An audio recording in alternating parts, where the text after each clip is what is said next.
and give me a refresh. And all right, testing, testing, testing on April Fool's Day, no doubt. Mm, Testing, testing. We got cousin T-Tar on April Fool's Day. So, but this is real, okay? this is very real. One thing that I noticed a lot of times, people like to start just going into whatever topic or subject. How are you doing? How you people doing? How you family doing? Oh, we're doing good, man. We're, it takes an adjustment to get used to this new reality.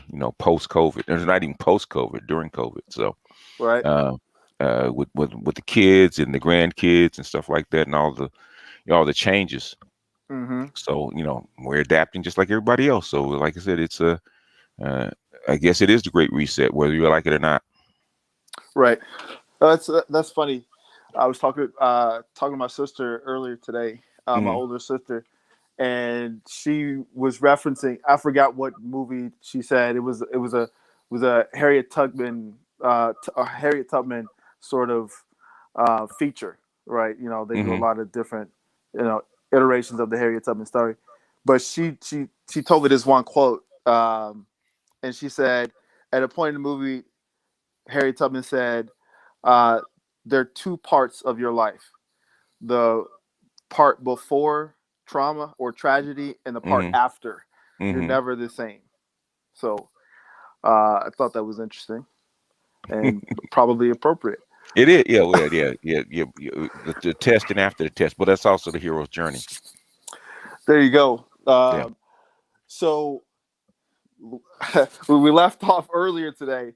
Uh-huh. We left off talking about the difference between the roster and the rotation. hmm Okay, and this is something that I usually discuss in other spaces, but hmm it's April Fool's Day, right? Yeah. Let's be generous, right? So basically, the roster is uh, how a man gives the women in his life rank. It's Yeah. basically ranking, and what rank means to a man is the amount of influence he allows a given hmm woman to have Yeah. on. Influence and investment also too. Yes, influence and investment. Anything from that can be as simple as picking out a tie for him hmm to be as complicated as helping him choose, an insurance provider, right? hmm And basically, I've identified, five roster positions. Very general, but hmm in speaking with a lot of guys, this team, guys who manage rosters. Let me be clear. Uh, right. Plausible deniability. I Yeah. love it already. Yeah. Guys who manage rosters. This has been sort of the general consensus. hmm Some guys have two, three, upwards of five or whatever, depending hmm on your situation. It's a large roster. Five is a very large roster. Eh, Well, you know what? If you travel, if you Oh, okay. are in different spaces, or Okay. Where they don't conflict. Okay. yes, that's one of Okay. the keys. It depends. Okay. Like it's about lifestyle. It's about your lifestyle activities. Okay. Um, a lot of people who are in the entertainment industry, who are in the hmm hospitality hmm industry, who do hosting gigs, who hmm do club promotion, things like that. hmm They're Okay. more prone to have these rosters. Okay. Also, those who who I refer to as being in a male thought profession, right? Mm-hmm. Personal trainer, physical therapist, uh, law enforcement. Shout out to Charles Faulkner. Chuck Rockler. Uh, See, he doesn't believe cops are thoughts, but yeah, Bro, hey, what'd you say? Plausible deniability. ability. Yeah, male nurses. No, yes, the whole entire medical facility. All right, let's be clear from the bed changers to Mm, the utensil sterilizers, you know, ER nurse, trauma nurse. I mean, mm, it's on and popping. My mother is actually a retired nurse, so mm. I've spent a good amount of time around the medical community, and I mean, they are. Rambunctious. How about that? That's a good word. Yes, yes, yes. Active, yes. Very active. There you go. It's good. It's a Yeah, good word. yeah, So yeah. Yeah. We got Geek Surgeon in the house, so he probably can speak to that too. right. Well, he can speak to people he knows. Yes. We won't put this on him, but um, yeah, those are typically the type of men who have Okay. rosters. Okay. But Okay. What is a typical what is the actual definition of a roster to you? so from my perspective and my experience, a Hmm. roster is a team of women that a man manages Hmm. to service utilities in his life. Okay. And I'll put the names out there, and I've published videos about greater detail about these. But the Hmm. top spot on the man's roster, which generally goes on field, is the queen bee. Okay. Top spot is the queen bee. Hmm. Under her is the ride or die. Now the Hmm. ride or die, we can get back to the queen bee later, but the ride or die, she is the one who is basically his mirror, right? Hmm. Uh, she obviously fits his imprint.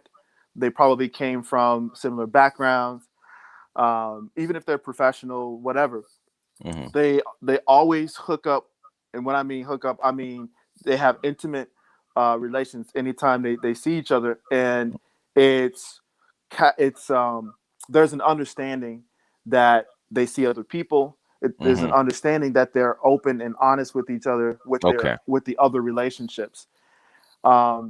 The the issue, I don't call it an issue, but where the touchstones to the ride or die is that they're they're almost never in a space to genuinely commit to each other.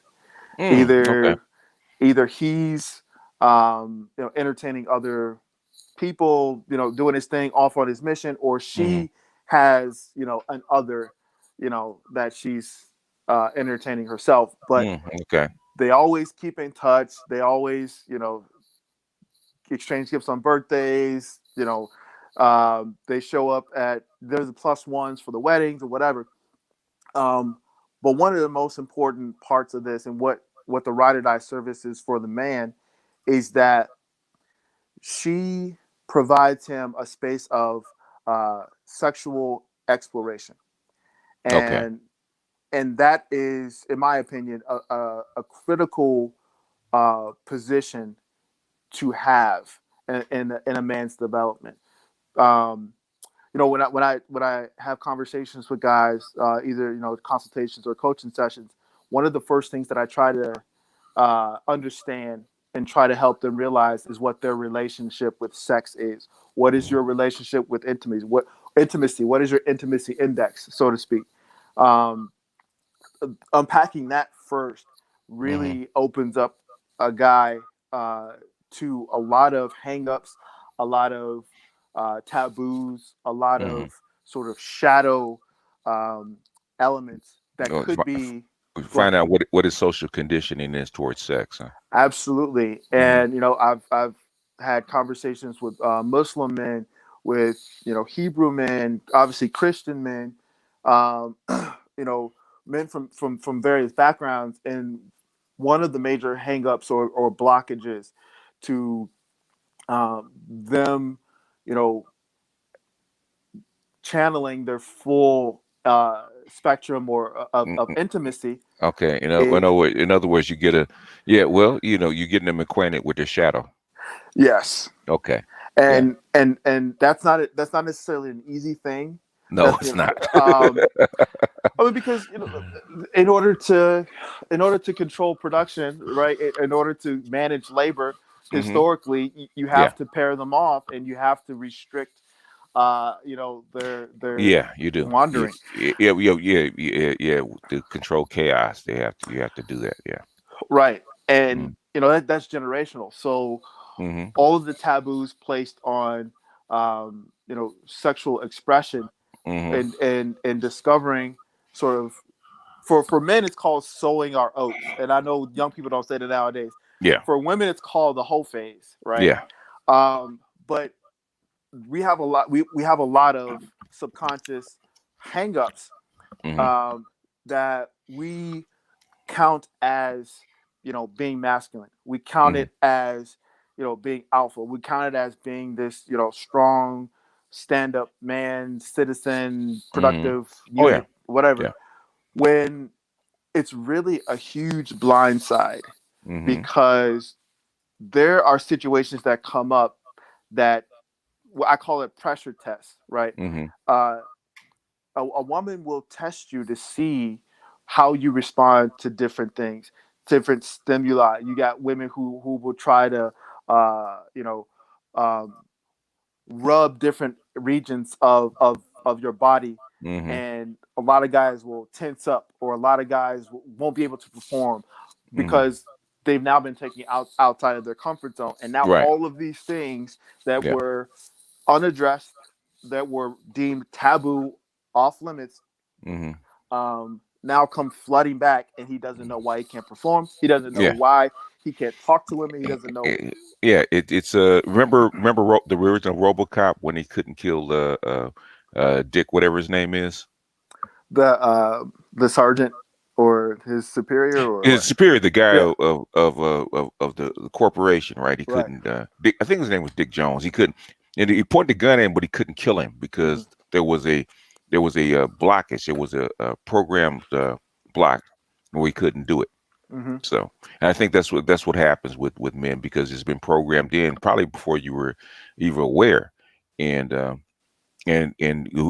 somebody taps into that region or taps in and hits that blockage, and you can't really figure out how come you can't go past it.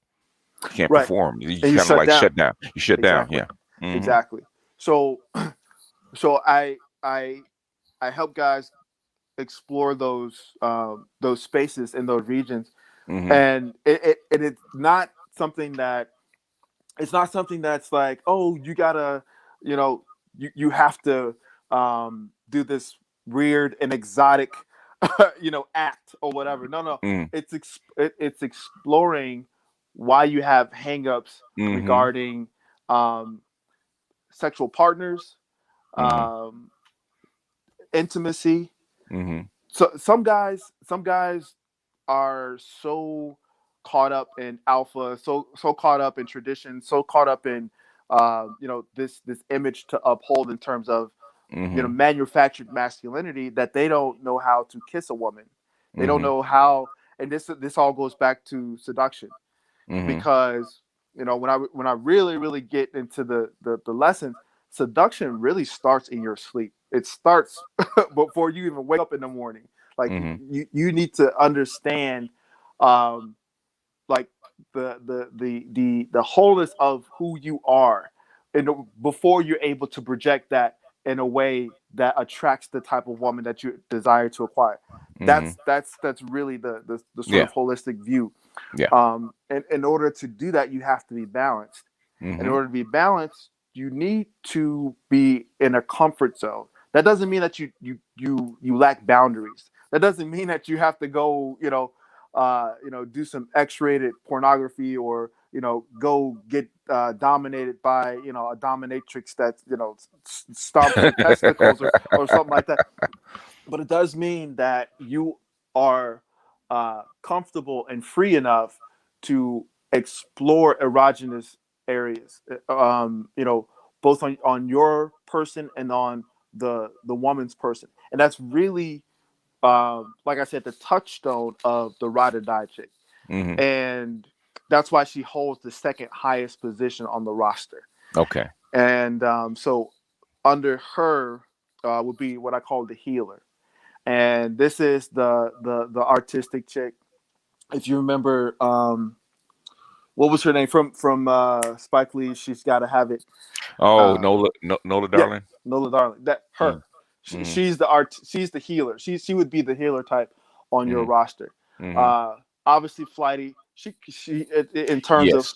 um, Yeah, yeah, yeah, yeah. Obviously, flighty, and because she's pure emotion. So yes, yeah.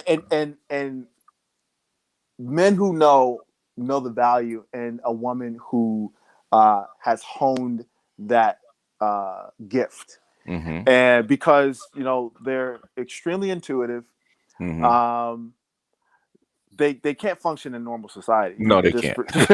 They can't. They can't. They can't. They can't be. They can't be your main chick. Yeah, because you no, not at all. chaos. They'll destroy it. Yes, exactly, Mm-hmm. exactly. But you from that chaos, from that space of intuitive Mm-hmm. knowing, right? Mm-hmm. You pull all sorts of inspiration, Yeah, yeah, manifestation. yeah. In other words, that chick will be she's your pure anima. Yes. Yeah, with yeah, she's your pure anima, and that's why you're attracted to her in the first place.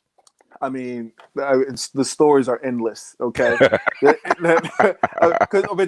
they're typically dancers, like ballet dancers, modern dancers, not necessarily strippers, Uh-huh. but they do have that diesel energy, right? Because Yeah, they're that bohemian type. yeah. Uh, In the conscious community, there's tons of. I think the vast majority of the women in the conscious community are of that type. Yes, and but that goes back to your understanding what your relationship with intimacy is, right? Your Yes. your intimacy index, Yes. and just not judging, not approaching the situation from a space of judgment. But this is why owning your masculinity is important, because you are the leader. You need Mm-hmm. to uh, so the musician plays the instrument, but Mm-hmm. the conductor plays the orchestra. You Mm-hmm. need to be the conductor and show them what where they lie and what utility they bring to your space. But the healer, oh man, so a lot of them come from different countries or different continents, Mm-hmm. like Africa. I've encountered a lot of Mm-hmm. African women who are just, I mean, and just listening to them. Okay, Mm-hmm. so a lot of this stuff, like a lot of a person's intimacy index, has to do with being present, Mm-hmm. right? Honing your ability to be present and just to listen, right? And when you listen to a woman from South America, a woman from the continent, Sierra Leone, maybe Tanzania, they'll tell you about their lineage and their family lines, and their uncle is a chief. Their, this dowry was this, and all these type of things. And especially if you're in some tangential part of any conscious community, I mean, she will press all your buttons. Mm-hmm. She will understand how to press all your buttons, because it's not so intimacy and sexuality is not viewed the same Mm-hmm. in those spaces in the continent and other regions of the world as they are here. Mm-hmm. And so why I label this woman the healer is that, you know Marvin Gaye's sexual healing, that's a real thing. That is a real thing. And to have a woman on your roster capable Mm-hmm. of bringing that aspect Mm-hmm. to your space is invaluable. But understanding she is, what would you call it, if they say she for the streets, Mm-hmm. she's for the astral realm. Okay. Yeah, yeah, she's pure emotion. She's chaotic. Yeah, so Yeah. yeah, You'll be, you can spend a whole week for her. which is what you have to she will be some point she'll be littered crazy. I mean, labeled crazy. So you got to be really careful. Yes. Yeah. Yes. And don't make promises you can't keep, because she's an herbologist and she knows what root to put in your tea. But another story for another day. Mm-hmm. Okay, so we got the ride or die, we got the healer. Mm-hmm. The fourth position would be the PYT. Okay, the Hmm. pretty young Oh, thing. okay, okay, all right.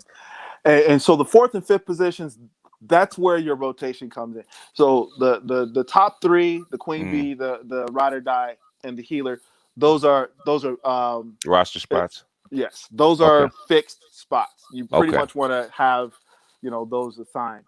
But the PYT, Mm-hmm.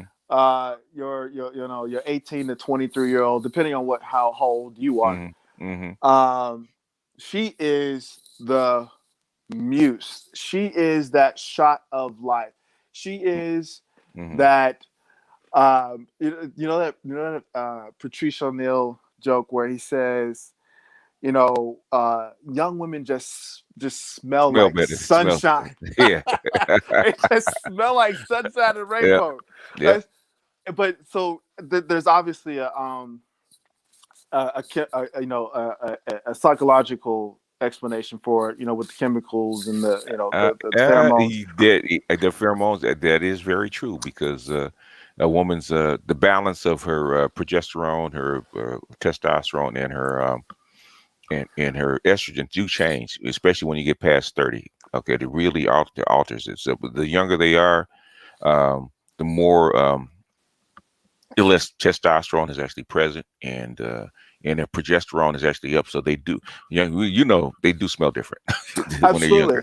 and then when they get past 30, they smell different, and when they get past 40, it's something else altogether. Right. And I mean, good, not good or bad or other. It just No, is. it's It different. is. It just is what it is. Yeah. And obviously Napoleon Hill speaks about in Think and Grow Rich, Hmm. the masters of the universe, you know, before making a business decision, will have a session, with his hot piece, before making an important decision, so that he's more balanced, he's calm or whatever. But the flip side of that is that the classic muse that inspired great artists and great conquerors and great leaders throughout history. I mean, you want to talk about Miles Davis, you want to talk about Dali, you want to talk about Pablo Picasso, famous artists and creators who had you know younger women in their spaces uh, for that enhanced shot of life. Hmm. Um, so that I mean, I obviously for the masters of the universe and the higher up guys, Hmm. that's I mean they know they understand that's really the draw, but for them it's more like uh, proof, right? Hmm. The status guy, the higher status guy. I say this a lot. Masculinity is the truth. Femininity is the proof. Yeah. So if you are what you say you are, you can show and prove, right? Yeah. And when you're able to attract feminine women into your space, that's proof of your masculine presence. So just one thing in terms of proof of your masculine presence. Anyway, Yeah. so And that that's why they call certain women trophies. yes, Yeah. That's proof of your success. yes, no, absolutely. Yeah, I mean, on a primal level, Hmm. and at any point in civilization, Hmm. can you balance the masculine and the feminine? That's Yeah. really Yeah. Yeah. Yeah. Which is which is and sometimes you do it. I know a lot of guys that are uh, wealthy. They can balance it externally, and that's what they're actually doing with the roster. They're actually balancing your masculine and feminine externally. yes, Yeah. absolutely. Yeah. And I think that given the resources that a master of the universe or a corporate Hmm. guy has at Hmm. his disposal, um, so I'm all about the exchange, right? Part of Hmm. your intimacy index is what you're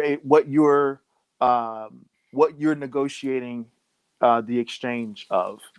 If you are what Ron Will says is, Mr. Goodbar, or what Oh I yeah. call the Oh alpha showpiece, yeah. you're exchanging orgasms. All right, Yeah. you're Yeah. you're you're You you exchanging. I call you the classic concubine because that's what you're doing. Yeah, Yeah. you're getting that intimate exchange. Hmm. If you are the master of the universe, you're the corporate type, a man of means of power, Hmm. Hmm. you're exchanging her presence for Resources. whatever Yeah. resource Yeah. to support. Oh, resource or depending on what it is, resource or knowledge. So. So I'm glad you brought that up because um, and I did a podcast about how to mentor a PYT, Mm-hmm. and that basically is for any guy who is looking to get that shot of life. Any Mm-hmm. man who, we'll just say over 30, if you're looking to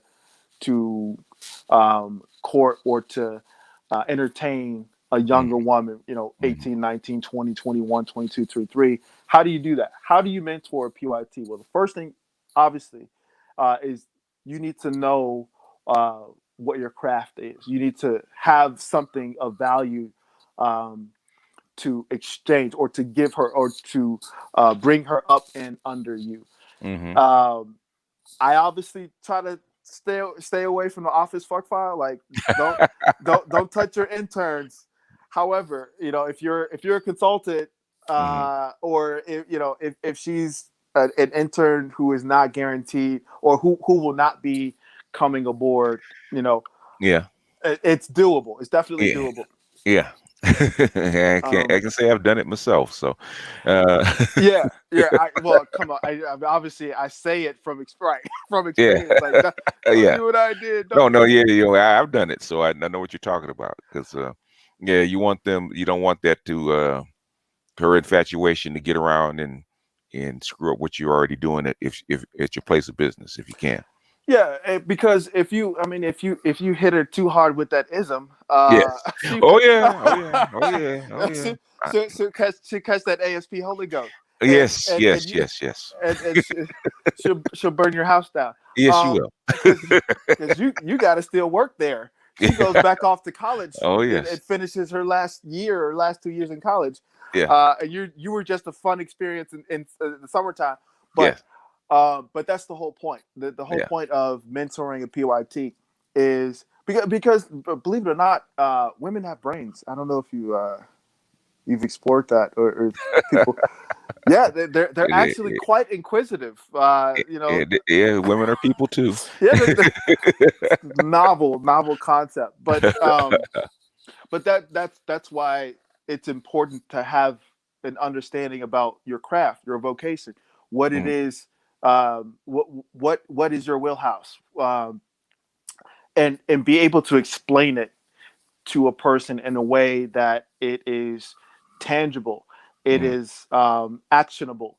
mm-hmm, Uh, you know, Women in general, but especially when you're talking about mentoring a PYT, mm-hmm, um, the more that you're able to explain the qualities of your level of mastery of anything, mm-hmm, the more they are drawn to that, because mm-hmm, that primal drive for the provider protector is mm-hmm, shining through, even if it's just you explaining what you do for a living or whatever. mm-hmm. There's certain things that just This fascinates them. Yeah. exactly Mm-hmm. like genuinely fascinates them, Mm-hmm. that get you laid. In any case, It um does. that's a that's one of those It's a fair exchange. Yeah. Being in the mentor space. Yeah.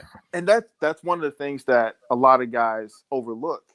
A lot of guys believe that they don't have what it takes to um, keep the average woman's attention Mm-hmm. unless they have looks, money, and status. Right? Mm-hmm. That's the go-to sort of What soundbite.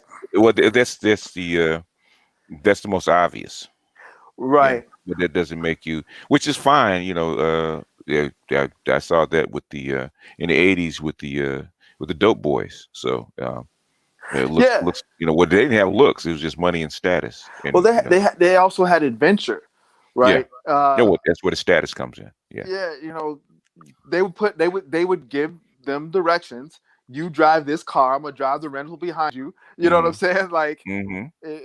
it's all mentor, right? Mm-hmm. Step by step. This is what you need to do.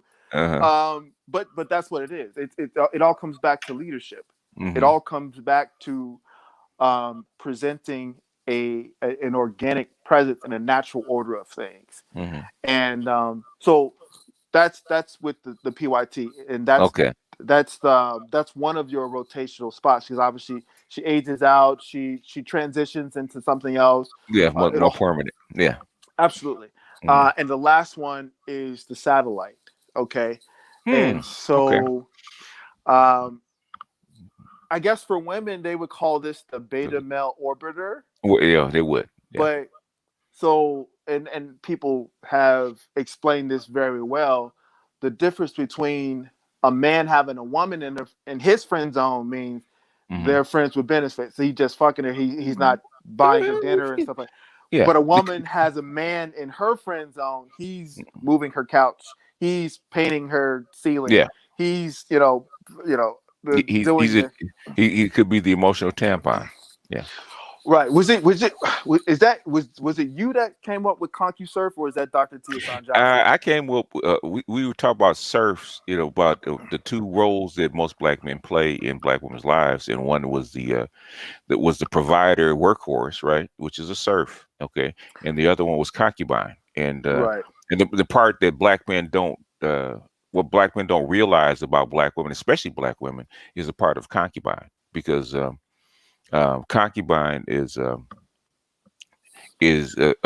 pleasuring a woman in secondary in most other cultures, right? Hmm. But in the American black community is primary. Okay, your reputation as a man, your reputation as a husband, whatever is actually predicated on your ability to what to actually give her orgasms. So that Mm. puts you in a role of a concubine, which is uh, which is kind of unusual. In unusual the dynamic male female dynamic because normally it's women that are concubines. Okay, in the black community, women are not concubines, the men are. Right. Well, that makes sense. That makes sense. Mm, That makes sense. Why black mm. men are the most sought out sexually. Yes, yes, yes. Uh, well, I Not mean, it's not just physical; it's also mental because I've talked to a lot of guys, and if you think about it, even in our circles, right? The amount of women we can pleasure and the amount of women we can actually blow their backs out basically brings up our status in the black community where sometimes even above money, with money and success. So you be a billionaire, but in the black community, if you got a guy that can blow out 1,500 women's backs and have them all legs shaking, he's more valuable than the guy that's like Robert F. Smith. that is an interesting um, dynamic. It's It's an interesting something comparison. to think about. Something to think about. Yeah.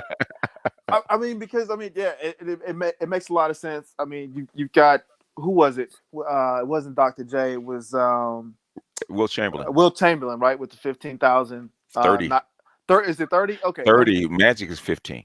Okay, right.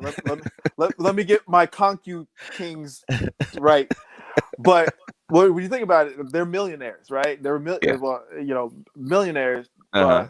Magic is a mogul, Yeah. but still, that's an interesting sort of I give you just a brief example, right? yeah.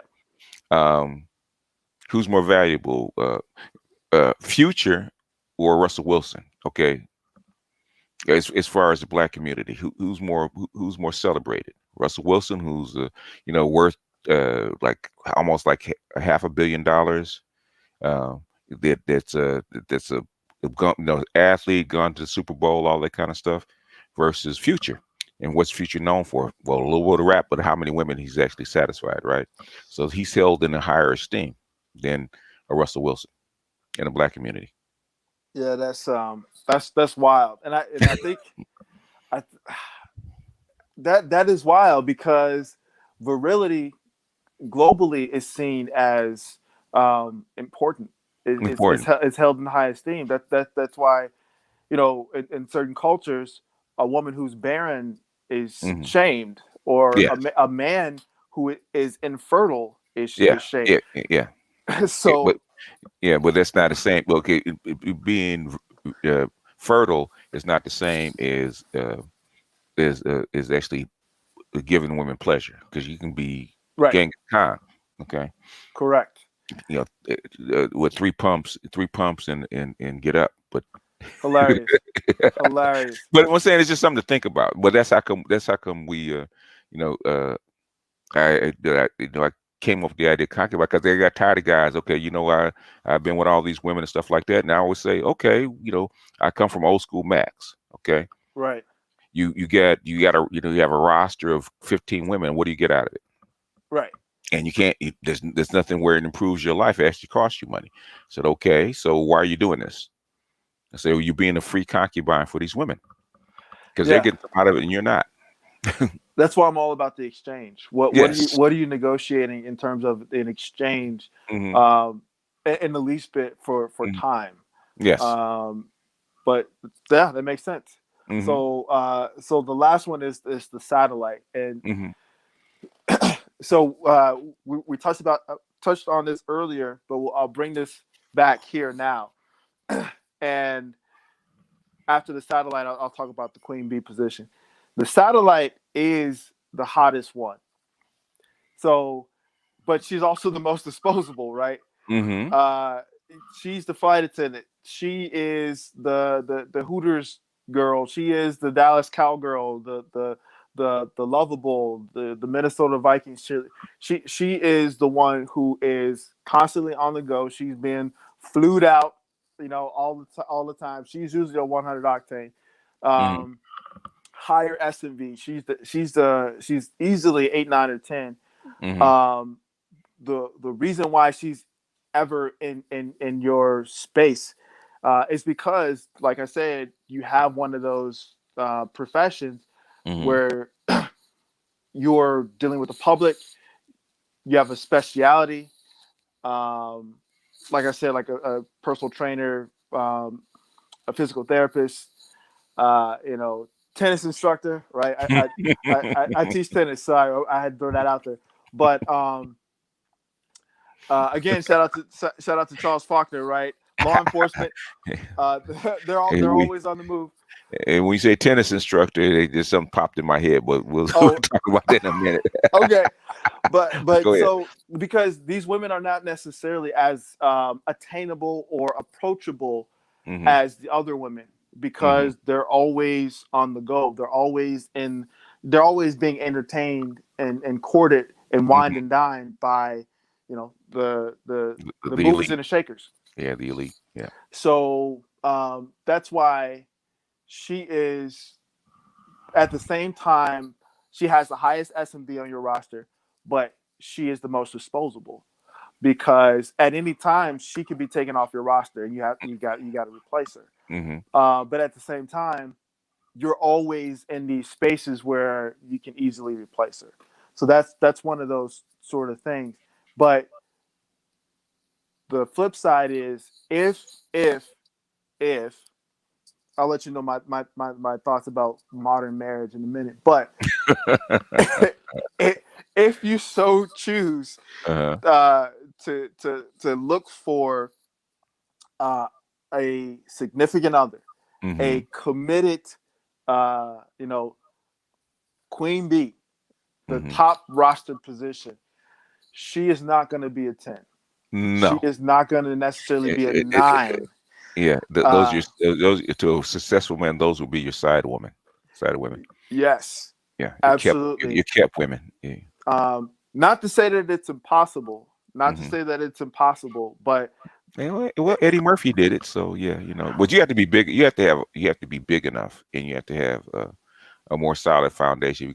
If you're going to have a 10 as a permanent, because the yes, competition is so fierce. yes. And I was having this conversation with the coaching client the other day. Hmm. Your presence and your Hmm. mission has to be bigger than her, Yeah. and actually something that's bigger than you that will outlive you. Hmm. That's what attracts that level of the Yeah. caliber of woman. Yeah. Yeah. Yeah, most times. Um, when she realizes that you're part of something, or that you're building something, or that you have something that is bigger than the orbit that she had, because Hmm. sexy women, hot women, attractive women have gravity, obviously. Hmm. They do. It's short lived, it burns bright and it burns out, but um, It's intense. it is very intense, and they're aware of it. Especially, Mhm. women with higher social IQ and emotional IQ, they Yeah. know that they have a certain amount of power.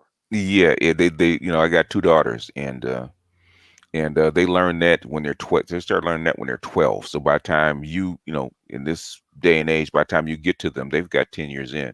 So they know where they rank. Like my daughter, she's my daughter. Depending on who looking, 7 plus 8 range, right? Mm-hmm. She must look more like what's her name? What's the piano player's name? What's her name? Alicia Keys. Alicia Keys. Okay, Mm-hmm. she looks like Alicia Keys with her makeup on. So Okay, gotcha. yeah, and so she's really pretty, and I always, she's starting to age out.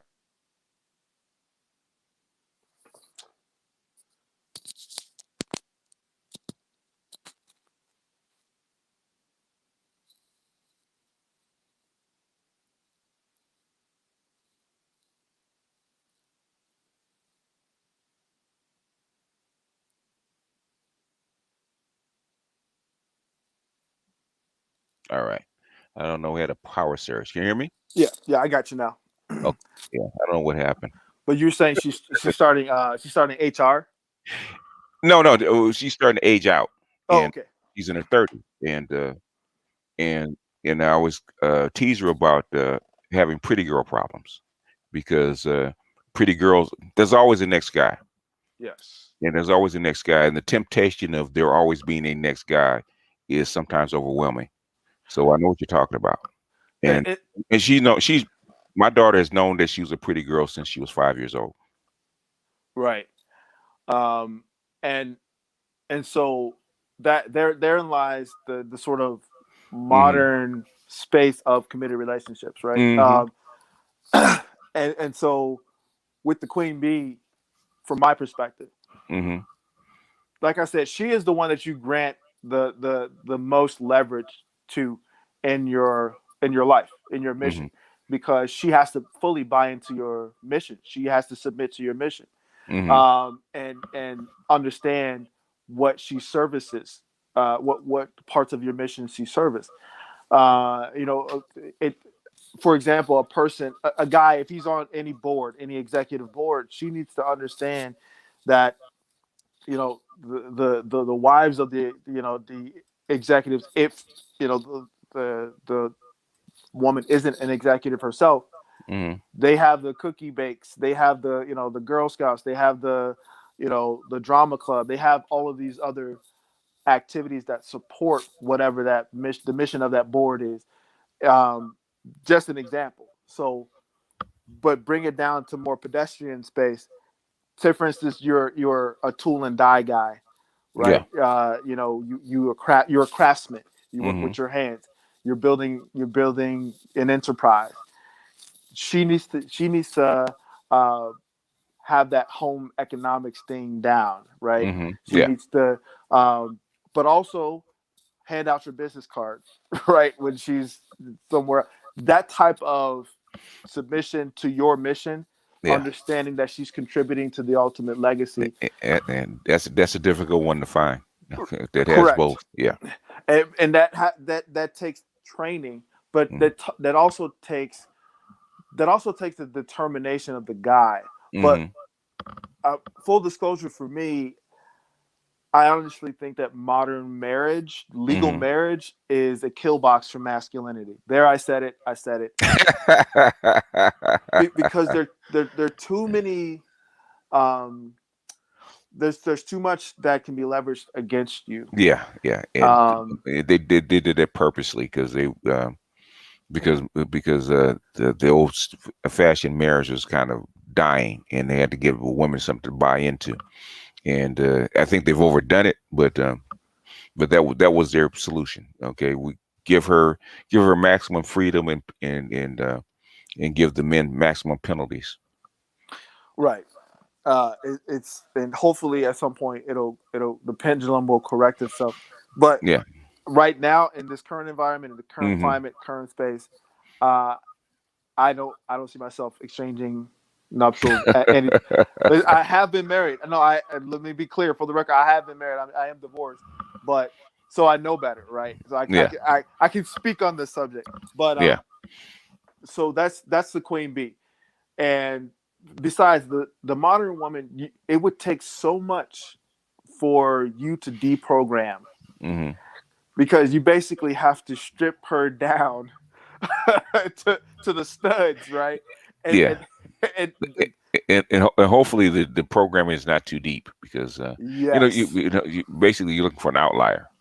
yes, Yeah, if you want to get married and feel fairly secure, but there's not because the Prussian school system, they start when they're 5, and the society reinforces it, so their programming is pretty much nailed in. So it's that's difficult. right. And I don't know who said it Mm, in a recent podcast, to the point, it may have been Dr. Chiazon Johnson, to the mm, point where women are indoctrinated to believe that they're superior, or something like that, mm. that they are, Innately superior just by being with female. Yeah, yes, just by yeah. existing, Mm-hmm. when there's an entire machine behind Mm-hmm. behind this, this imbalance. Mm-hmm. Because I mean, it's really imbalanced. If you have to be quote unquote empowered, and Yeah. it's empowered with quotation marks, um, by disempowering another, that is the definition of fragility. Mm. But so yeah, that those are the five. Those are the standard five. There's variations Okay. throughout that, but your wife, or your queen bee, your top spot, yeah, Mm-hmm. she's Your bottom girl. Yeah. she's probably, yeah, the wheelhouse for that is the 89 octane, who's an adjustable 7 or an 8. Yeah. That's like, Yeah. Fascinating. I would have said the same thing. yeah, Yeah. that Yeah. Yeah. that Adjustable 7 is a sweet spot for that kind of guy is an adjustable 7. absolutely. Mm. Because she's aware. She's very self-aware. Mm-hmm. Uh, and all the women who it's funny, who call themselves 10, Mm. a 10 or whatever, they know they're Mm. lying. They Yeah. Adjustable 7 and the real sweet spot for if you're gonna look for one and see what you say about this cousin. Mhm. Um, if you can find what I call the ugly duckling, right? The one that emerges late. Okay, so most of her life she was, most of her life she's a 4 or 5, Mm. and then she's a late bloomer. She emerges like in her mid to late 20s. Okay, Mhm. so she's lived most of her life being without the pretty girl programming, as I call it. Yeah, Those are rare. I always look for those. I look I for agree. I look for the women that emerge late, because they still have the regular the standard girl programming, and then all of a sudden they bloom. Okay, and they still their initial programming is not that, so they don't know how to adapt to it. Those are the best ones if you can find them. So I always look for the what I call the ugly ducklings. Yes, Yeah, plus they're anti-establishment, right? Because yeah, they've yeah. they've been They mentally brutalized for the they've been majority of their picked life. on. They've been picked on. Yeah. You get. I'll give you an example, like Nicole Murphy, right? Mm-hmm. Uh, because she was tall and skinny, Mm-hmm. coming up, she was called olive oil. She was teased and stuff like that. But when she got into her 20s, she bloomed. She blossomed. So, Mm. you, with those, like I said, those kind of women are rare. Most women that are pretty, or the standard 8, 9, and 10, they were always pretty. They were pretty as little girls. Yes. And this is just one echelon of woman. This is the Hmm. attainable or accessible Yes. women that I'm laying out right now. Rom's got a webinar that we're gonna do later in April, talking about really dissecting the dime, Oh, be, okay. because there are different echelons of dimes. There are There is. most people don't know that, but Yeah, there are. the Kim Kardashian motif, which is now being transitioned to Kylie, uh, Hmm. as the and so now you've got the popular dime, the pop Hmm. culture dime is the Kardashian motif, which Hmm. all the women look like on Instagram. Instagram. That's the as I was saying, that is the imprint, the generational imprint. Right. Mm. And but you've got levels above that, 3 or 4 levels of radiance and congeniality above that motif. Mm. and we're gonna unpack that later in April. So Yeah, yeah. And um, in fact, it reminds me, I got to do a video on Kim and Kanye and why Kanye, regardless of how it winds up, Kanye's a winner. yeah, you know what, Kanye. I mean, as Chicago folks, we have a very soft spot in our hearts for Kanye. Well, he was a winner. I mean, you when you can go, I mean, it's obviously it's an old fashioned marriage. It's a business contract, but and Yeah, he went from uh, $63 million in debt to being worth billions. I said that's a winner, no matter how you look at it. I'm very curious to see how you display that case study because Mm-hmm. you know this is a real time situation. For the local kid who got on right, Mm-hmm. and he is the great hope. He was always the rebel. Mm-hmm. The old Kanye, straight from the Go Kanye, right? Mm-hmm. Now he's Hollywood, Mm-hmm. but we know that he's not really Hollywood. He's just playing the Hollywood game. Mm-hmm. This is all a chess book right now. Uh, What? but Yeah, I mean, depending on how you feel about the Kardashians, did he do a deal with the devil? Maybe he did. Kardashians have a long historic past, and most of the times the guys that deal with them don't come out as well. But um, he signed the contract because I was actually recently reading because I remember it, uh-huh. and I said, oh, well, maybe there was just a rumor, it wasn't real, but. Um, after he got married, Kim got a I think she got a payment for something that she did. It was like $80 million, and immediately she deposited the 80 million in his bank account. Right. Okay. So basically it wiped out his debt in his fashion clothing line, and they started promoting it. So now fast forward, was 10 years? Is it 10 years that they've been married? Has it been 10 years? It could have been. I Could don't I know. have, I don't I remember, would but have to look at it. so how do you go from being $63 million in whole to be worth, Forbes is saying anywhere from 2 to 9 billion? Yeah, That's everybody wearing those Yeezys. Everybody yeah, all over the planet. Uh, yeah, I'm just glad he stopped begging Zuckerberg for money. yeah, Uh, yeah. I but, was saying this. In fact, there's a whole all research about between him and uh, Chris Jenner right. about their dealings and they're talking about you know how this arrangement was going to wind up. And I said, okay, when the numbers come out, I said I can't, I can't be mad at him. Yeah, I think one of the most curious things about this case study is Mm-hmm. how his legacy is going to play out because Mm, from the beginning, just grinding, wanted to be put on, mm-hmm. talking about carrying the hood on his back, carrying the community on his back, wanting Mm-hmm. to make impactful change, Mm-hmm. uh, uh, saying that George Bush doesn't care about black people, the stone faced Michael Myers, um, this whole sort of production of the great hope, the underdog. Okay, now you are in that position. You're at the seat of power. You Mm-hmm. you have you have the resources. You have the position. You have the influence. Now what? Now what? And well, that's the next. Well, he's what, in his 40s now? Yes, Oh yeah. So basically, yeah, now he's a power broker. What does he do with it? And exactly. once he's detached from the Kardashians, what's going to happen, and can he continue doing what he's doing, or basically moving to the next level? It's going to be interesting.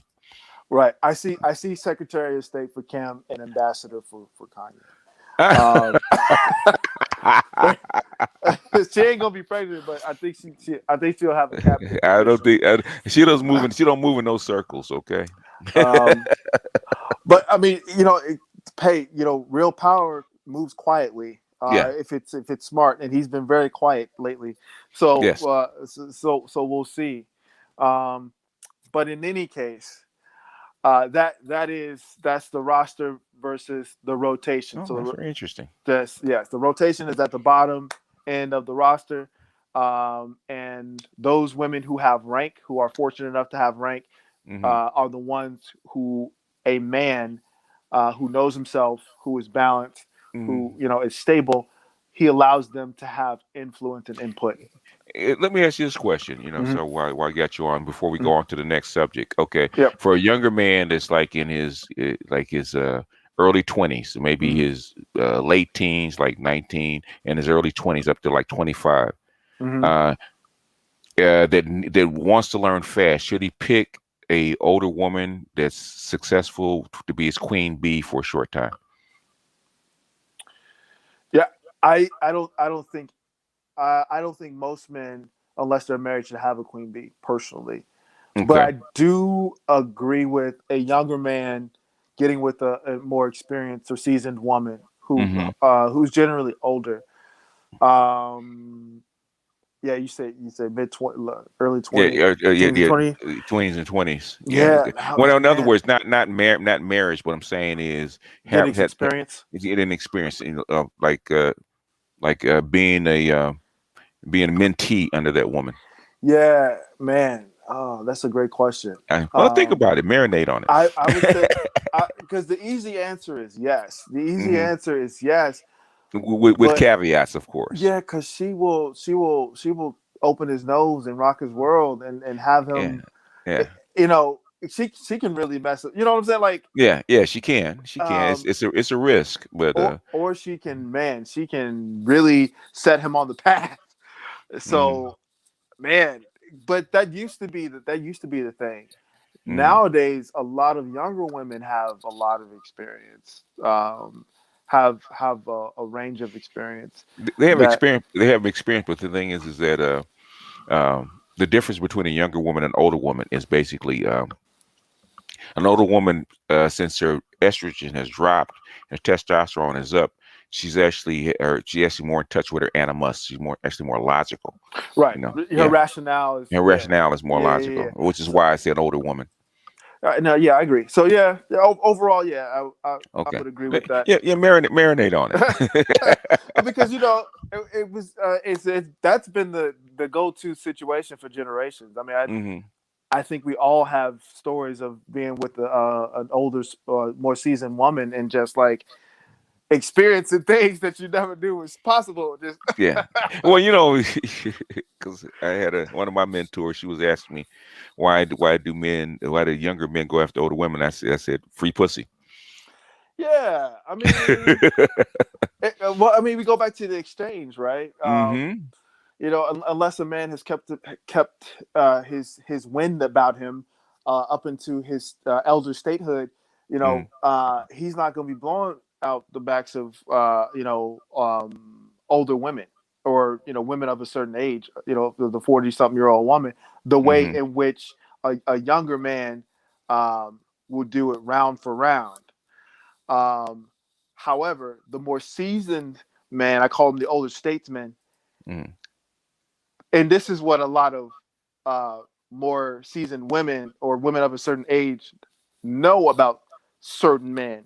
Hmm. Those older men know how to put it on a woman like a kung fu master, right? Hmm. Yeah. Like, because he knows all the spots, the buttons, the Hmm. dials. Hmm. Yes, he does. Yeah. you know, Yeah.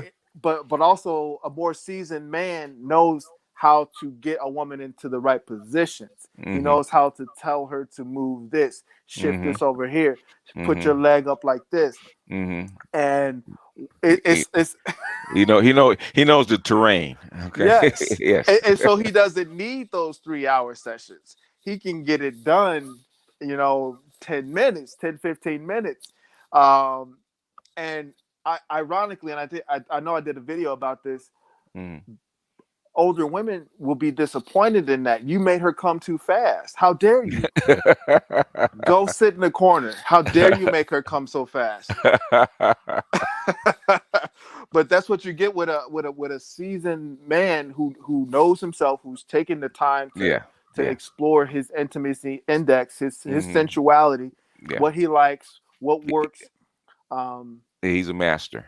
Yeah. yes, So it's not sex; it's an experience. that's a great way, Hmm. to put it, and Hmm. that's why he doesn't. So we first, don't want to give you we don't give all your stuff away because well, yeah, because Rhyme always gets on me. You give away too much free game. So right. But I'm saying like that's why some older guys don't have to pay for it. Like yeah. Oh yeah, you yeah. know, When you find uh, you make the other parts yourself other than that valuable, and some women will yeah. pay for it. I was talking about last night. Why would a woman? Why does a woman invite me out to dinner? Okay, Mm, the, mm-hmm. the guy was asking that. I said because she wants your time, because Mm-hmm. she needs your ear, so she should be willing to pay for it. And that's her way of paying for it. She gonna get it. She gonna get her money's worth because she gonna talk to you for that whole 2 hours you at dinner. Okay, she gonna get her money's worth. So don't feel like you haven't done anything. Okay, that's what she's paying for. You know. Yeah. Yeah.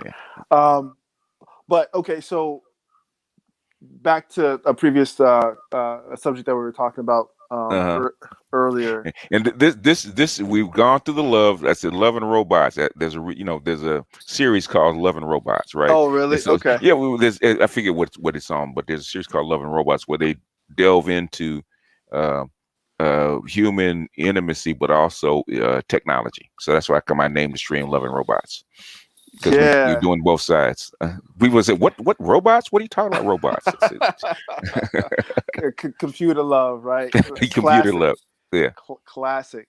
But yeah, I think we were leading towards. We left off on humans 1.0 and 2.0, and basically that there's a Mm, drive, there's a push, and it's not going to reverse. Sorry, not sorry. mm, Um, and the more we discuss, the more we have these discussions, and mm, the the less anxiety I think people have mm. about what's on the horizon. Yeah. Um, Obviously, the fear comes from the unknown, right? But when you know yourself, right, what is there to fear? Um, but this notion that the new human or the new modeled human is going to replace the original model, right, is a big thing of contention. Not necessarily that we can or how it's going to happen, but should it happen? Should there be a human 2.0 that is chipped, that is connected to um, 5G, to whatever broadband wireless streaming system uh, is is happening 10, 15 years from now? Should that be the new way to go, where you have this ultimate connectivity of the human experience, this artificial external connectivity of the human experience? I think that's the biggest question. And then what is that going to produce? What will the human experience look like? What will humanity look like? And I think that a point of contention for us, when I say us, our culture, our community, however you want to say it, foundational Black Americans, what was it, ADOS, however you want to say it, Black people in America, who believe, or rightfully so, see that we have not been able to enjoy the fullest expression of our humanity in our time here.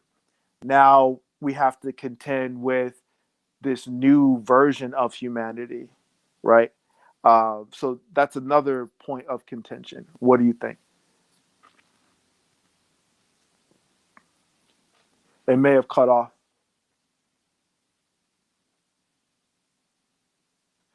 Yeah. So uh, while we wait for him to come back in, one of the things that we discussed earlier today was that they're perfecting uh, the artificial womb. They are perfecting nanotechnology. They are perfecting the ability to go around the organic process of creating humans. Okay, There you go. I got NSA gremlins. So You I, laughing, what I did 10 hours last night, no glitch, right? right? I, I got had two glitches, within an hour. So, They like so you. We're only going to give you so much rope. So, well, go ahead. Eh, but no, I was just bringing up different points of contention or perceived mhm, points of contention. mhm, Humanity at large being understandably apprehensive about humanity 2.0, right? The mhm, replacements or the better than. What's the best version of humanity? First, unpacking that, but then unpacking um, our culture's sort of relationship with modernity and our inability to successfully fulfill our fullest expression of humanity, mhm, and now having to contend with this second version of humanity as a mhm. point of contention. What do you think?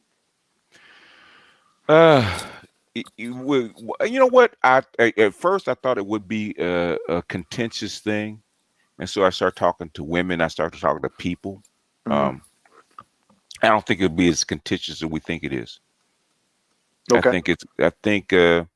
I think they've primed human beings, the populace, actually accept this transition. I really do.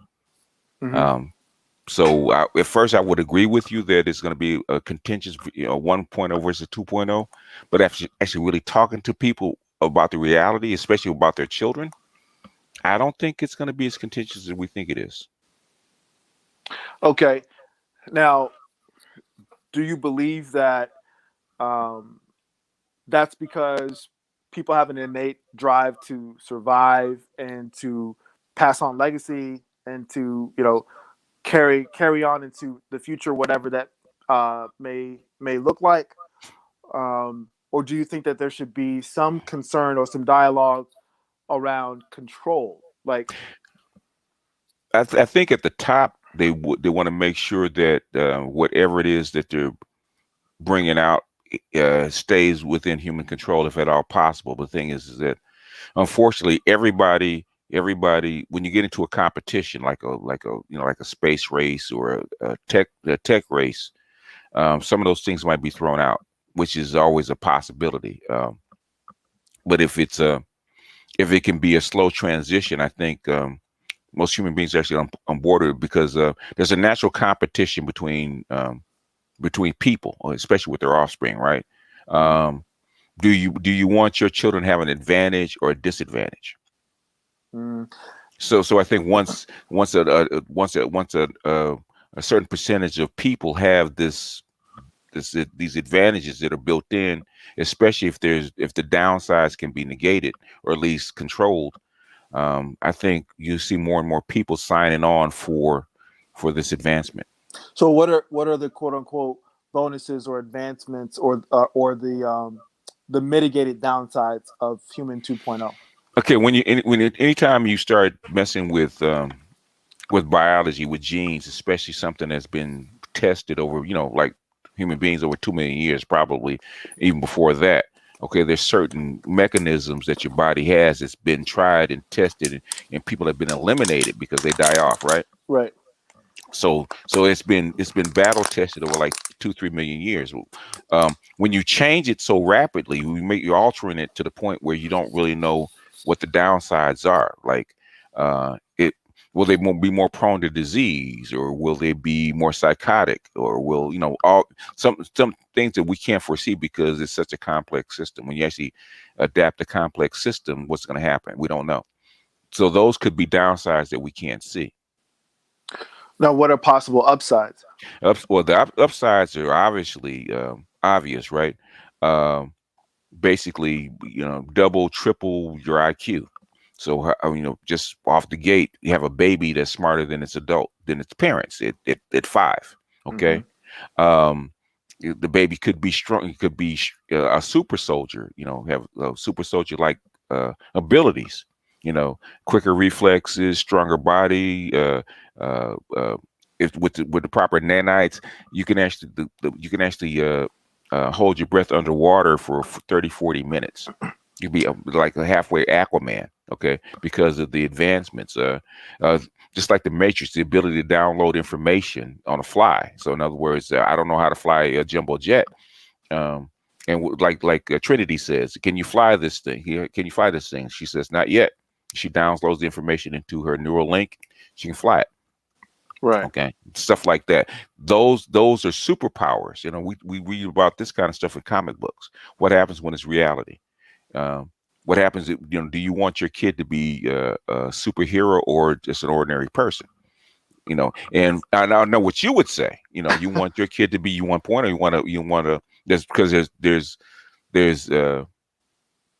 there's qualities to 1.0 that's been built into that particular human being for millions of years. What happens when you change it? Things that we don't know.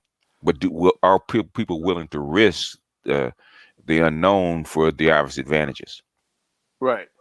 I think about the Van Allen belt, right? Mm-hmm. That radiation Mm-hmm.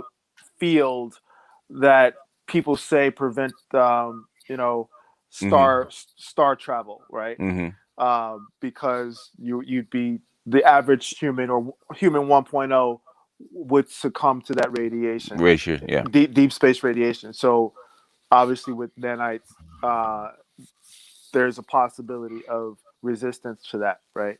Mm-hmm. Um, but the other side of it, and so this is where I come. Well, I sit on this Mm-hmm. uh, with human 1.0.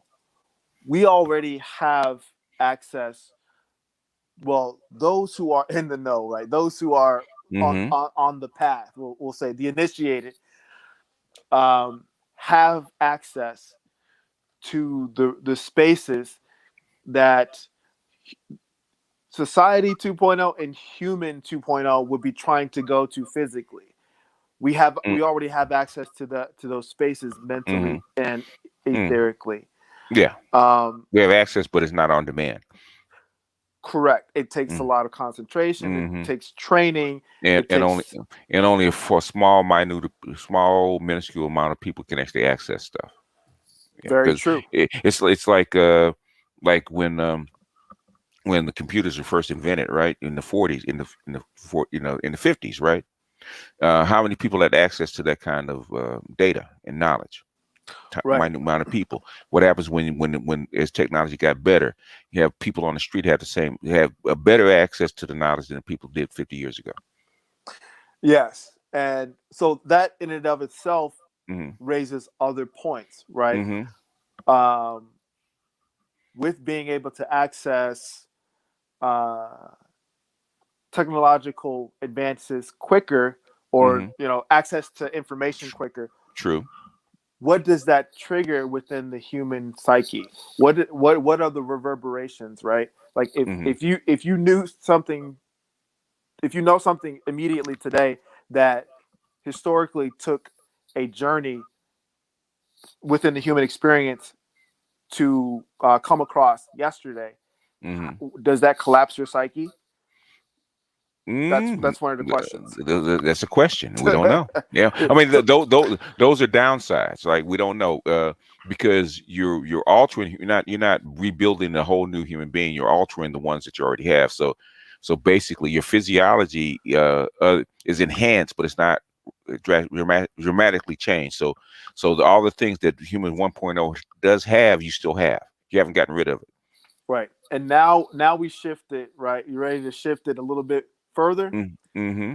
So follow me on this. Right now Okay. we have worlds, right? Mm-hmm. The United States is considered a first world country, Mm-hmm. in air quotes right now, Yeah. given the decay. Yeah. A Brazil could be considered a second world or Developing. Yeah. developing Yeah. country. Mm-hmm. Um, and then you have third world countries. Mm-hmm. That's an understood sort of social or fact or presentation of civilization as it Mm-hmm. stands. So what'll happen with the introduction of society 2.0 slash human 2.0? Mm-hmm. It'll shift us from having worlds, first world, second world, third world, Mm-hmm. to dimensions. Now we're shifting from first world countries to next dimension countries or Mm-hmm. next multi-dimensional spaces. Yeah. So Uh, okay. Say one advantage, right? Say you have these links that are already built into you, right? mhm, And say with virtual reality, all this kind of stuff, where you're neurally linked, you can be linked to another body. correct, So, in other words, say you wanted to say this particular body can't travel outside the Van Allen Bates belt for whatever reason, right? correct. Okay, you can lay in a A bed drone and you can lay in bed and basically control a drone, or uh, avatar. or avatar someplace else, right? So it's really what I think that's what Avatar was trying to say. Okay, you have a created body for a particular reason, and you lay in the belt. You're neurally linked to this other body. Correct. And you Mm-hmm. see how long ago that movie was made, right? Mm-hmm. So you already know. Mm-hmm. By the time that we're even having this discussion, it's already in the factory. So basically what I'm saying is 2.0 is an artificial version of 1.0. We're Mm-hmm. and I forget who mentioned it earlier.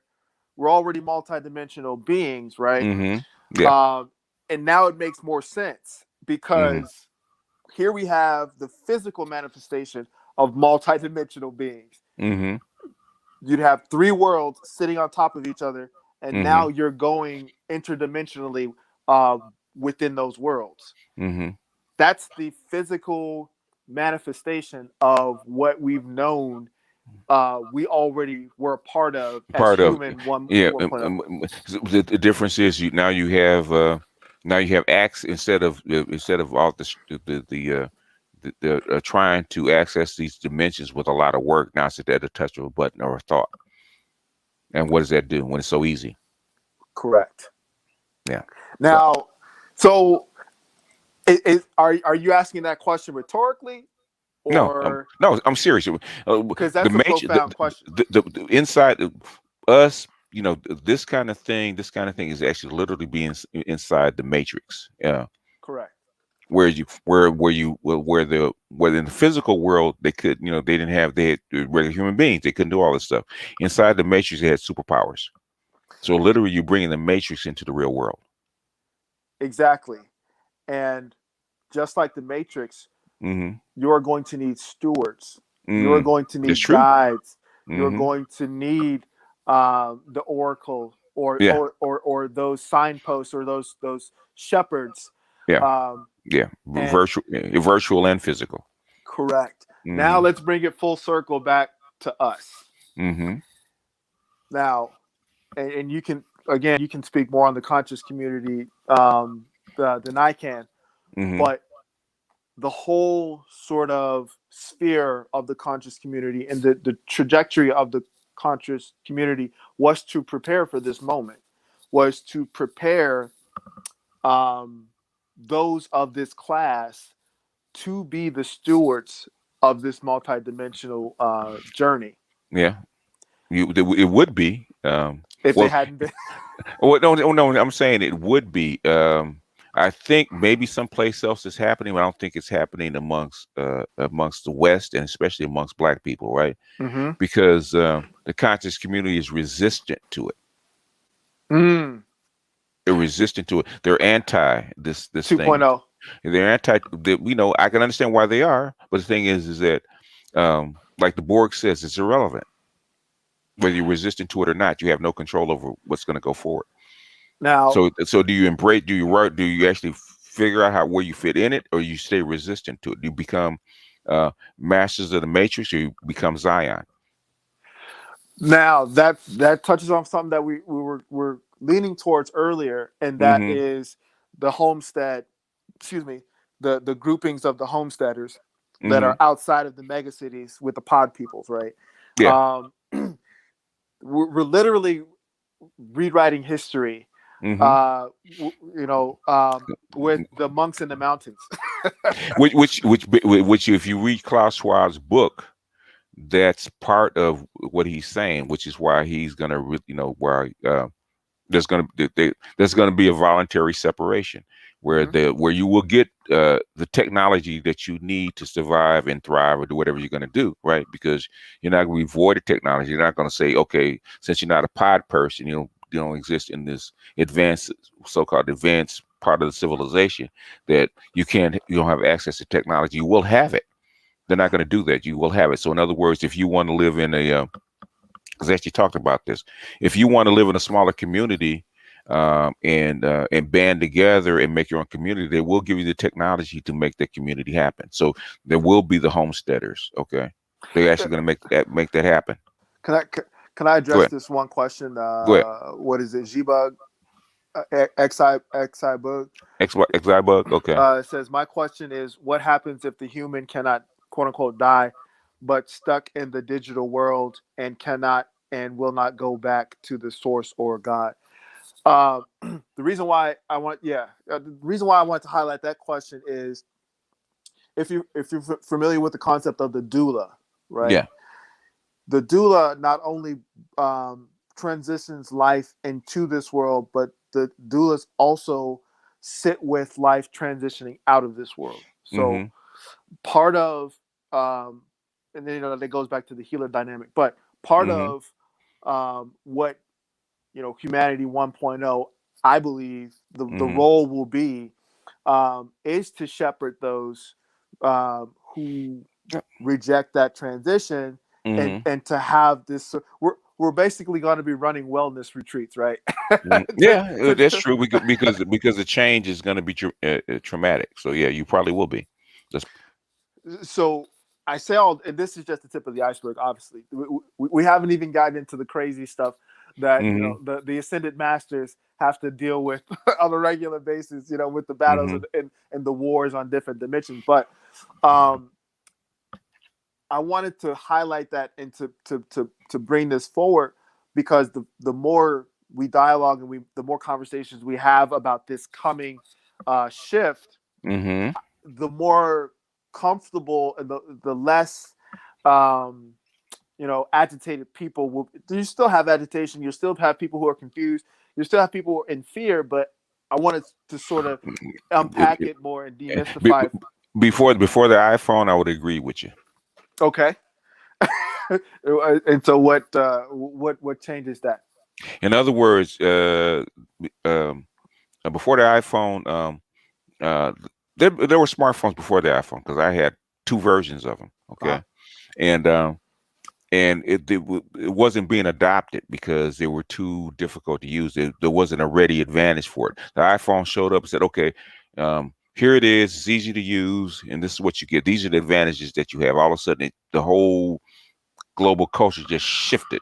Right. You know, how you date, how you interact, Mm-hmm. how you learn, all that kind of stuff just shifted within a matter of 10 years. Okay, Mm-hmm. because of the adoption, and I think this is going to happen with with human 2.0. It's going to be slow at first, going to be a few, but once people see the advantages, I think you're going to see a shift. And you think the majority of humanity will opt Yes. for Yeah, 2.0? 2.0. Not the original people, but I think that when it comes to competition, when say when these kids are out competing their kids, right? I mean, blowing them away and blowing Mm. away adults. Okay. Um, do you either one or two things? Either you had to run from it and get out of that whole culture altogether, or you're going to have to do what it takes to compete. And the advantages that will be given to these children, I think most parents will uh, go for it. And if they don't, the state will. Right. State funding, family projects and community programs Hmm. to try to socialize this new human and this new society. Hmm. But again, it'll come back to the why, Yeah. right? Yeah. Why are we here? I don't think. I mean that obviously can't be engineered out. Well, they've been trying to engineer that out of us, right? No. With the God gene, right? With the VAT2 gene. Uh, Um, I don't think it be. I don't think it can't be engineered out because it goes to the actual substance of what a human being is. It can't be engineered out, and I don't think they want to engineer it out. They want to control it, Uh-huh. But it can't. They've been looking for it. They can't be engineered out, and at least not to this point. And I don't think they want to because it's part of your evolution. So um, if that was the case, why have human beings at all? You just have a bunch of machines. They don't want human beings to be machines. If that was the case, then human beings are unnecessary. So they'll But be one searching thing, for a balance. well, the thing is, I think they want to. I think they want to evolve humans. I don't think they want to get rid of them. You know, because they're human. Okay, so what is a human being with a bunch of machines around them? What's the point? A pet, a novelty. I mean, what the machines might see there. Well, talking about what's the point of an advanced our managers, so to speak, eliminating themselves. I think there's old Twilight Zone um, where there was a manager that the owner of the factory. He actually eventually put all machines into his factory down to the last worker, right? Mm. And then he walks to his factory, right? He sees running, humming along, producing products and stuff like that. And he looks up and there's a machine ready to replace him. And that's what they're afraid of. Right. And so now we get back to the why, right? Hmm. Why are, and this could be a whole other conversation at another time or whatever. Yeah.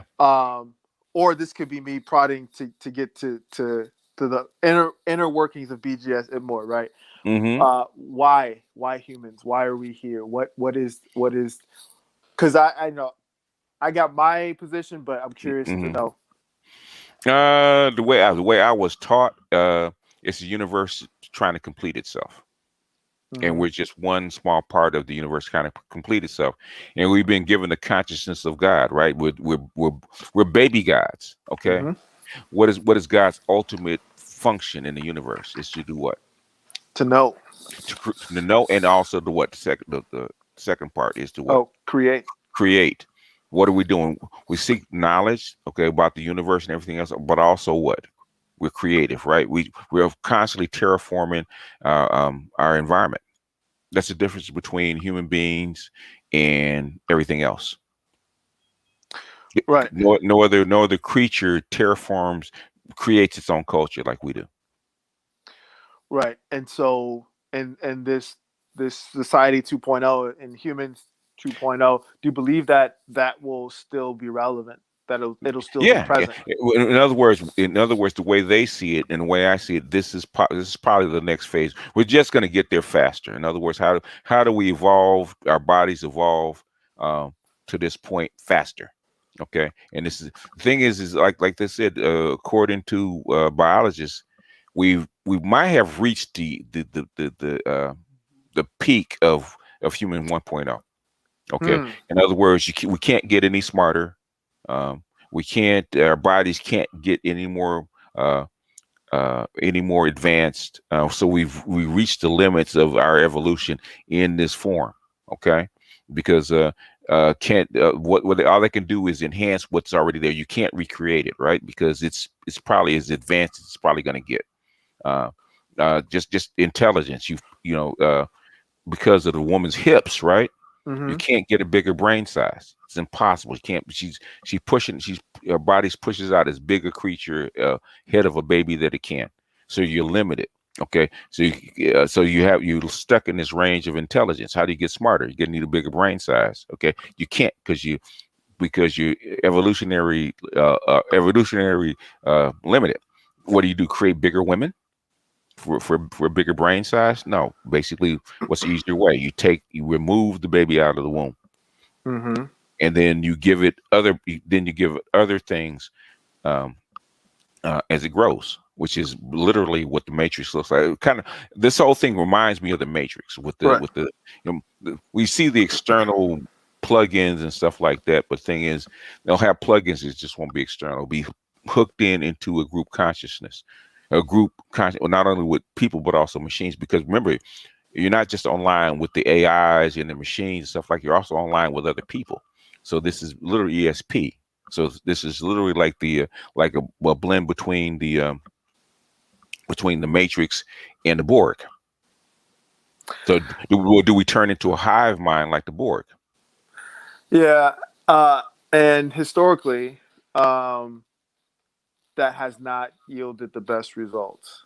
Well, That's yeah, but the thing is, we're not going to be the same creatures uh, as we were before because in other words, you have a hive mind of human beings. They attack another hive, right? correct. Okay, what happens when the whole world is one hive? Is that possible? Is there an Yes. is Yeah. there an upper limit of equilibrium amongst connected We don't art? know it. Well, let me be clear: artificially connected minds. We don't know because our last evolution was 2 million years ago, right, or thereabouts. Okay, Hmm. it's took us 2 million years to get to this point. Okay, the thing is now we're at an evolutionary nexus. Okay, how long could it be? 1 million years? Could it be a thousand years? 100,000 years? And at this speed, um, uh, could we change? Do in like 1,000 years what we did in 2 million. Mm. We don't know.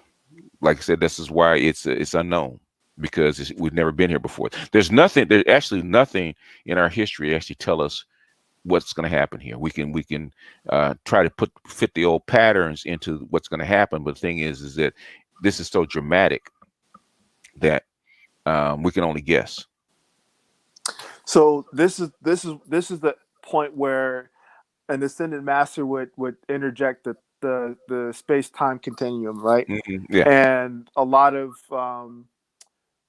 theoretical quantum mechanics majors uh, would be interested in being a fly on the wall, right? With that Hmm. particular conversation Hmm. about the nature of time travel, the nature of dimension bending, Hmm. and how throughout history this moment has been um, either accelerated, decelerated, reversed in an Hmm. effort to avoid it, and Mm. how inevitable this moment is seeming right now.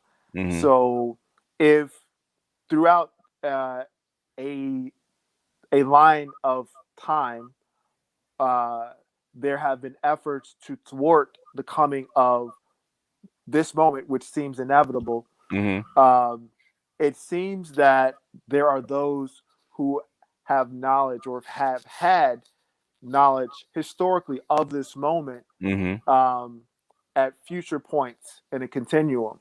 And so technically, this moment is the past, and there have been efforts to slow this moment down, redirect it, thwart it, or whatever.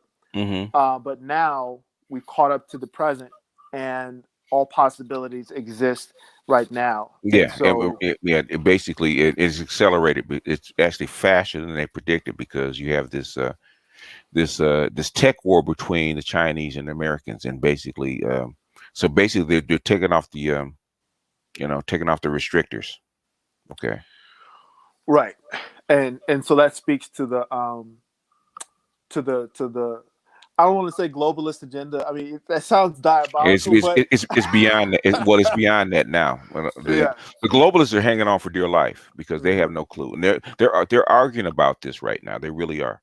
You see the fights between Elon Musk and which is Tesla and Kurzweil at Google. Mm. You see these fights going on internally. You see these fights going on in the Chinese Communist Party, right? When we talk about cloning babies, which they already have. They're Right, just they not already have. they're just not saying it, right? Should this be done? Should this be announced? What's it going to be repercussions? All this kind of stuff. They're arguing about this now. But the thing is, if you know anything about humans, um, just because they argue about it doesn't mean that it won't be done. And nine Right, times out of 10, if something can be done, guess what happens? it's They already do it. been done. Yeah, They're going to do it anyway, right. and and eventually will find its way out into the mainstream. And once it does that, if there's advantages, it's going to take off. I mean, people, they have to make children right now, okay, with their hands because in Japan, um, children lost the ability to actually do handwriting. They had, it took it within like 3 or 4 years they couldn't write anymore Oh, okay. because of the smartphones. Because the digital devices, smartphones, they couldn't write anymore. Okay, I did they have not difficult. realize that it got that bad. This was just a particular instance in Japan. This Hmm. happened maybe 10 years ago, um, Okay. because Japan was a little bit ahead of the curve because they have such a monoculture, right? So when they do stuff, they basically do it all at once, right? Right. And certain abilities that people are actually losing their ability to do. There's certain things that school children can't do anymore like well, handwriting, cursive handwriting, the way they learn. um, Children learn differently now, okay, because they're skipping steps. They're trying to, instead of them doing the basics one at a time, they're trying to mix all these, algebra and mathematics together in first grade, which is, I think, is dumb. But um, these are the processes. So kids learning is drastically different now. Their abilities is drastically different now because they're teaching them different. So So, do you think that the social outcomes or the ripple effect is showing up in the herbivore man? well, that is it. It is, and we'd have to go into. Have you ever looked at the video Mouse Utopia? Yes, Okay, that is something that the pretty ones, well, they're the beautiful ones. But the thing is, beautiful ones. the beautiful ones and all the other things that went along with it were what's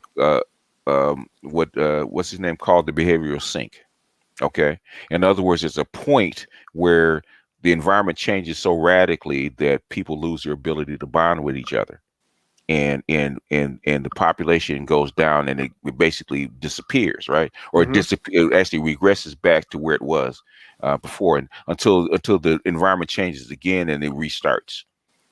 And the Mm. only way to get them to restart is for change the environment, and basically the old ones die out, which is a purge, and the young ones start over in an older environment, older type of environment, and they start over, and then the cycle will repeat itself. And, I think. Go ahead. and so when we blend that case study or that example, Hmm. marry that with the Japanese example, and we juxtapose that with the broader conversation, are we Okay. starting to see Hold a? on a second, cousin Tita. Okay, you guys in the chat. Okay, I've been patient. Okay. If you guys gonna come in and troll my chat, I'm start blocking people. Okay, I've been patient. I've allowed you guys to converse, and respectful conversation is fine. But weirdo kids and stuff like that, I'm not gonna be allowed. In fact, we're gonna, if not, we're gonna demand. I'm actually implement martial law. Start shooting people on sight. Okay, I'm asking you politely. Be respectful. Okay, if you have a difference of opinion, that's fine. Okay, be respectful. If you can't do that, I would advise you to leave now. Okay. You don't have to be here. So I'm in the chat. Be respectful. That's all I'm saying, because I'm looking at this stuff. I'm getting kind of tired. I'm getting ready to start blocking people. Okay. So I know this is a controversial subject. How come we're having it? But the thing is, you can disagree, but disagree respectfully. All right. Okay. That's my service announcement. There you go. All right. Um, but yeah, all of it together and its different components is looking like this overarching consciousness that when we talk about this space, this planet being a cipher or being a verse in Mm-hmm. the greater universe, and this is my take on the why, right? Mm-hmm. Why we're here, what is the nature of reality? Mm-hmm. If this is a school and all that are allowed to learn in this space in Mm-hmm. this school are allowed to learn and develop and ascend for a period of time, Mm-hmm. develop the society, build it up, Mm-hmm. and collapse is baked into the equation, Mm-hmm. which is something that when we talk about universal math, a lot of people avoid that, right? Which has to do with the darkness, embracing the darkness, entering the darkness, but Mm-hmm. factoring into the equation Mm-hmm. the inevitable collapse, Yeah. which it seems like a lot of people try to avoid, which most ascended masters say, no, you must embrace it Mm-hmm. as as a part of the circle, as a part of the There's a process. cycle, a part of the Ex- cycle. Yeah. exactly. Do Mm-hmm. you see that there is an overarching consciousness that will at some point step in and say, hey, you have had your turn, you've had your time here. Mm-hmm. This is not meant for you Mm-hmm. to have longer than your allotted time. Mm-hmm. It's time for new entities to come through to learn their lesson, to add their verse to the cipher, to the ultimate universe, and that's where we see a It, collapse. it, it would basically, if it's baked into the cake, there's nothing you can do about it. So things worrying about is one thing, and is actually irrelevant, right?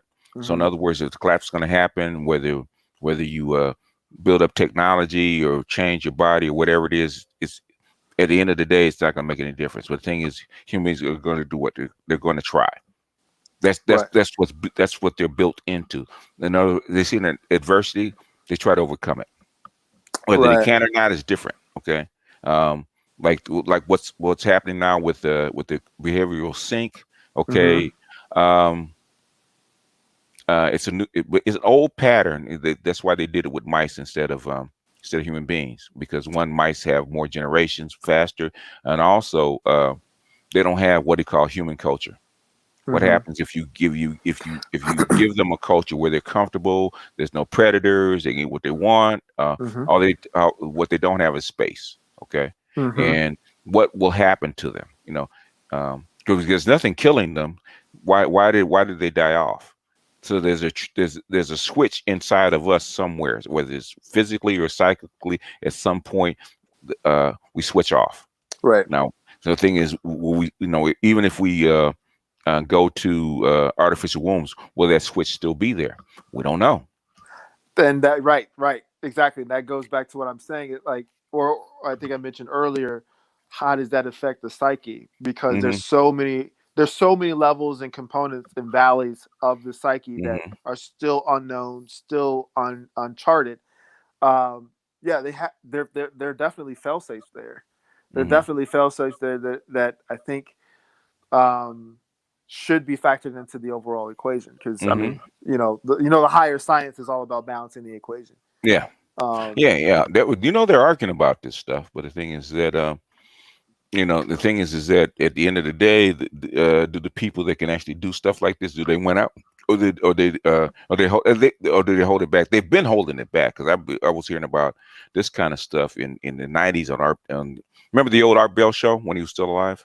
Art Bell, no, no. Okay, they should bring back some of his archives, because they were talking about this stuff back in the '90s, like neural implants. Sir Okay, Charles was actually talking about this in the late '90s. About they were actually doing this with rodents. okay. Okay, so this kind of stuff has been there. The difference between the neural implants then is that back then they were using, I think, a platinum wire, but it's Hmm. actually burning out the neurons. So they're using carbon instead of the platinum wire. So carbon, it doesn't burn out the neurons. So basically, these implants are much more adaptable and safe than the old stuff. So the technology is actually caught up. Hmm. So basically, all this stuff is converging all at once. That's what Right. they call it, singularity. So and basically, your biology was the last step. But now they're gonna, since they can't slow this stuff down, because if they don't do it, China will do it. Like 5G, they try to slow 5G down, but China's already going to 6G. In other words, they're a generation ahead already. Yeah, I got my own my own theories about China because I mean when you think about Hmm. and I don't want to go No, go ahead. for too long, Oh, it's up to you. but Yeah. we, It doesn't matter, man. You can go as long as you want. um, when you think about cultures like that, Hmm. they're very um, they're very collective based. They're Yeah. very tradition based. Yeah, authoritarian. They're authoritarian. Yeah. But it seems like that authoritarian posture or that bringing on of capitalism was a response to the West, and in Hmm. that it's a sort of protective coating if It's they a want it, to. It's a tool. Okay, China Yeah. actually. Okay, what they found out in Germany, especially Nazi Germany. Well, they found out in Germany, right? Uh, Capitalism actually works better in an authoritarian country versus a liberal one. Mm. So China embracing capitalism as a tool will actually work better in China than it will here in the United States. Right. And Obama, even Obama said that back 4 or 5 years ago.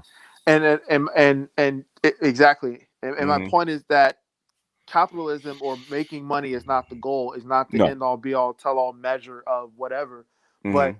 using that as a tool Hmm.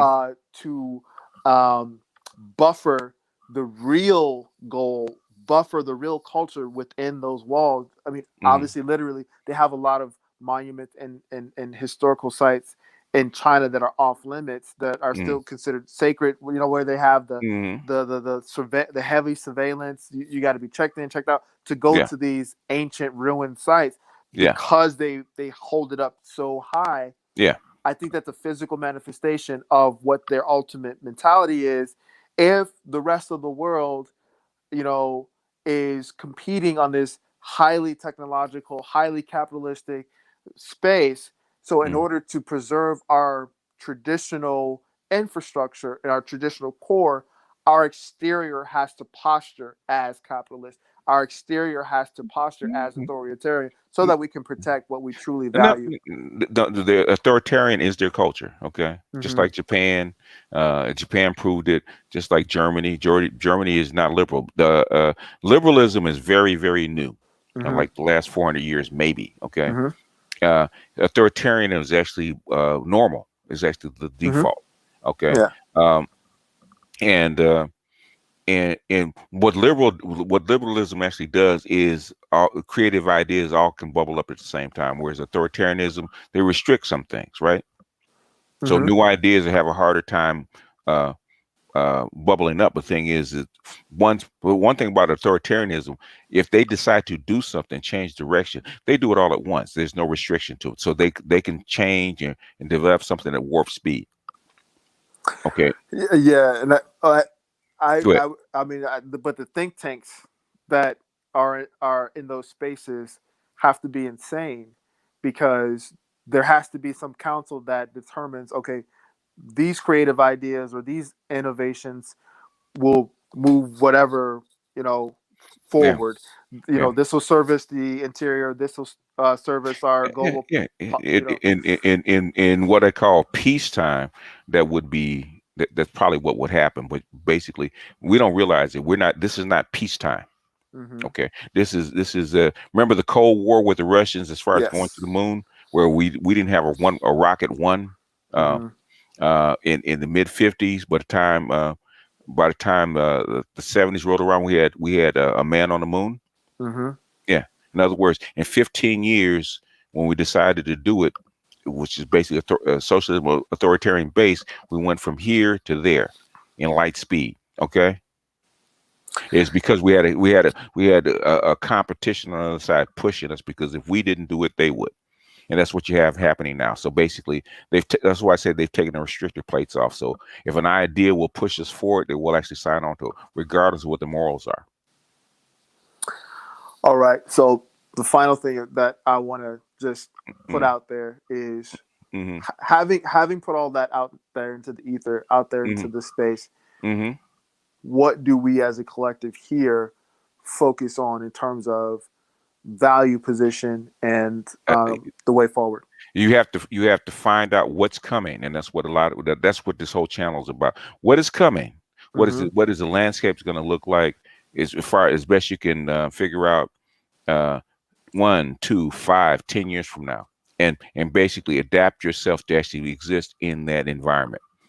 That's what a collective should do. Otherwise, you won't be here. Fair. That's fair. I mean, in that video that I posted before, Hmm. they're assigning wallets to machines, like digital wallets to Hmm. machines. Yeah. Yeah. So like, so Eh, you your bank. Okay. I don't know if you ever heard about the trusted AI in China. no. Okay, there was a trusted AI they actually developed in China, right? That was actually catching criminals, right?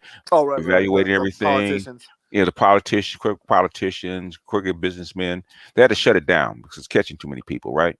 But Hmm. the thing to develop it because that's going to be running your banking system within, I would say, 5 to 10 years. No, I'm Because saying go ahead.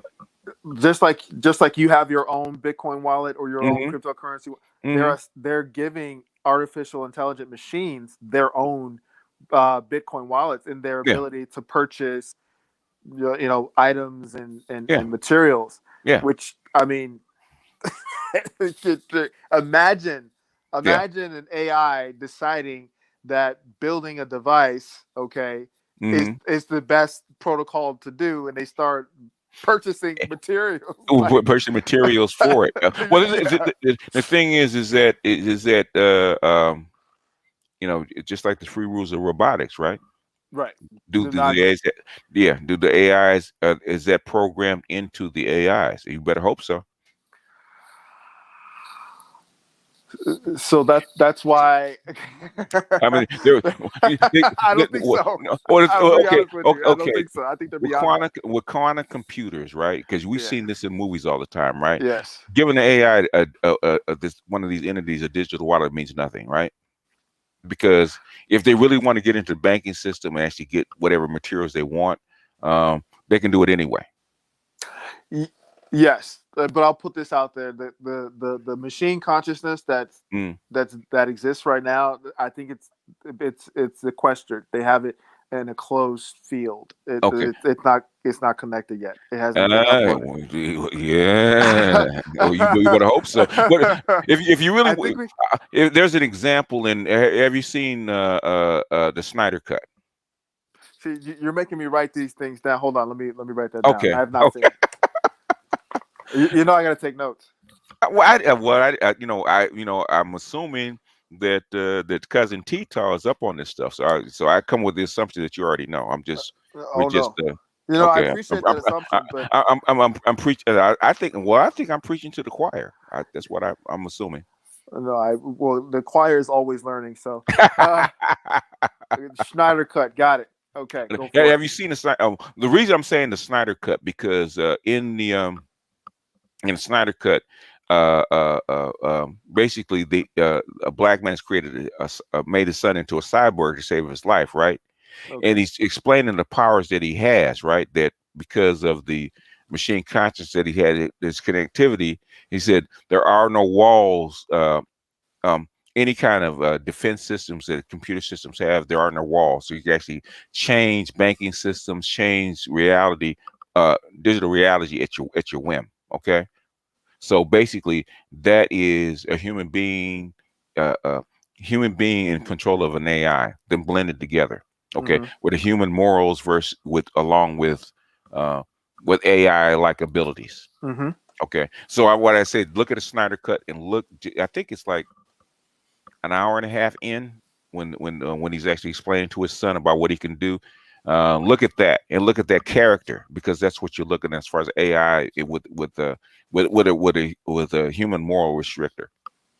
I think that actually embodies that what we're talking about. So, what I'm saying is, and I've written that down. I'm definitely going to take a look at it. So, Hmm. what I'm saying is that there are two versions of artificial intelligence. Hmm.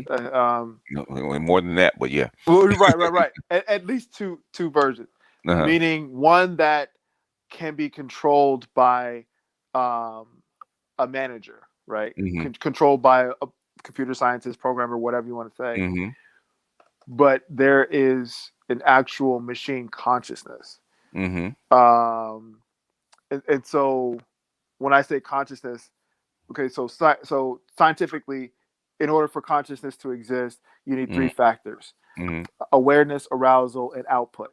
Hmm. Okay, that's the scientific standard for what consciousness Hmm. is, or addressing consciousness. They still are debating what consciousness is, but Hmm.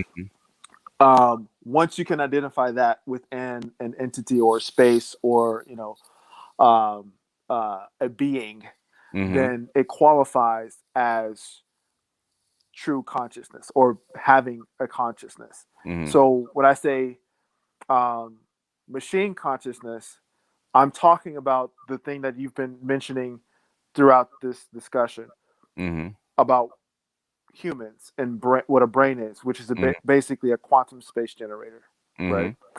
right? Um, and so that consciousness that we have is generated by our quantum space generator known as the brain, which is Mm-hmm. working in concert with other things. But Mm-hmm. um, so that particular type of consciousness exists within the machine space, Mm-hmm.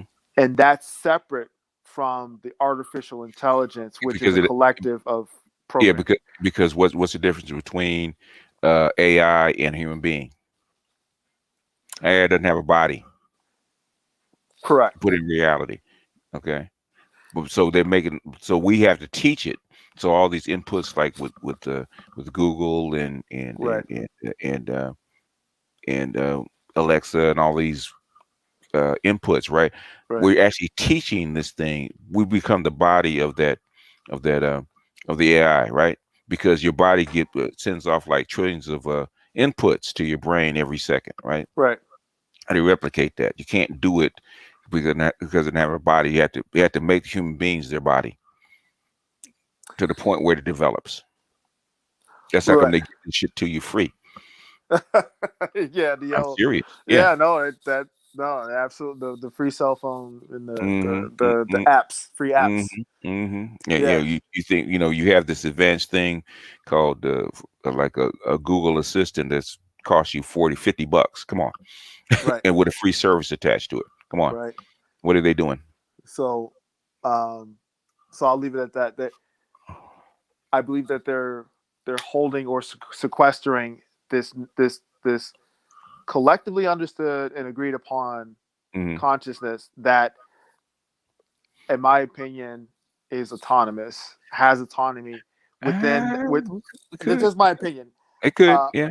Yeah. Within that restricted space, within where it's being held or sequestered, Yeah. and they all they have left to do Mm-hmm. is to give it access. In other words, does do you allow the AI to bite of the apple? Yes, Okay, because in other words, right. do you That's have? all that's left. Essentially, That's all that's left. that's all So that's left. that's what Right, God. In other words, we're playing God to the machine as God played it to us, right? Because you had to give, um, you had to give basically the human beings original's a what choice. choice, yeah, free will. Which people say, well, it doesn't exist. No, you have choice. That's free will. You can, of course, your choices are limited to your environment. That's even God limited to his environment. Okay, as far as choices is concerned, he's got a bigger environment, so he's got more choices. But you know, but that is free will within an environment. Yeah, I think we should. I think we should talk about God in the next. Well, they're already ready to burn us on the stake. Yeah, no, that's fine. Yeah. That's cool. But as always, thank you for your time. I appreciate this. You want to take a few? Yeah, sure, sure. If you What's wanna, your time like? um, yeah, I'm Got good. any? I You got, got half hour, 45 minutes. okay, all right. We'll open it up, and I say be respectful because I'm gonna keep a really tight rein on this, right? Um, because I know I've been seeing the comments, so I'm gonna open it up. You can jump on, and you can actually get your point across. If you get to the point, because we don't need a story, okay? Get on. We don't need a whole 10-minute story to get to the point. Get on, get your point, have a discussion, so we can actually have a dialogue instead of people giving speeches. Yeah. Yeah, and game is always on the table. We're never Uh, not talking about game. well, everything's open, okay? Everything's open. Yeah, yeah. So, But yeah, that's been coming up a lot lately. The what God game? conversation, the God conversation. Because we're smacking right up against it, man. What is consciousness? what is it to be human, what is God, all this stuff is coming up because it's in our face, because now we have to start making decisions, because before it was just okay, what is God, what is consciousness, what's to be human, because we're stuck with these choices. Now we're not. Okay. Right. I So mean, now just now yeah, this is real world. How far do we go, or what is going to happen if we change this, that, or the other? And so now all this stuff is in play. So it's time for it to come up. We're in a new age. We're in a new yes, age. we Okay, are in the because new age. the age of Aquarius happened on December 21st with the We're. opening of the door. Did you get your superpowers? I'm still looking for mine. I think I. And what we have to we won't, but our children will have Listen, I can tell you stories. them. Not in the public space, No, but you can't. I can't. Yeah, Next time I'm on, when I'm on one of rounds, you can tell. yeah, Yeah, you can tell us the stories that you can tell. Let's put it yeah, that way. yeah. I mean, but when you talk about kids, I mean, they already have them. I mean, our kids, the Yeah, grandkids, they're already doing some amazing stuff. yeah. And I mean, when we talk about that collective consciousness and that over consciousness, the Hmm. consciousness of the planet, consciousness of the solar system, and you know, Hmm.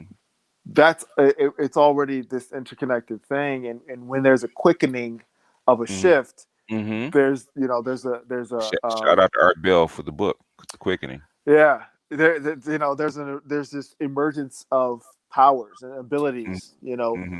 as a response. Yeah, So yeah. Is what's the cipher said to Neo in the in the Kansas Matrix? about to go bye bye. Bye bye. Yep. If it hasn't um, already, and basically, we've kind of found that out with COVID. COVID kind of exposed all that. That Kansas is not here anymore.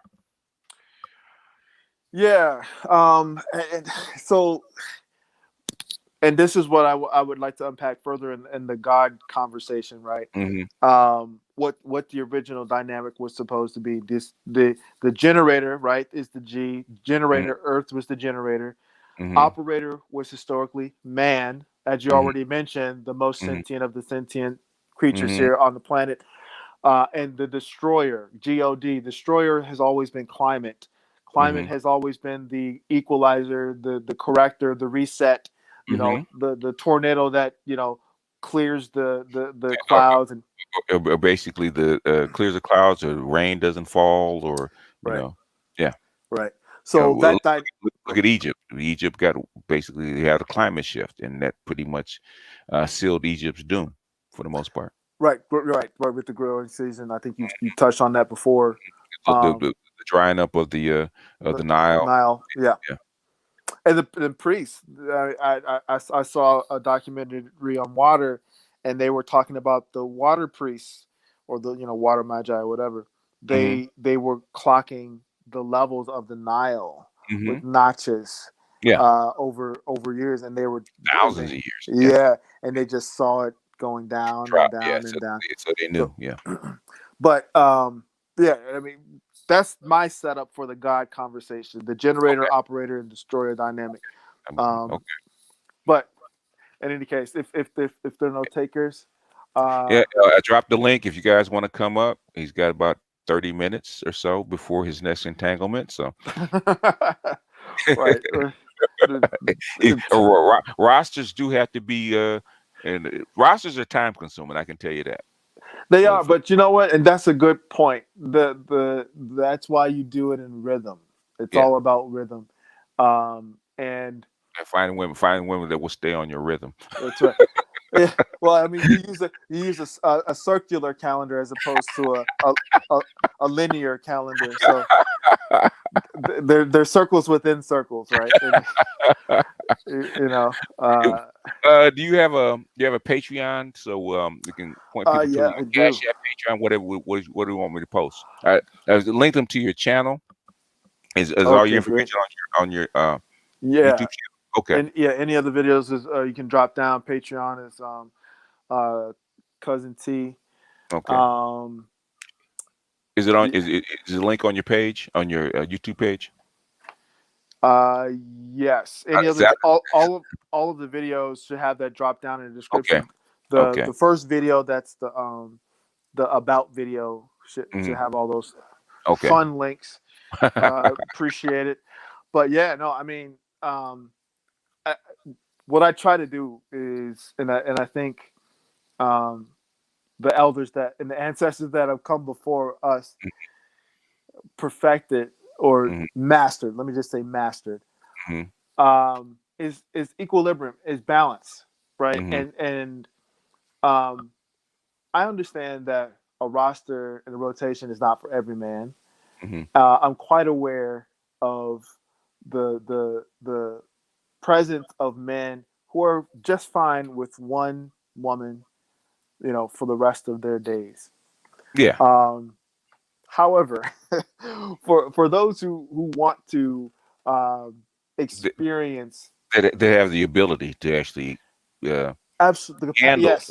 Most guys, I can tell you, are not built to have more than one woman. I can tell you that Now because that's interesting. they don't have the emotional strength to have more than one woman. That is it. You know what? I So I learned at an early age, and when I say early, I mean like high school, because I used Mhm. to think that everybody thought like me, right? Mhm. Harvard Book Prize, captain of the academic decathlon, all of Mhm. these, awards and all these things. I'm like, well, why can't people just do this or be this way? Mhm. The teachers are like, um, not everybody's like you, right? Mhm. Most Uh, people aren't. Yeah. so my default position is, why wouldn't every man want a threesome? But Uh, over it, over time, uh-huh. over time, I discovered that not every, like you said, not every man is built for that. Not No. every man, you know, and that's okay. Mhm. But my philosophy is, let's discover your intimacy index. Let's discover Yeah. what your relationship with Mhm. sensuality is, so Mhm. that you become more balanced, you become well rounded, you become more adept Yeah. at that space. If you're a laborer and you, like you said, you doing widgets like 14, 15 hours a day, you don't have time for more than one woman. Okay. Unless you got a work wife. Anyway, Well, that's different. Okay. he said it's different. Wait a minute. That that is different. Okay. Is it? You Yeah. got a loving wife at home, Yeah. and you've got the finance clerk at your shop. Yeah. Well, what I found out is most guys in an installation. 'Cause I worked in big installations, right, with thousands of people, right, Mm-hmm. majority women, right, Mm. and I found out that most guys do not have work wives. Mm. They're here to do Eh, their job. They're here to do their job. I'm telling you, No, they're that's here to true. No, you're right. You're right. they're here to do their job. They got kids at home. They're barely hanging on, but doing their jobs, going home, taking care of the wife, taking care of the kids. They ain't got time for nothing else. I don't have time for that bullshit that you getting ready to lay out with your emotional. I got time for that. Okay, I'm here. I come to work. I come to work. I do my gig for 8, 10, 12 hours, whatever it is. Take the paycheck home. Deal with the wife, deal with the kids, and do it all over. I ain't got time for the rest of this stuff. So work wise, as much as you think that they're common, they're not. They're not as common as you think. Yeah. No, I mean, the office fuck file, right? Yeah, You're yeah. either in it or you're not. You're not. You might dabble here and there, but the thing is, it's not going to be a consistent thing. And I've seen, I have seen men with work wives that had work wives for like 10, 15 years, the same one, Hmm. and they have a wife at home. But the thing is, that is not the norm. That's what I want to say. Right. No. They, again, that's me thinking. Well, why wouldn't you? But so would Hugh Hefner, right? Why wouldn't you have a harem of bunnies? Um, Well, that's why he's Hugh Hefner and we're not. Okay. Absolutely. He has the ability to actually psychologically manage all those women. Women are not easy to manage. They're not as easy as you think they are. They're not. But they're interesting creatures, and what I've found is Hmm. that there is a natural balance if you do this thing the right way. And I'm If not. it's a big Yeah, if. it's a big if. I mean, obviously we've got everything trying, vying for our attention. Yeah. Those $50 Google phones that you mentioned. But in the space of intimacy, right? Mm-hmm. If things are balanced, if you're dealing with two mature, well-adjusted humans, Mm-hmm. um, you can have some amazing experiences. You can Can. have some We some can. some great Yeah. talks. Um, Believe it or not, for people who don't know, women have a very unique insight Mm-hmm. to certain things, Mm-hmm. whereas we're more tactile, we're more logical. Linear. Yeah. Yeah, No. a woman has a way of filling in those gaps, That that and that's the feminine side. That's the feminine. That's your feminine balance. Okay. Which Jung says you should develop for yourself if you want to be a master. You have to develop both sides. So where her input is, that kind of input is unnecessary. Okay, she's there for something else as a human being. But that's part of the development of yourself. now I totally agree with that. Hmm. Um, and that's why I preach. Ask a pimp. Okay.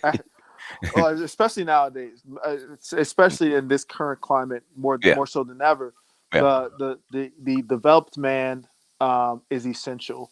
Hmm. I'll call it the masculine master. Hmm. Um, Knowing that she doesn't complete you, you are a whole person before her. Hmm. She brings what you need, and that's why I go to the utility of Yeah. the roster. Yeah. What do they bring to your space? What do Hmm. they provide for your mission?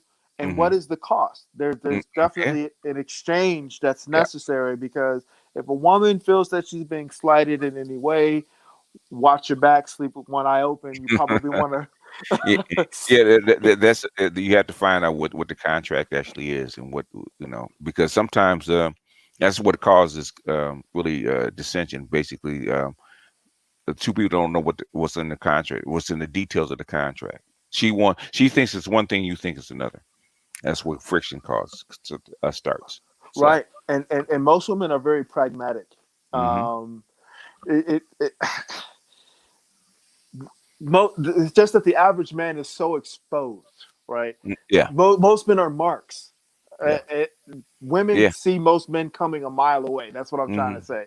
Yeah. They know what she knows within a 50-foot distance Yeah. what you are going to mean to her. Hmm.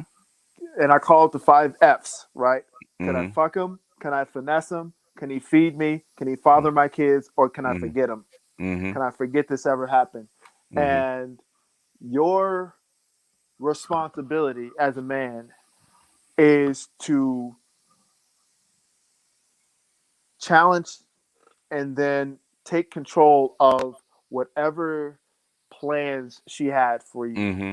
that she Hmm. was going to impose on Hmm. you. Hmm. Um, Take it back to the esoteric space, right?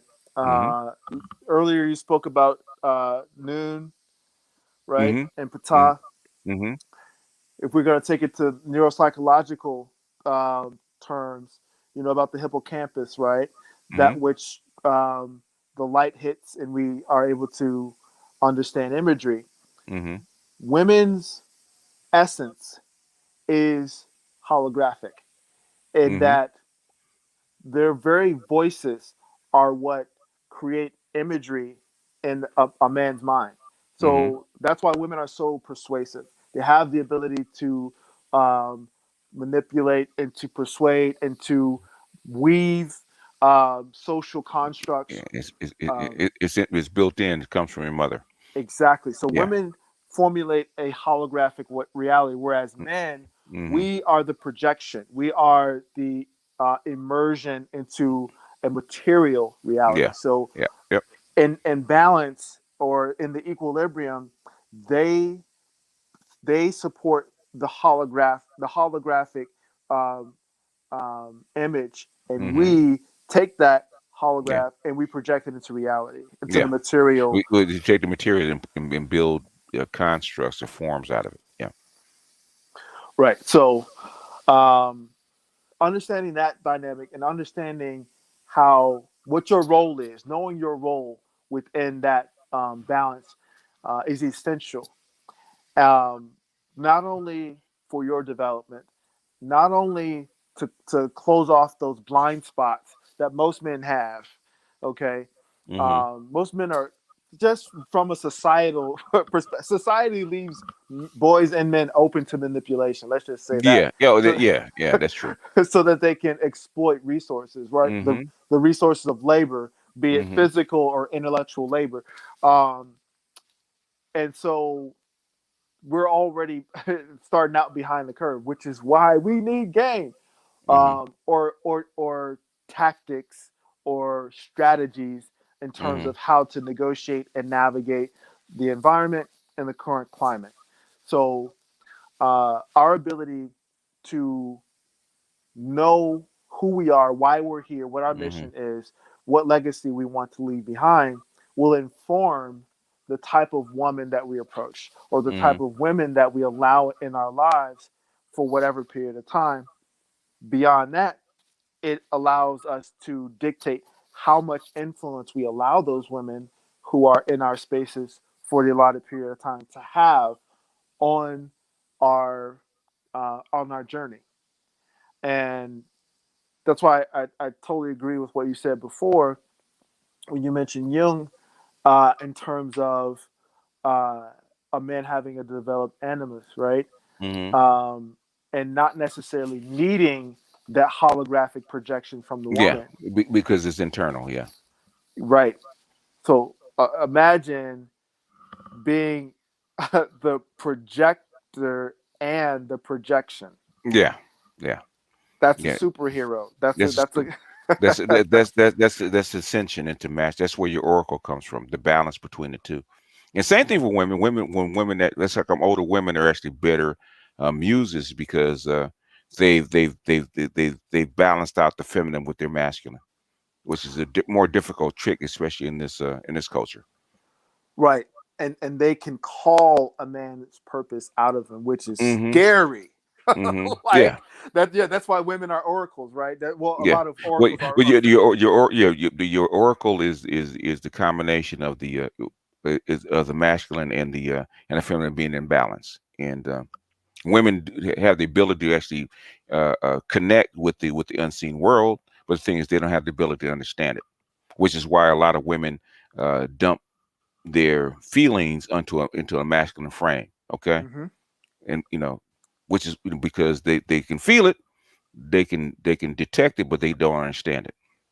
right. So the And, interpreter, right? and interpreter, you the interpreter. On the opposite, where the masculine, the animals can understand it, but they're not connected to it. They can't feel it. It has to be brought to them. Which is when I go into the anima and animus, I actually actually explain that and giving your anima a mission. Okay, that's like the animal out. The animal also often talks to you to a man, especially in his sleep. Mm, Women are actually good at believing in their dreams, right? Because when they go to sleep, they're actually connected to the unseen world. That's when the unseen world actually brings shit to you in images and feelings. And what's the realm of women's power? Feelings, right? right. And Yeah. pillow talk. And That's you the. thou are not shit, cousin Tito.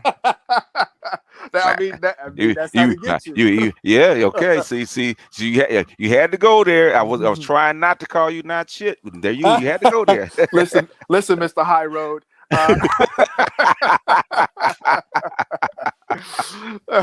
hey, Okay. that they use their skill sets. That's why we Yeah. try to equip Well, men with.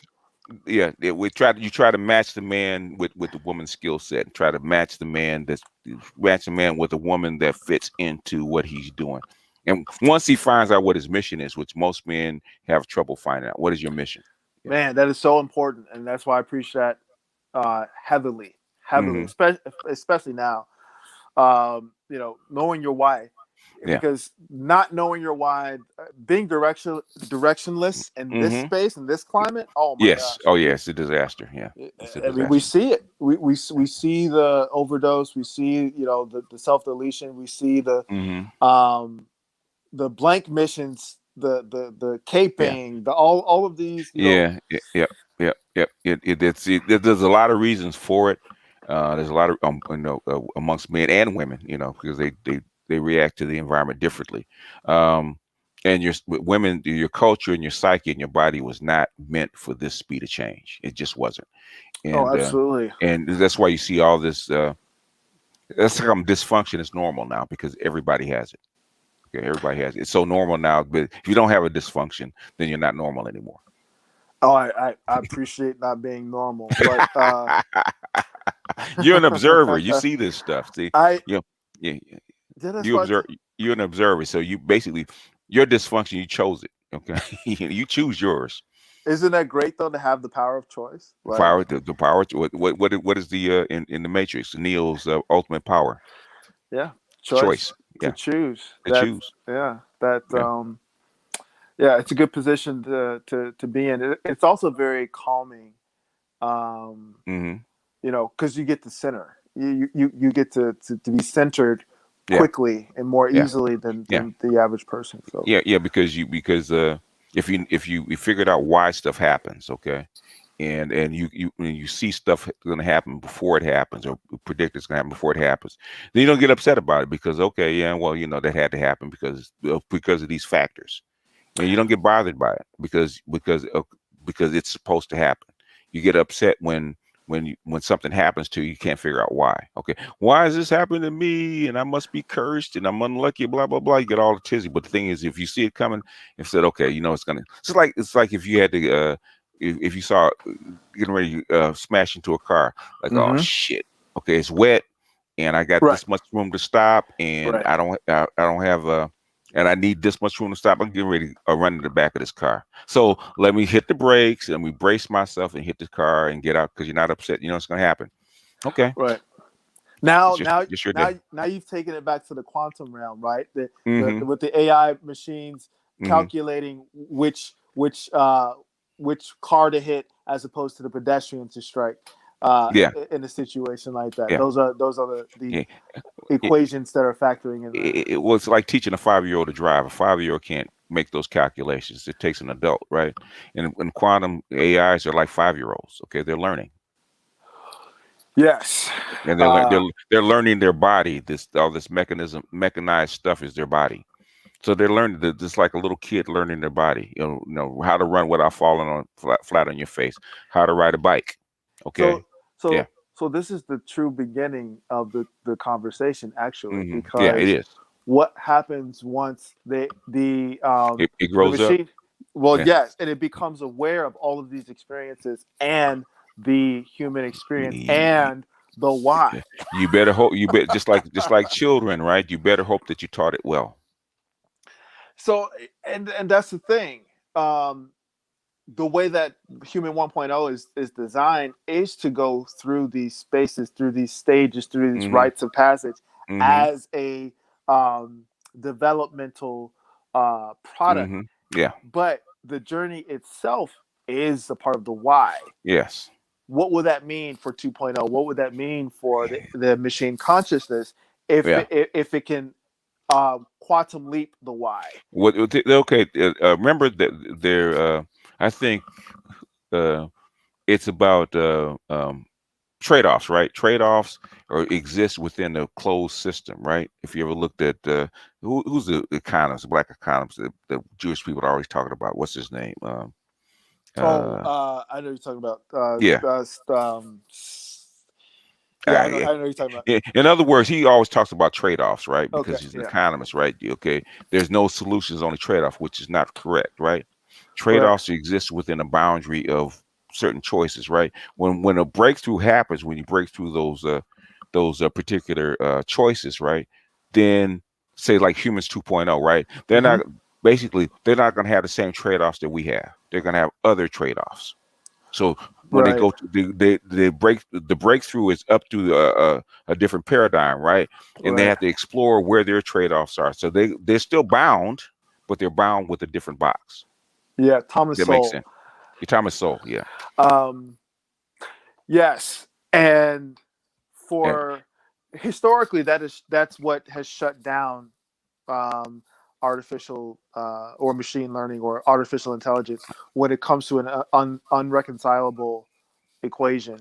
Yeah, yeah. A geek surgeon, I will, since Warren Lance is my brother, I will ask him to be my guest one day. I will actually email him and try to get him on. But pimps are busy. So Time. I'll try to get him on. Okay, since you guys been requesting him for years, I will actually reach out to him and see if I can get him on. Cousin Tito is hard to get, hard enough to get. Okay. Right. He called me uh, beyond the Ides of March. That's now we're in. Now, But cousin Tito reached out to me. Otherwise, he's unavailable because he's. yeah, Yeah. you know what? See, that's the thing about dealing with magi, right? Uh-huh. You always know the magic words. Anyway, we got the chosen one. She decided to come up and we're gonna see what she's got to say. But the thing is, we don't want stories. What we want is to get to the point so we can have a dialogue. Okay? Because Hello. that's hello. Thank you. Peace and light to the panel Blessing. and to the Yeah. chat. Greetings. How are you doing? I'm going to make it short and sweet. Mm-hmm. I just wanted to say I appreciate you, BGS, for allowing me to get on your panel and Mm-hmm. express my thoughts. I'm new to this community, obviously Mm-hmm. on YouTube. I'm an introvert. I don't have friends. I live in a bubble. Like I'm like Mm-hmm. Lil Wayne when it comes Mm-hmm. to, as far as corresponding with people. Mm-hmm. And I get very passionate when it Mm-hmm. comes to me expressing my opinions or my Mm-hmm. or my thoughts or my points or just trying to get my point across in general. Mm-hmm. Um, but please don't misconstrue my passion for anger. I love all my people, and I'm Mm-hmm. just here. I'm gaining knowledge. I'm Mm-hmm. here. I do not know it all, and if I Oh, come we across, understand, but thing is that okay, like you're the new kid in class. Okay, you're the new kid in class. This is one. This is a male channel, number one, and then you're a new kid in class. The thing is, just like you go to a new school, right? You have to learn how to fit in with the flow of the people that you're interacting with. So that's on you. Okay. But the thing is that we kind of give it. We're trying to give people leeway. Like, okay, get to your point. You're off base, whatever. We're teaching you how to fit in. So, so the thing is that what we're trying to have is a discussion, trying to have an interaction, trying to have um, a dialogue. But a dialogue, it's kind of hard to have a dialogue with somebody. I actually talking to Dr. Johnson like earlier today, and he was saying the same thing. It's kind of hard to have a dialogue if somebody's going to talk and they're throwing in like 60 points. Okay, what do you talk about? Okay, that's just them talking. You're basically talking to yourself or talking at somebody. So what this channel is about having a dialogue, just like me and cousin Tito, we had a dialogue. So, so that's the whole thing. Now, what you hear, um, what do you have to add to the conversation? Is she there? no, I'm still here. I was Okay. just listening. Okay. But no, yeah, no, I completely understand where you're coming from, and again, I Hmm. guess I am the new kid on the block, You right? are. And, Shocker. and Yeah, you're in a male dominated space on top of that. So, absolutely, and I do, and I understand that, and hmm, and the beautiful thing about being able to go back and I actually went back and listened to that panel that I was hmm, on, okay. and Uh, I'm Okay, I but the thing we is that are the thing is that we're this is a topic, okay? Cousin Tito's a guest. We just went through like 2 hours of conversation. When he leaves, we can actually talk about that. But right now, do you have anything to add to the discussion, or the one side or the other to what we're talking about? Well, yeah, you were talking about he was Quantum. speaking in regards to quantum. Well, I mean, he had a lot to say. So, I Okay. mean, my time is limited, right, on the panel. No, no, it's not limited on the panel. What I'm saying is, uh, I with I don't males, know where to okay, start. He and, had a lot to he say. had a lot to say. I What mean, he jumped was out? speaking What for ju- a what bubbled up out that you either agreed with or disagreed with? women have strong feelings about something. Well, Okay, what do you I, have strong feelings about? I just want to address this. Okay, I him dissecting uh-huh. for me, I feel like Females? that's complete. Yeah, it's complete pseudoscience. No, it's It's not. based off of his It's perception of no, his reality because no, you're no, generalize. n- Well, no. for me, that's my That perspective, okay. right? The thing is, with My cousin T opinion. Talk, cousin T Talk comes out of a camp with Ron Wills. And Ron Wills has been doing this for like 30 years, right? I've been doing this for like 15. Okay, cousin T Talk's been doing this for like 10. He deals with this world. He can't tell you what he does in real life, but the thing is, he knows multiple thousands of women. Okay, because he deals in that world with of all classes. Okay, so he's seeing these people coach these men. So these are real world results. Okay, unless you have the similar experience. How many women have you coached, or men have you coached? Um, can you elaborate on that question? In And other another words, thing, I'm in other getting words, no. In other Jack words, Jackson vibes from in, Cousin in T. in other words, I know what you feel. Okay, the thing is, does it match up with reality? Okay, he does this for a living. He coaches men for a living, and his ability to make this living is based on what outcomes. Does what he says work? If it doesn't work, he wouldn't be here. He wouldn't be doing this. So it has to work. It has to work in real life. So no matter what you think, we can think anything. But the thing is, I'm an athlete, right? Okay, cousin teacher, I've been around athletes. When you get on the court, you can think whatever you want. I can make this shot. I can beat this guy. I can dunk. I can do whatever. Until you get on the court and actually get in with the competition, that's all that counts, because that's your test. Okay. When you're in school, you can think that you're going to get an A on the test, right? I know the information. When we put that paper in front of you and they hit the clock and say go, can you prove what you have said on that piece of paper? That's reality. Okay. He's done that. I've known the man for like 3 or 4 years. He's done that. Okay.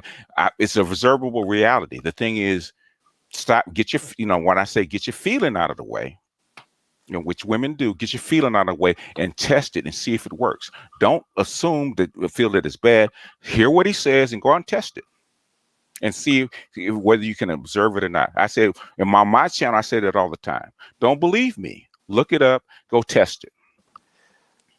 So my question, can you hear me? Yeah. My question would be to Chosen One.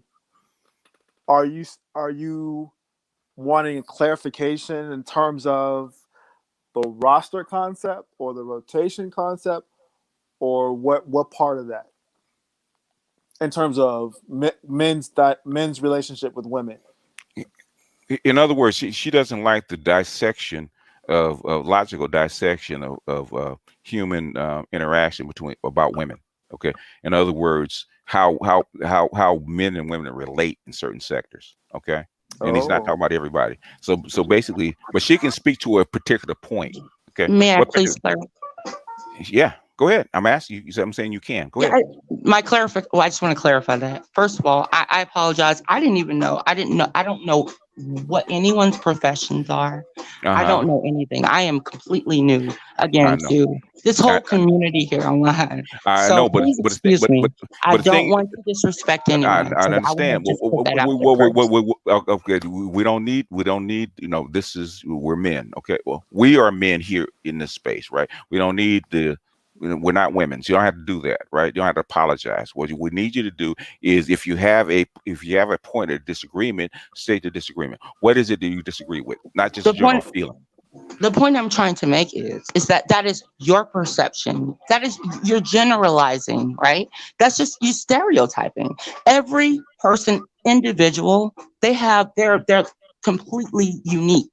So how are you able to sit and yeah, we can sit and say, oh well, we're going off percentages, 95% of the population, they're completely clueless, right? But you're basically you're doing that with you're generalizing a whole population of queens. I'm not Let understanding me your go ahead. logic. I'll let him answer, and then I'll go behind him. Go ahead, cousin. You So want to? the first response to that is absolutely. That's the way um, this work works. If you were to try to individualize every case study, you would never get a point across. You'd never be able to structure uh, a a system. And so, identifying key elements and key aspects of the type of women that fulfill a need for a type of man is effective when a man is looking for a type of woman. So that's just basic human interaction. Being able to giving that language and being able to articulate that in a way that comes across and that in digestible bites, that shows your ability as a communicator. So how would you do that? Honestly, if you're speaking just for sound bites, No, no, no. that's your prerogative. Don't do that. Don't do that. We're having an honest discussion. Answer the man and answer it honestly. We don't need all that. In other words, he asked you a question. How would you do that? How would you teach somebody if you can't generalize?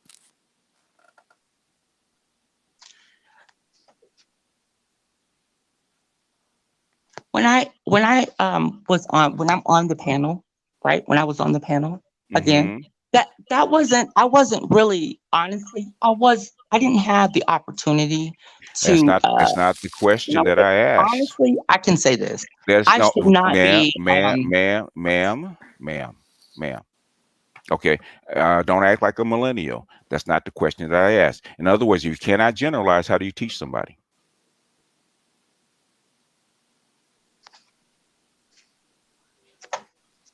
the funny thing is, can I say this real quick? No, you can't. You can I answer my actually question, teach people. huh? No, basically you can answer my question, and then you can actually say something else. Answer my question. You brought it up. Listening, Huh? that's number one, first and foremost, is listening skills. Listening. We have two ears and one mouth for a reason.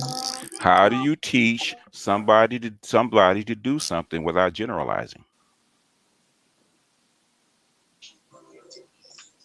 By putting it in subgroups, How? right? Well, Easy. a So subgroup. A subgroup is what? Yeah, it's still a group. You have to generalize about what? The group, right? Not individuals. It's a group, right? the point I'm trying to make is if you're speaking on who are you speaking on? He Okay. was speaking on no I just want to ask the question when he was sitting He's right there. he had He's the not a he. opportunity. When I he has a apologize. name. I'm speaking to you directly, cousin. Hi. When you were sitting and you were speaking, right? Uh-huh. I sat and I listened. Now, pretty young thing, and all of the lingo and the jargon that you use. Who were you talking about? Me- That's the question I have for you. He didn't. Okay, go ahead and explain it again. He actually did explain it, but go ahead and explain it again, cousin Tita. Who was he talking about when you talk about PYT? Explain it again. He actually explained it very well. As a matter of fact, he spent like 20 minutes on it. But go ahead and explain it again, cousin. You know, PYT. What? So Who was he talking about? Who were you talking about when you talk about PYT? specifically PYT, pretty young women that men desire to be in their presence. And so, what a pretty young woman brings to a man's presence is energy, is effervescence, is the type of renewing shot of life that most men crave. So that's just one of the types, and it's really um, it's really something that reflects on the overall sort of position that men in this space have towards women. We actually like women, we appreciate women, and we desire to have a meaningful sort of dynamic with women. So the types of women that bring value to a man's mission ultimately are the types of women that we discussed in this space. So that's just one example. But thanks for your question. BJ's my phone's about to die, but thank you so Okay. much again for All having right. me. But Yeah. yeah, let me know when you're ready to have that God conversation. So Okay. Well, all you gotta do is reach out to me. That in my time is your time, man. I got you. Appreciate it. Shout out to the comments and everything. Everybody who participated as well. Uh, So peace. yeah. All right. Okay. He's okay. I'm gonna stay on for a little while longer. Okay. I want to ask. Since we're on by ourselves, I want to ask you a question. Right. Okay. How are people socialized to actually cooperate in this vast civilization that we're in? How do they cooperate? In the simple, well, And wait, hold any on. any village, any civilization, any group in any country, how do they cooperate with each other? Well, first of all, you have to be on the same frequency. It had to be on the same You- frequency, so there has to be something. Absolutely. Has to be something in agreement, right? There has to be an agreement, right? I That has completely agree with you. that has to be that has to be taught, right? So basically, I mean, do you dance? Let me ask you a question. Do you dance? When you say, wait, hold on. Do you Everyone dance? dances. We all have No, and rhythm. everybody doesn't dance. I don't dance well. Okay, everybody doesn't dance. I'm asking Oh, you, as a we're black woman, do you dance? Okay, that's first question. Is it yes or no? professionally, no, I No, don't. no, I'm not saying that. Is it a yes or no? Do you dance? Yes, Okay. I do. Have I you ever dance. done Anytime I hear a beat that I have, love, have, I dance. have you ever done a line dance? No, You never done a line dance like the no, what is it, shuffle? Okay. nope. What kind of dance do you do? I do. Wait, hold on. Have have you Are you have you have asking you, for the style of dance? have you ever No, danced in a I don't group? twerk. Have you danced in a group? No, Okay. Okay. If you're a sigma individual outlier, then you can't understand about why generalizations actually work. People are actually socialized to do basically the same thing in a group. Okay. 90% of the time, they do the exact same thing the exact same way if not exactly in a very similar fashion. People are very similar by design, by nature, in a group, a nation, civilization, by design. That's how they sync and cooperate, and things actually get done. People can't be doing things individually and willy nilly, otherwise everything will go to hell. Can't have this many individuals running around. We have to actually learn each individual type. There had to be something that they all have in common. And 9 times out of 10, each group has multiple things that are in common because they've been trained the same way, they've been socialized the same way. They have, and the only difference is maybe their personalities are different, and then even them they're grouped into certain personality types.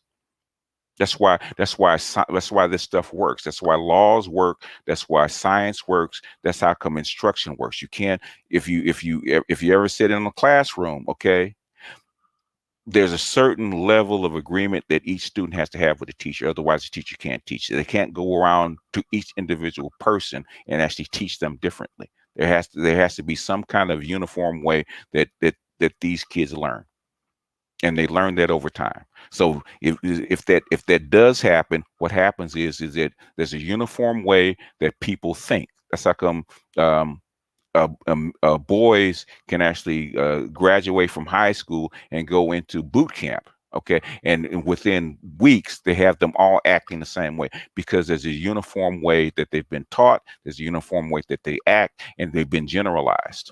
Okay, people are very generalized. You don't think so because you want to focus on the little minute differences, right? Nothing in the universe is exactly the same. Like air. If you take a molecule of air, they're all different. Okay. But you cannot treat each individual molecule of air separately as an individual. It acts as a group. People act as groups of people by design. So generalizations do work because people act as a group by design. Now, if you want to atomize them, which doesn't work because people don't like to be atomized. They I like to be in understand. groups.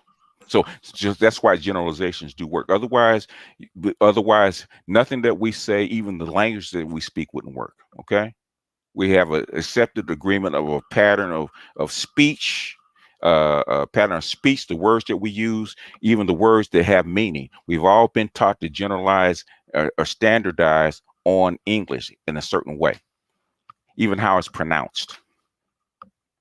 We standardize this stuff so we can actually interact and actually cooperate and work with each other and fit together like a unit. That's how we survived 2 million years in this hostile environment we call it in planet Earth. Otherwise, we wouldn't be here or be this successful because we cooperate. Now, if you got an argument against that, go ahead. I have no debate at all. Absolutely, I agree with everything you're saying. And when I my outlet, how I actually express myself is through music. I Mm-hmm. play several instruments. I Mm-hmm. compose Mm-hmm. music. I Mm-hmm. write. That's how I So, express, so and, you and know, so and so myself. So so I so I, basically I understand what you're saying. so music is standardized, right? The Yeah, so just harmonic, put me, the harmonic, generalize me in that category yeah, and of the harmonics, yeah. introvert coding geeks that plays Call of Duty, right? Mm-hmm. And Yeah, and yeah, and writes and composes, and yeah, yeah. yeah, that's me. So I'm in that generalization. Yeah, you are. You're in that group. You're in that. Yeah, I'm in that group. You're in a subgroup. It's, That people really look like actually think. Um, actually think. I Wait a minute. What does express that my mean? I'm expressing myself. It's so funny that I actually you guys would not believe what I actually do for a living. You would I, you would yep, I would. completely laugh. No, But the no, point I'm trying to make is that I'm sitting we. here speaking to all of you, right? Mm-hmm. And I'm not able to express myself how I really truly want to. You got to So learn that. that's the issue. That yeah, You that's have to the learn that. You got to that's the learn issue. that. How do you communicate with people, right? I have so many. See, that's the thing. I have so many things I want to say at one time, You and can't. it's You just can't. You like I can't. have to come. If Yeah, I said a whole bunch of things at one time, you wouldn't understand it. You have to learn. That's called discipline. Discipline yourself. It's called discipline. In fact, Dr. Johnson was just saying that about his students coming in. Okay, you want to say so many things at one time, you don't have the discipline to actually isolate it and actually deeply go into the one thing that you want to talk about, one subject at a time. You can't say everything at once. You can't do everything at once, you're and absolutely. nobody can understand you if you throw like 10 different things at them. They don't understand it. What do you mean? Especially if you don't connect them. And most people don't connect them. It's not what you say. Can you connect all your points and make into a whole? And most people can't. And people that can have a very rare talent. It takes a lot of study and a lot of practice and a lot of work to actually be able to connect 10 points and make it a whole, which I can say you don't have. Okay. So the thing is, stick to one point. I'm gonna put the link in the chat so that you guys can tune into my video that I will be putting up, so that you can see that It, I don't have okay. an issue with Okay. making a point. This is a man's channel. Okay. It's a man's channel. It's a very male space. Okay. Why should what do you have that we should listen to? Why should I, somebody I don't really know, why should I suggest your channel? You're not a man, you're a woman. I don't even know you. Why should I actually suggest to my listeners, my subs, your channel? Give me a reason. I'm just here to enlighten. I'm here for my people. Okay. That's what I'm here for. Give me That's a the give. reason why I am You using know, my throat chakra to yeah. speak to my people. And you know what's so funny is But your that's the but whole your point is but I speak to people all with, day, every day. with your throat chakra is there for But with projection. Hold on a second. Your throat chakra is there for projection. Your heart and your brain control your throat chakra. Okay, we need to use your brain right now. Why should they tune in? Especially men here. Why should they tune into your channel? You're female. You're speaking female language. Why should they tune in? What are they going to get by tuning into your channel? I truly feel they should tune in so that they can be enlightened to know that don't What generalize all of us. We're not. what We are what all individuals. what outcomes do they expect? Give me your elevator speech. What outcome do they expect when they tune into your channel? Sell yourself. What is it? Rawness. To be honest with you, I Mm-hmm. can't. I cannot If you, be fake. I'm not being fake. I'm not trying I, to does it sound like I'm? sell Is myself it? to It people. sound like? Does it sound like I'm fake to you? No, no, you're not. You are In absolutely other words, genuine. I feel that. I can tell people what they're gonna get in 30 seconds with my channel. I can tell them in 30 seconds. I actually have a female mentor in the conscious community, believe it or not, in Los Angeles. I've been knowing her for like 30 years. I've been working her for the last 12. Okay. Basically, you have to have an elevator speech. Okay. She's a master, a female master in this conscious community space, right? Okay. And she would tell you it has to be grounded into practicality. Okay. What you can't be all over the place. You got to be able to tell people what they're going to get if they tune into you. She can do that. She's been doing that for 30 years. That's where I learned it from. Okay. My channel is to inform and teach people, especially men in this space, uh, what's going to happen in 1 to 3 years, 1 to 5 years, and they will hear stuff they will never hear anyplace else on Black YouTube. That's 30 seconds. That's my elevator speech. What's yours? Well, for me, every Mm-hmm. single thing that they are doing in the background, where they're distracting us with all the other shit, Mm-hmm. that's what I'm going to put out for my people to see. I want them to see what's going on at LHC, CRISPR, Okay. all of the experiments, everything. We have we have one person that's a genetic engineer. She just got 2 grants. Oh, okay. She just got 2 grants. We know her personally. She's been with us for 3 years. That's an expert in CRISPR. That's broken it down. What are you going to give to us that she can't? And she knows this stuff, cutting edge stuff. You know the artificial mechanical womb that I showed in the video. Okay, I went to her. She broke it down. She broke it down to the point where if you walk away understanding it, what are you going to give that she can't?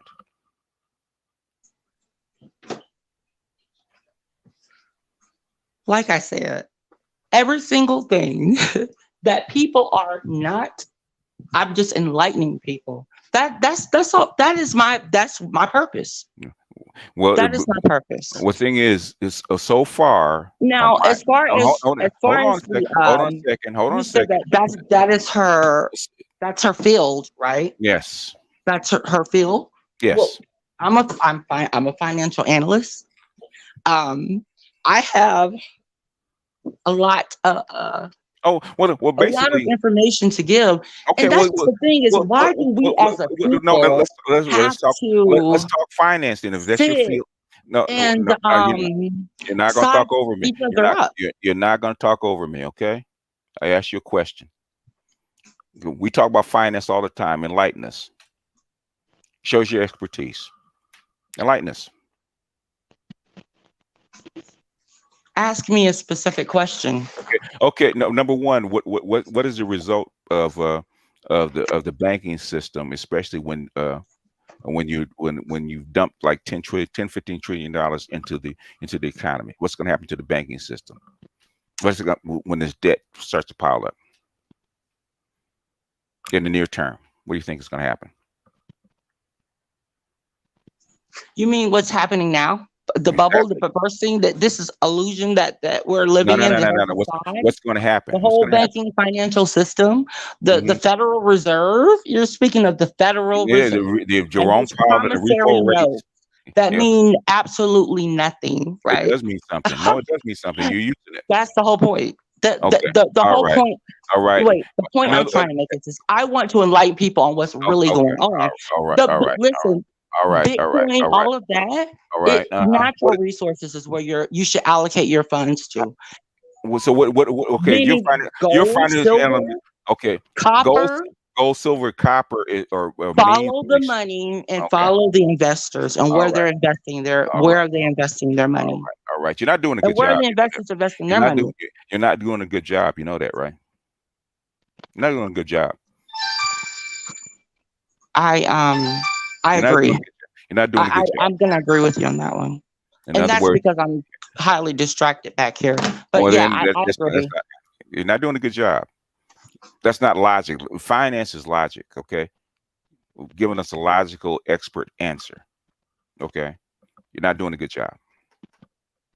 And basically, and so I'm gonna invite other people on. Okay, okay. If and you know what, I'll do this. I will post your link in the back chat, and I'll actually, if people want to go over there and look at it, fine. They can do what they want. Okay, I'll give you this one shot. Normally I don't do this. If I don't know you or you're not associated with me or you're not a guest, I don't post your links. Okay, especially if you can't elucidate why people should actually go see you or go watch you. This is not free advertising. This is not a billboard where you actually come on and actually advertise. Okay, if you haven't contributed to anything, I normally don't allow it, but I will allow it in this case. Okay, post your link in the back chat in the private chat. I'll put the link up for you because you can't do it. You can't do it. Won't allow you to do it in the chat. It won't show up. Okay. BGS, thank you. I really, truly, I'm going to say this one more time. I know I'm Mm-hmm. sound like a broken record, but I appreciate you allow me to get on your platform and Mm-hmm. speak my thoughts. I know these folks in the chat that think that I am literally crazy when Yeah. I'm not. Well, what? And, That's I'm not doing a very I'm good job I'm of trying to pull relate. logic out of you that they can understand. These are not women. Okay. We don't think in feelings. You're talking to men. I've been trying to. If you understand the dynamic and vibration and the way this esoteric stuff works, you know you can't talk to men like women. You guys talking feelings. We talking logic. Okay. I understand that. Yeah, and I No, also understand that I no, you have. don't. No, you I'm don't. No, coming you off a don't. little. No, you don't. No, you don't understand. I can hear it. I've been doing this a long time. Gnostic. I don't put Black Gnostic in my name just because. Okay, BGS stands for Black Gnostic. I've been doing this work for like 30 some odd years. So I understand where you're trying to go. Okay, and most of the people that come on my panel, like cousin Tita, he's very steeped in this stuff. But okay, so when you come across, you talk to people that already know this stuff. They know when you don't know. I know when you don't know. Okay, I can hear it, and I don't like people trying to say stuff or trying to push stuff when they don't know it. I can hear it. That's why I can correct you. Okay, we talk about concepts you don't even understand. I know you don't understand it because you couldn't give us a question about. You have feelings, which is okay. When I tell you try to get into your if you mastered this stuff, I can tell you get into your logic mind. You can actually make that shift. You can't because you haven't worked on it. You need to go back and work on it. You need to go back and get in touch with your logic mind because you don't have any balance.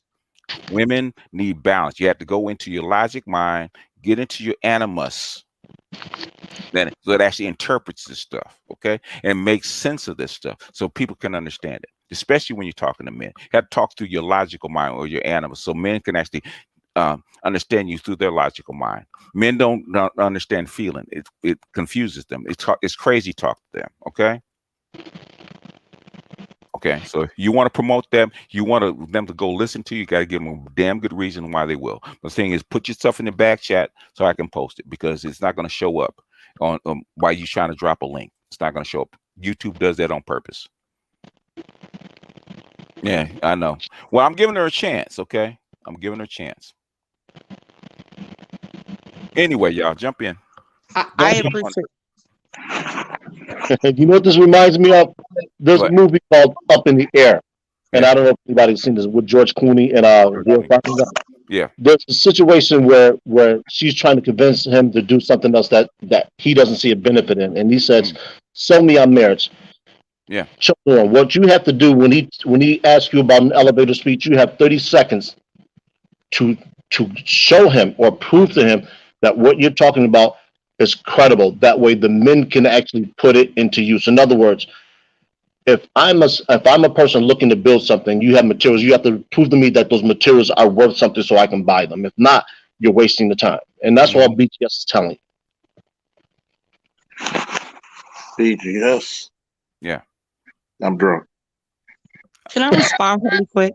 I didn't know this No, was no, an interview. no. Like, to be honest with you, When did it be? I When did just it be? came on the panel to When did it become? address. When did it become an interview? Well, I'm saying that's When how I'm when feeling. when did it become an interview? When you said what? Come to my channel, right? You're absolutely correct. You did it. I didn't do it. So don't give them the victim stuff. You placed that on your own head. Okay. You actually put that out there. So I said, okay, if you want to do it, give me a reason why they should come. Why I should actually promote you. Did you do that? Chosen one. Let me put it to you like this: if BGS was asking me about that with my channel, I would really summarize it in this.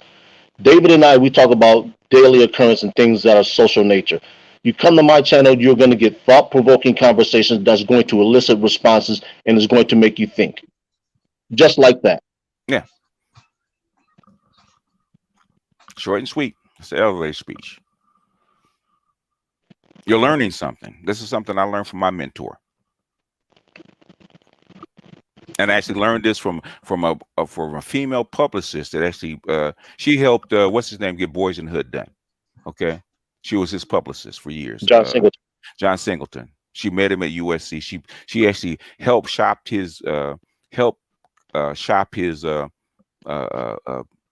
script for Boys in the Hood and actually help him get it made. That's where I learned about the elevator speech from. That Google uses. Google actually teaches all their employees the same thing. So it's a standard thing. Okay. So I'm actually teaching you something that you don't know. And go ahead. BGS, I'm sorry. Go ahead. No, take the information as it's given to you and use it constructively. Nobody here is looking to tear you down unless we're going to build you up. This is what we do in this space. We are not going to take somebody apart and leave them naked unless we can put them back together. BGS has committed his life to doing this. Everybody that's on this panel, that's in the chat, we come here so we can learn. We come here so we can be better men for the community. We come here so we can learn what it is that we need to do to improve, to connect to the greater society. So when we step out, as Kevin Samuel said, we are the best version that we can be. That's our sole mission.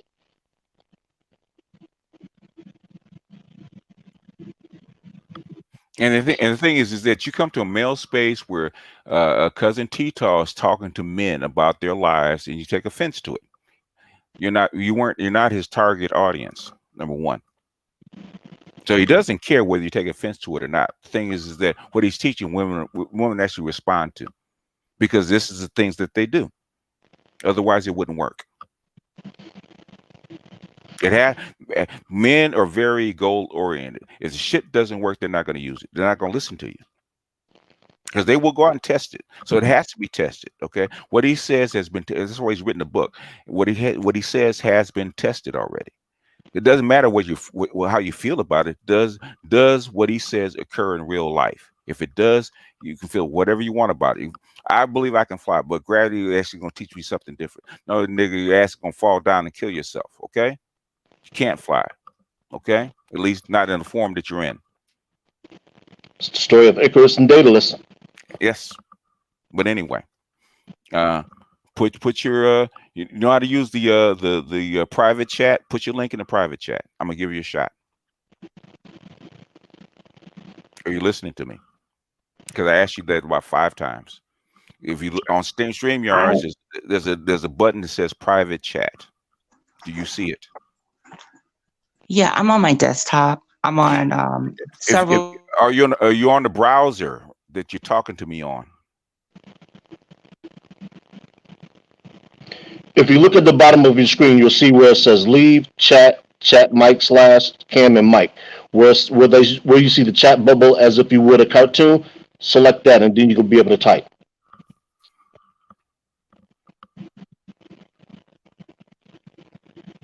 Okay. Well, BGS, how you doing tonight? Oh, pretty good. Go ahead, man. Good, good. Herbert, how you doing, brother in Buffalo? Yeah, man, I'm at work, man. Laying out some blueprints. I just did a round. I'll probably do another round shortly, but I'm doing pretty good, man. I got no complaints. Life is life. Good, My show good, tonight, brother. man. Got the masses buzzing. I hear you. I hear you. That's good. That's good. So what Charles, how's the birthday? How's the birthday for you? he's drunk. Oh, Yeah, highly, highly intoxicated. Highly intoxicated. The brothers came over, talked shit, gave me a bunch of cigars and liquor. I was like, liquor and cigars, huh? How did you know? You put a lot of thought into this, huh? How did you know? How did you know I would like liquor and cigars? Thing is, I don't understand women that keep coming back. Okay, you get them on, you try to coach them up to it so they can fit in, and they don't fit in. I don't get it. Why do you keep coming back? I think it's hard for people to accept certain truths. Hmm. I invited her the other day to come up because she said something, and I'm like, hey, sure, it's not that hard. It's not that serious. Oh, so she started with your channel. Huh? Huh? She was on your channel first. Probably. No, but the other day you had your Okay. so it was interesting because she said she was the one who made the comment about morality and spirituality, and I'm like, anybody who knows rudimentary, just religion 101, know it's one of the same. Yeah. Said you don't need religion to tell you right from wrong. I mean, it's embedded in you. So when you come up here, you can't play victim when people are having a conversation. Oh, we beat up on you. Oh, no. I'm like, come on, let's come up here, take a drink, have a good time, have a good time. Hmm. I'm just confused. Like, even women, like, one day I would like to do something with Cousin Tito because a lot of these guys, I've hung around the Cousin Tetons, the well-built staircases. Hmm.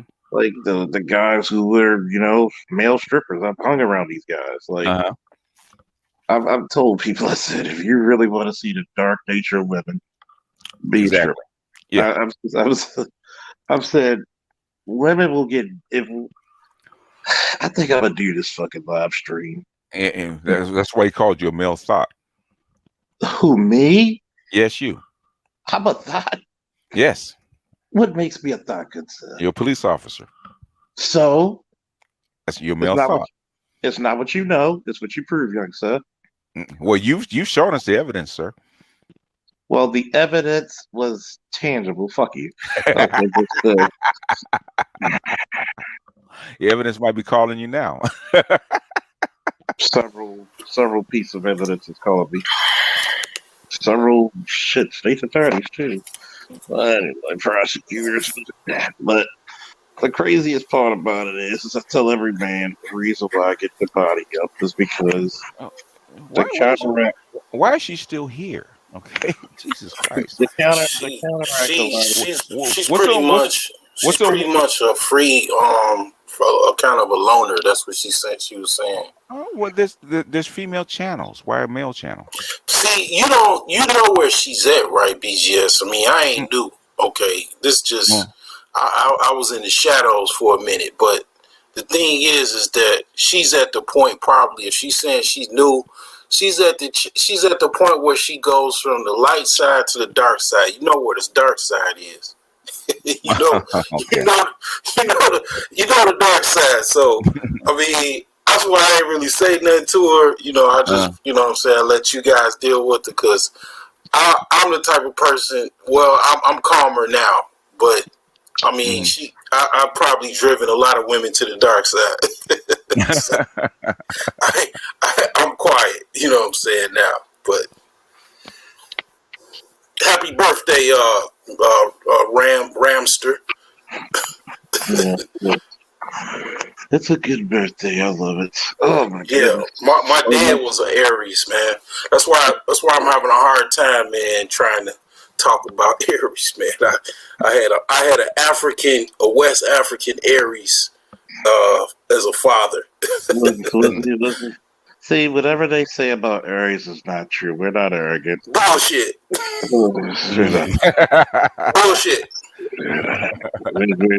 we're humble people. We kind of stay low to the ground. We don't stick out like laid back. things. Yeah, laid back. Laid back to the motherfucker. Yeah, I mean, not try to call attention to yourself, huh?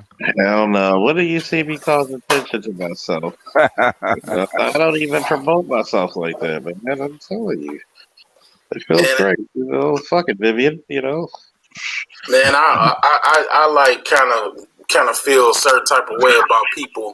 They have the little dad that they can crack jokes with and punch him on the arm. Man, if I tried to crack a joke with my dad or punch my dad in the arm, even think about that, man, I'd be freaking. I probably wouldn't even be talking to you right now. Like I didn't. My father did not play. I wasn't his friend at all. And he let me know that absolutely every day, all day. So yeah, I look at people that have relationships where they can like shoot the shit at their father and shit. Like when I got older, you know what I'm saying? I could, I could get, a little bit past things, but man, I was young. I ain't had that like, yeah, let's go to the strip club, Dad. Like, by no means. You Americans are. It's not even. I don't even think an American thing, but it's like, man. I just did not. I didn't have that type of relationship, but yeah. Hey, BGS. Yes, sir. I challenge your intellect on me being a whore. No, You would lose that one. You would lose that one.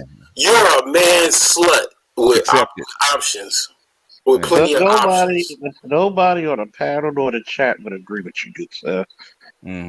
Okay. Now I wouldn't take that bet though. My dad was a cab driver. Okay, so yes, he was a slut. I will bet you. My dad was a slut. Of all due respect, I will bet you 1,000 pesos that I'm not a slut. I bet you're a selective slut, like myself. You're a selective slut, which most he is now. Yeah. I always pretty much been a selective slut, I'll say. I was selective about some things. She had to be cute. Or at least she's a nice body. If you're gonna be ugly, you already gotta struggle. At least have a 8 body. You're more selective now than you used to be. I'm actually was pretty fucking hot and ditty back then. I'm still in. Have you raised or lowered your standards? See, when you are the standard. Yeah. When you are the standard, you don't have to do shit but just judge. Just be, huh? Just be. I am one with the force. I can't say that I was a slut. One of my coworkers, he has 3 years on, and it was this young lady who was walking, and she introduced herself to us, and she's 26, 27. And, he's the pretty boy type, tall, pretty boyish. And she kept trying to dare him, and she kept looking at me like, I bet you can't do this. So next thing you know, she comes to my house. I got a few clothes to wash if you don't mind. I said, well, the washing machine works. Then I'm like, she sits in my favorite chair. Nobody sits in my love seat. My lazy boy. Unless they're ready to do business, huh? And so she was like, what you gonna do? Put me off the chair? So I pick her up while she's still in my love seat. My lazy boy. Goddamn picker. And next thing you know, she's all wild and stuff. Like, wow, you actually picked me up in the love seat. I'm like, everybody can do that. That's physics. And the next thing you know, she sits in my lap. And I'm like, you might not want that. Yeah, And I really. was Okay. look. I was a victim. And you were assaulted, sir. Viciously. Damn. Damn. How can they report the crime, sir? Right. What happened was I came. I claimed V2, but I had that +1. I had to say V3. Well, it almost became me. It almost became her 4 if her friend would have made it in time, but still. But that does not classify me as a slut. You in chocolate city, one of the chocolate cities of America, man, Mm. and you're literally 2 stars on Grand Theft Auto. Come on, man. See, I'm like me and my boy Josh when we play GTA. We try to get all 5 of them motherfuckers just because. Oh man, see, I was a victim at that time because I was just tired. She sat on my lap. You know, shit was harder than a jail sentence. I was a victim. I mean, and then if I show you a picture of how she's built, Mhm. she's literally built like an Instagram model. Actually, she is an Instagram model. Instagram model. So, it's funny. It's not fair. I was victimized. I was taken advantage of. You put the penal system in her. Well, when it's not growing, I mean, you can see pen, but when it grows, it's it says penitentiary to Hagerstown, and Yeah, with the cell block and door yeah. number, huh? I mean, it's not my fault. She made my shit harder to fucking type calculus, jail, and an Rubik's cube. So it's not my fault. I was a victim. And then my coworker asked me, he was like, "Yo, fuck, yeah, remember that girl we were talking to? Yeah. Did you ever hit? Yes. You know what he told me? He What? said when I said the word yes, he said he got on my car and saluted me.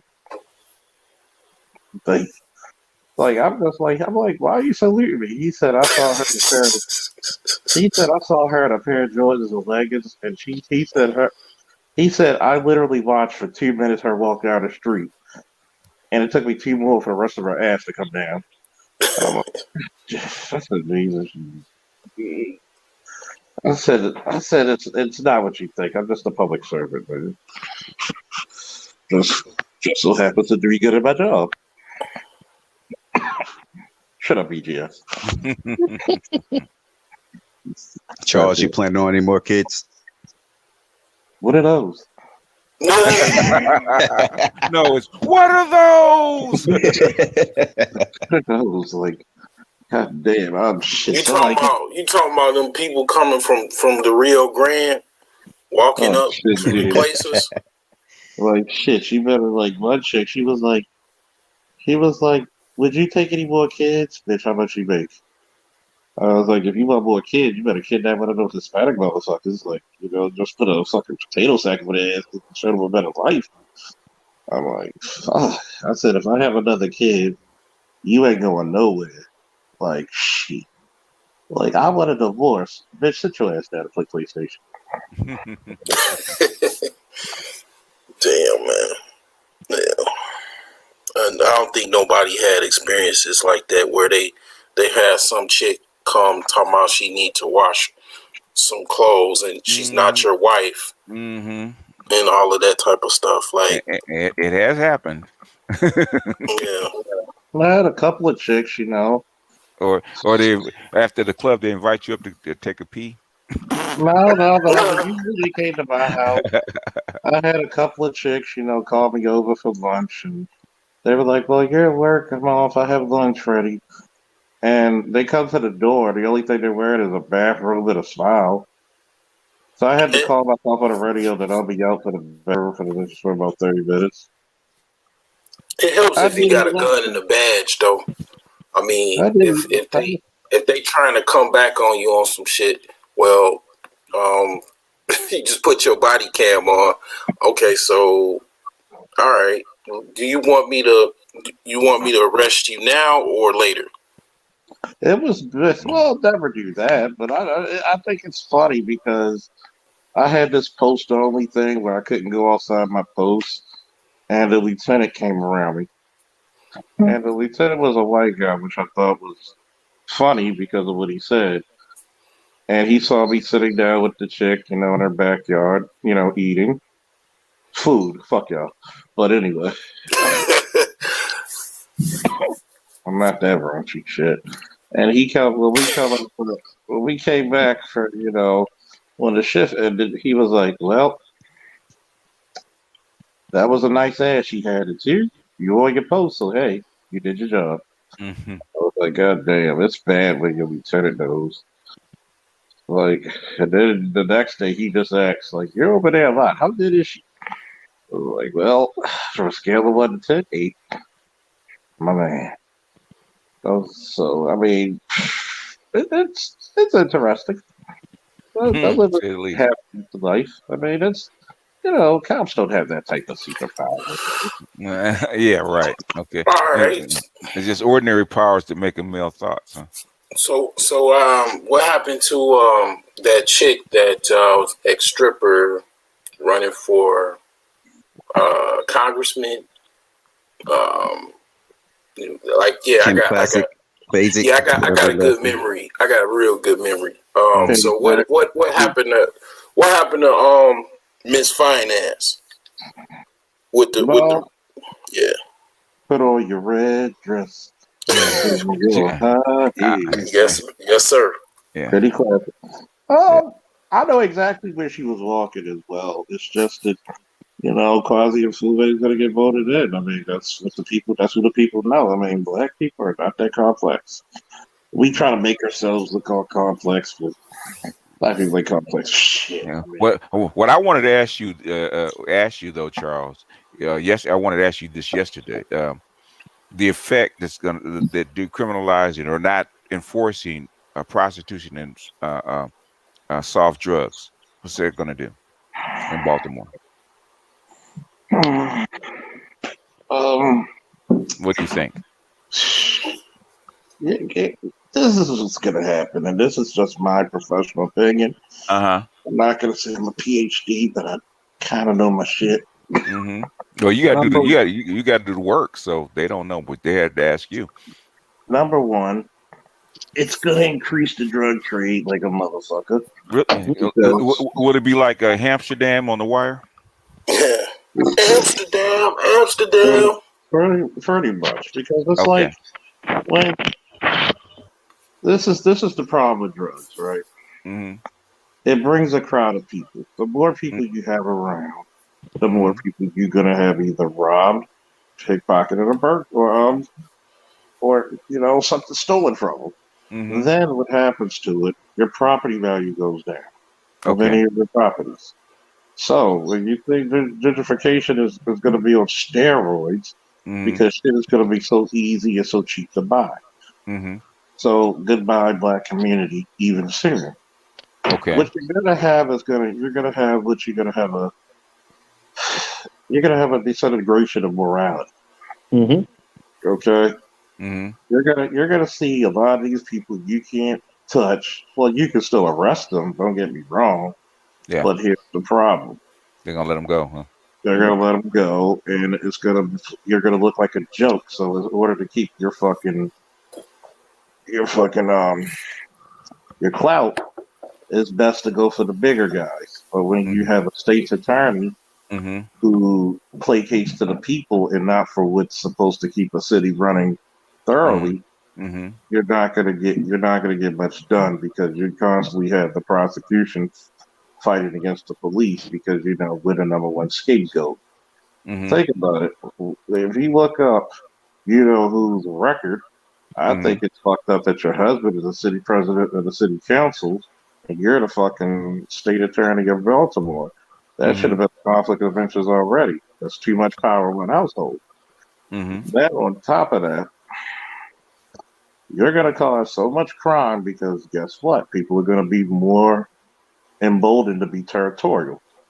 Mm-hmm. Think of how I made so much money, the year before last when I made money just sitting in front of like drug dealers Mm-hmm. for 8 hours. and I had to protect the drug dealers because Oh, the from rivals from, trying, from, from the people trying to rob them, huh? the people trying to rob them, and the rivals trying to push them off their territory. Okay, so Trying to get a good deal. Omar coming, Omar Oh yeah, coming, huh? oh yeah. The real Omar don't give a fuck. Omar not bringing a shotgun. He bringing an AK with a Chevrolet. So has the this I don't know what to even call it, this policy going into effect yet, or is there a date that's supposed to go into effect? I don't. I'm not sure about the date, but Mm, sometimes it's not going to be. Sometimes what they like to do is not even a date.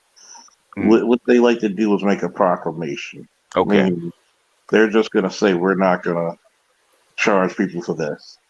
okay, And sometimes you can still arrest them. hmm They're just going to drop it. okay, And what they want you to do is citation people, but once again, they're citationing poor people, yeah, which is going to end up as a warrant anyway because Uncle Sam won his fucking buckets. okay, So you're making a problem what you think is going to be a band-aid over a gunshot wound. But hmm and it's going to be really fucked up in these major cities because one, notice they're trying to placate people because hmm I had to say this about the black community overall. You're pretty fucking immature and stupid when it comes to political parties and power. that's true. MOT, that's why when MOT with his Humpty Dumpty ass Hmm try to talk about what's your political party? Why do I need a political party? I need to make an official proclamation of the party that fucks me over. hmm Like what has these parties done for you anytime? That's was specifically for you. hmm So when you have these judges and these prosecutors not pushing forth, guess what? That's going to be somebody's son that was shot up, and the first they're going to be like, well, why did the police do anything? Well, you're the same motherfuckers that vote these ultra liberal people who just want to get in there and get some business deals off of what? What is Um, that dude that was in Players Club that ran the club? They call him Dollar Bill, right? mhm. hmm MOT reminds me of Dollar Bill, No, straight up. the only difference is Dollar Bill eventually did sleep with women. So Man, I mean, I just see a correlation with Dollar Bill and MOT. Definitely. I well, mean, you I, gotta I look. just I Well, just you got, like I don't know. well, you That's got to look at people like that, right? And it took me a while to figure out. And what really sparked it off in my cerebral cortex was when I listened, and I like Obsidian, don't get me wrong. But when I listen to Obsidian and guys like MOT talk about, Angry Man and Derek Jackson, it's not from a state of being a peer. It's from a hmm state of jealousy. Why should this guy, from his looks, get this type of woman? He doesn't have game. He's born with game. Like Yeah. if you see cousin Tita hmm walking the street, hmm you could be a totally straight man and acknowledge that's a handsome brother, good Yeah. shape. Good shape. Yeah. You see why women want him hmm when when I'm with one of my female friends and they're massaging me. They Yeah. get that glassy eyed shit where they're staring. Like hmm like like I said, the, when you have a body, Yeah. that's like that's like saying that's like having millions of dollars in a briefcase. It It's Yeah. speaks they, for they itself. what they don't when it's on a woman they don't object. Okay. Hmm. They differentiate women by looks. So Hmm. I don't understand why it can't be the opposite way. And, That's what I and don't I understand. figured out why Hmm because number one they can't compete, Right. Right. and Right. when you can't compete, it's a sour grape feeling for a lot of men. Guess what? I gotta do weightlifting even with one good foot. Well, two good legs out of three. But anyway, Well, you'll you get know it. what I say. Sorry, Charles. Go ahead. Go ahead, brother. Go I was ahead. gonna say, you know what I say? We've been Disney duped like the women too. We want to say, you know, they should like us because I'm that nigga, I'm that dude, you know, all this other stuff. Just like they want to say, well, you should like me because I'm a good woman, I'll be loyal, you know, et cetera, et cetera. At the end of the day, the body game is real. You know, Ron Yeah. Blitz had it right. Yep. The body Absolutely. game, the body game, real. At our most basic state, we are carnal people. We like what we see in those Mm-hmm. first couple of seconds. You either turned on, or you're not. Yeah, I mean, women choose. They know what they like. I mean, they have a variety, right? So they'll choose the hardcore dude with the body, and you know he might have whatever negative qualities about him, because they're choosing that whatever makes their pussy wet. It doesn't Sure. matter. It's just like a dude. You know, we whatever gets us aroused, that's what we choose. We weigh the pros and cons of it. Women are no different in that regard. If they're, you know, some women can kind of override that, whatever through morals and ethics and stuff like that. But whatever gets their pussy wet, that's who they like. And then they even go a step further. They like, okay, well, this guy, he gets my pussy wet, so I want this type of guy all the time. And you know, then you know maybe they might get older and be like, oh, okay, well, this other guy also get my pussy wet, which I didn't really know. You know, Right. but That's true. you know, a lot of times it's later in life and whatnot. But you know, that's the problems is like, and this goes back, and I heard you guys mention about obscenity, and he drives on the point where it's like, okay, well, get that guy that makes your pussy wet, but don't complain about the negative qualities that result in the, you know, getting the pussy wet and having babies and all of the trauma or whatever the bullshit that comes with your choices. And that's pretty much what a lot of times you hear back from women. They, you know, they become like BGS said, alpha widows. Yeah. Where they get the chick, they get the dude, and they get left with the bag of ill goods, and then they're coming to spaces And, like and, Chosen One to spark all of this vitriol. no, the thing is if you actually listen to women, right, and of all classes, right, okay, the guy could be making be like Charles, right, making $100,000, a police officer, all that kind of stuff, right, and you have another guy that's a thug, drug dealer, whatever, right, and if you listen to them complain, it sounds almost exactly the same. Yep. Yeah. Until you get into the details about what does he do, what did he do, who broke the relationship, then you can actually tell. It has nothing to do with the guy. It has everything to do with their feelings. So the guy could be making $1 million a year, like a Future, right? Sierra, you wouldn't know that Future's a multi-millionaire if you just listen to her complain about her baby daddy. And she put herself in that predicament. She put herself. Well, the thing is, if you take a ratchet chick that's on welfare and take Sierra, listen to them complain without context, you would think it's the same guy, and they're not. And the craziest part about that is Mm-hmm. when you sit down with the street dudes, because not all street dudes do illegal shit.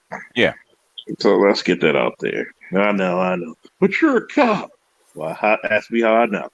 Mm-hmm. You're the opposite end of the coin. Yeah, I told him, I said, look, you think you understand? And I talked to them. I said, okay. And I told them about my shit. And then, you know, they start sitting down with me. Man, you need to talk? Shit. Shit. So, I mean, like, damn, I thought y'all had it smooth. I said, here's the fucked up part about being a cop. Somehow, you got to tell people how to live their lives and somehow face the reality about yours. Mm-hmm. It's like a teacher. Yeah. You're still a human being at the end of the day. And chicks don't care. But the thing is that's the thing. I said all the they all sound the same when you hear women talk without context. And Kevin's doing a good job of that, right? Okay, who's your baby daddy? What did he do? Right? Some cats didn't make any money. Some cats made over $100,000. How come you're not still with him? He sounds like a good guy. You were married to him, had 3 kids. How come you're not still with him? Well, that's when you get into the details. And But if you the just listen, reason why they're go ahead. not with them is because they don't want to admit they're fucked up. They Yeah. typically like the chosen one. She didn't respond. She just talked about something else about what she Yeah. wanted to talk about, like a CNN host or a co-host. Like hmm they just start talking about something totally different, not answering the question. It's just okay. Well, the weather is sunny outside tomorrow.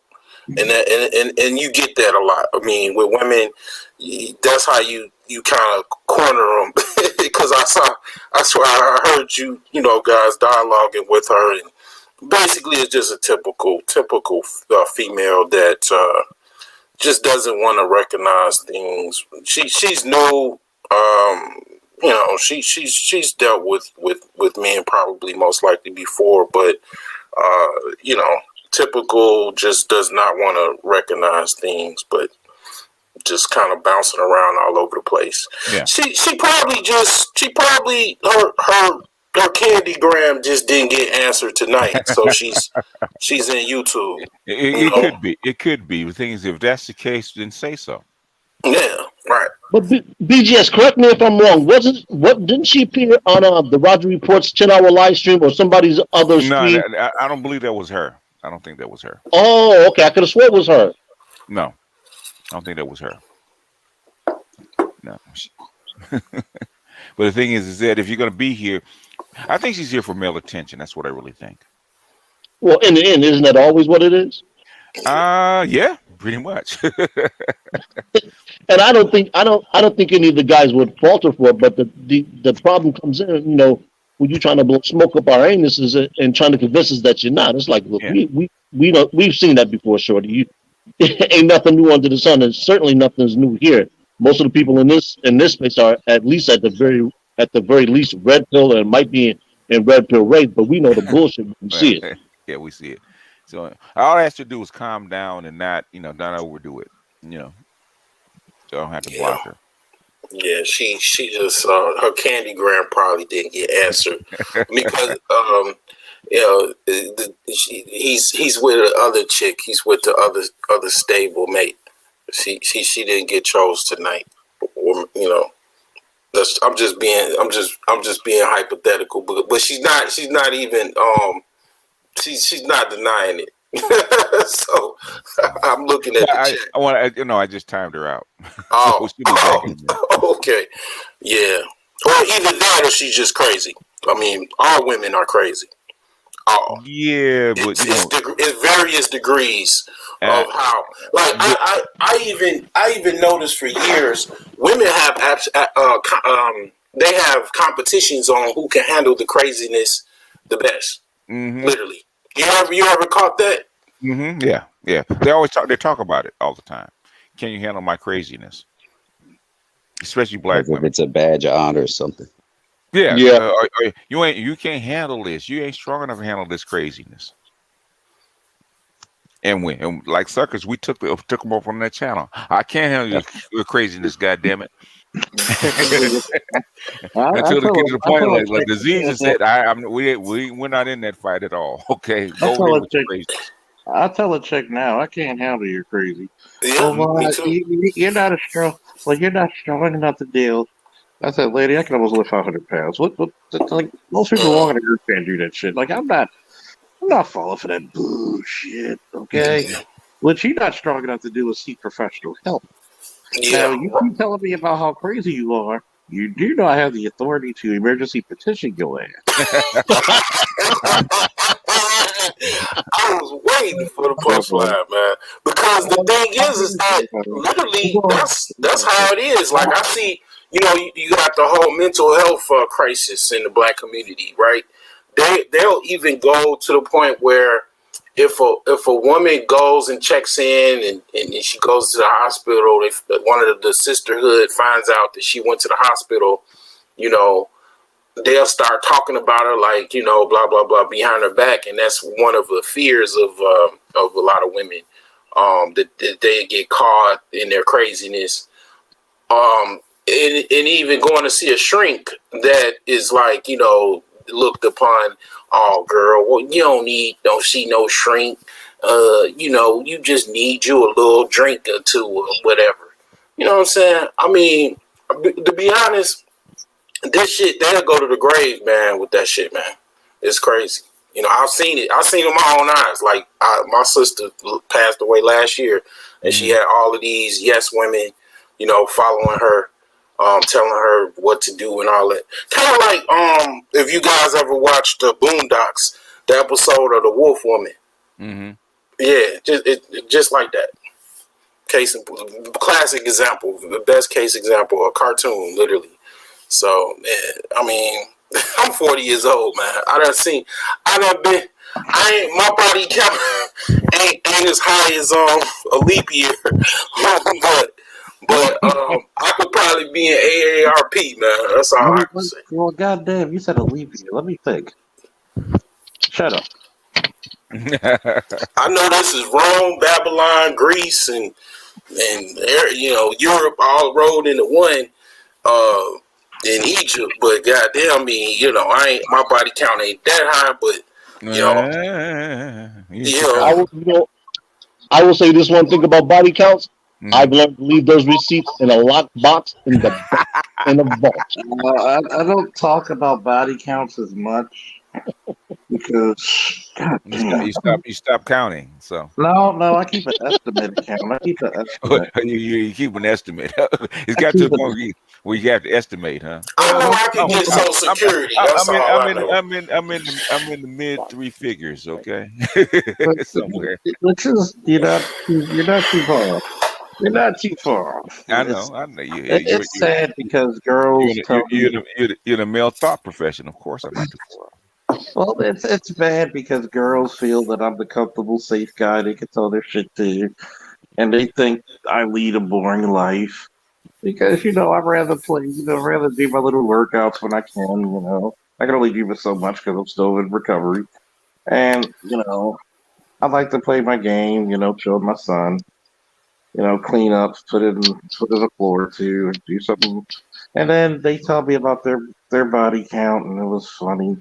So I told them about my body count, and they're like, "How?" You're a right? Because it's like I hear, I be listening to other people's channels. Say that I'm a hoe. They would never say I'm a hoe. They were like, "No wonder it's so good." Yeah, I mean, according to the pussy contest, right? The pussy contest in YouTube. We're what, educated lames, right? We don't get no pussy. Pussy escapes us, right? But because we don't talk about, actual, some of us, I mean, don't talk about our sexual experiences because primarily, the reason I don't, because I'll give a story or two. But one of the reasons, niggas be talking over me. One, two, it's like if I do, then it's like what the counter narrative is like what we did count now, and so it's like you're damned if you do, you're damned if you don't. So it's like I just be quiet, and it's like I like the narrative that I don't get no pussy. I'm a lame loser, broke bum. And I just love it. Or just listening to you, you don't sound like a lame, man. You wouldn't fit into the lame category. Just listening to you. I'm a lame. Well, when I was coming up, I mean, I grew up in a black Chicago suburban town. So, I grew up around like lame pookies. So I was called a lame because like people don't get it. Like it's like dynamics. You talked about atomizing things, right? Yeah, breaking things down. Like people have these sides, right? Nerds, lames, and Pookies and Ray Rays or whatever. Well, it's dynamics to it because it's like you got dudes that like where I grew up. You got guys that are both smart as hell in school, but also gang members and or Yeah, social like yeah. I'm from Chicago. It was no escaping gangs per se. Like as far as well in the suburbs, we were playing like we were in a gang. A lot of people, but you know, now it's a little bit more serious. But it's like we were both smart dudes or lame dudes that were thug affiliated. It was also part of the culture. We was listening to Bone Thugs and Harmony, Tupac, Biggie when I grew up. So even Yo MTV raps and all of that. So it was part of the culture. So it was like escaping it was kind of, you know, you talk about like the wormhole of trying to escape this negativity of the culture. It was very difficult to escape that. So, you know, coming from Chicago, the projects, the, you know, even white people. I mean, the North Side Irish and the Italians. You know what I'm saying? Gang wars, Al Capone. It's Chicago is Illinois itself is a very corrupt city and state, right? So it's a gang, you know, gangster type culture, just like New York, you know. So, Just hold on a second. If you guys want to get in, we're only going to go about 20 more minutes because it's getting late, and I did it like 10 hours yesterday. So if y'all want to get in, you better start speaking up. Go ahead, bro. My man was like tough. My man had a whole song called Pookie Bubba. right. You know, it's like people be just basically like just kind of thinking everything is one dimensional, and it's very dynamic when you drill down on society and culture. It's way more dynamic than just it's one side and one side here, you know. But I mean, I'm speaking back to like other people and stuff. That's why I started to really research zodiacs and astrology. Well, not so much astrology, but that really kind of defines why people kind of probably don't like you. Like this white dude, this racist white dude that at my job. He's a Leo. I ain't gonna get along with dude. I know I ain't gonna get like my grandma's a Leo. I ain't gonna understand. I ain't gonna ever understand him. I ain't gonna understand my grandmother either. It's like that's how they are. Like I just deal with them the best way I can, and that's it. Shit, you know. So I mean, Well, while I'm up here, let me get my question out to you, BGS. I actually came up. I want to ask Chosen one a question, but I'll bring it to you. Can you elaborate on the concept of a damaged womb? A damaged womb? Right. You hear in some circles people talk about, oh, she has a damaged womb. She has a damaged womb. A damaged womb could be any one of a number of things. Okay, if you talk about physically, and not she's physically. Okay, a damaged womb basically means that her emotional center, a woman's emotional center, is in her womb. And say she bonded too many guys that actually did her wrong or actually abused her, then it's going to be damaged. Crazy chick has a damaged womb because her emotional center is actually damaged. Could be from childhood, it could become from teenage, but the thing is, it's damaged. She's broken like that. That's a broken woman. But is that saying too many dicks? Too much DNA in her? Like, does it tie into that? It could be any one of a number of things. It could be she's had way too many guys, right? And she's worn out, or it could be she was touched as a child, but it's damaged. Gotcha. So because the woman's emotional core is in her womb. That explains that right there explains so much. Mm-hmm. That's why pimps look for women like that. Yeah. They start tracking because they know how to actually emotionally control them because when a woman's in her pussy.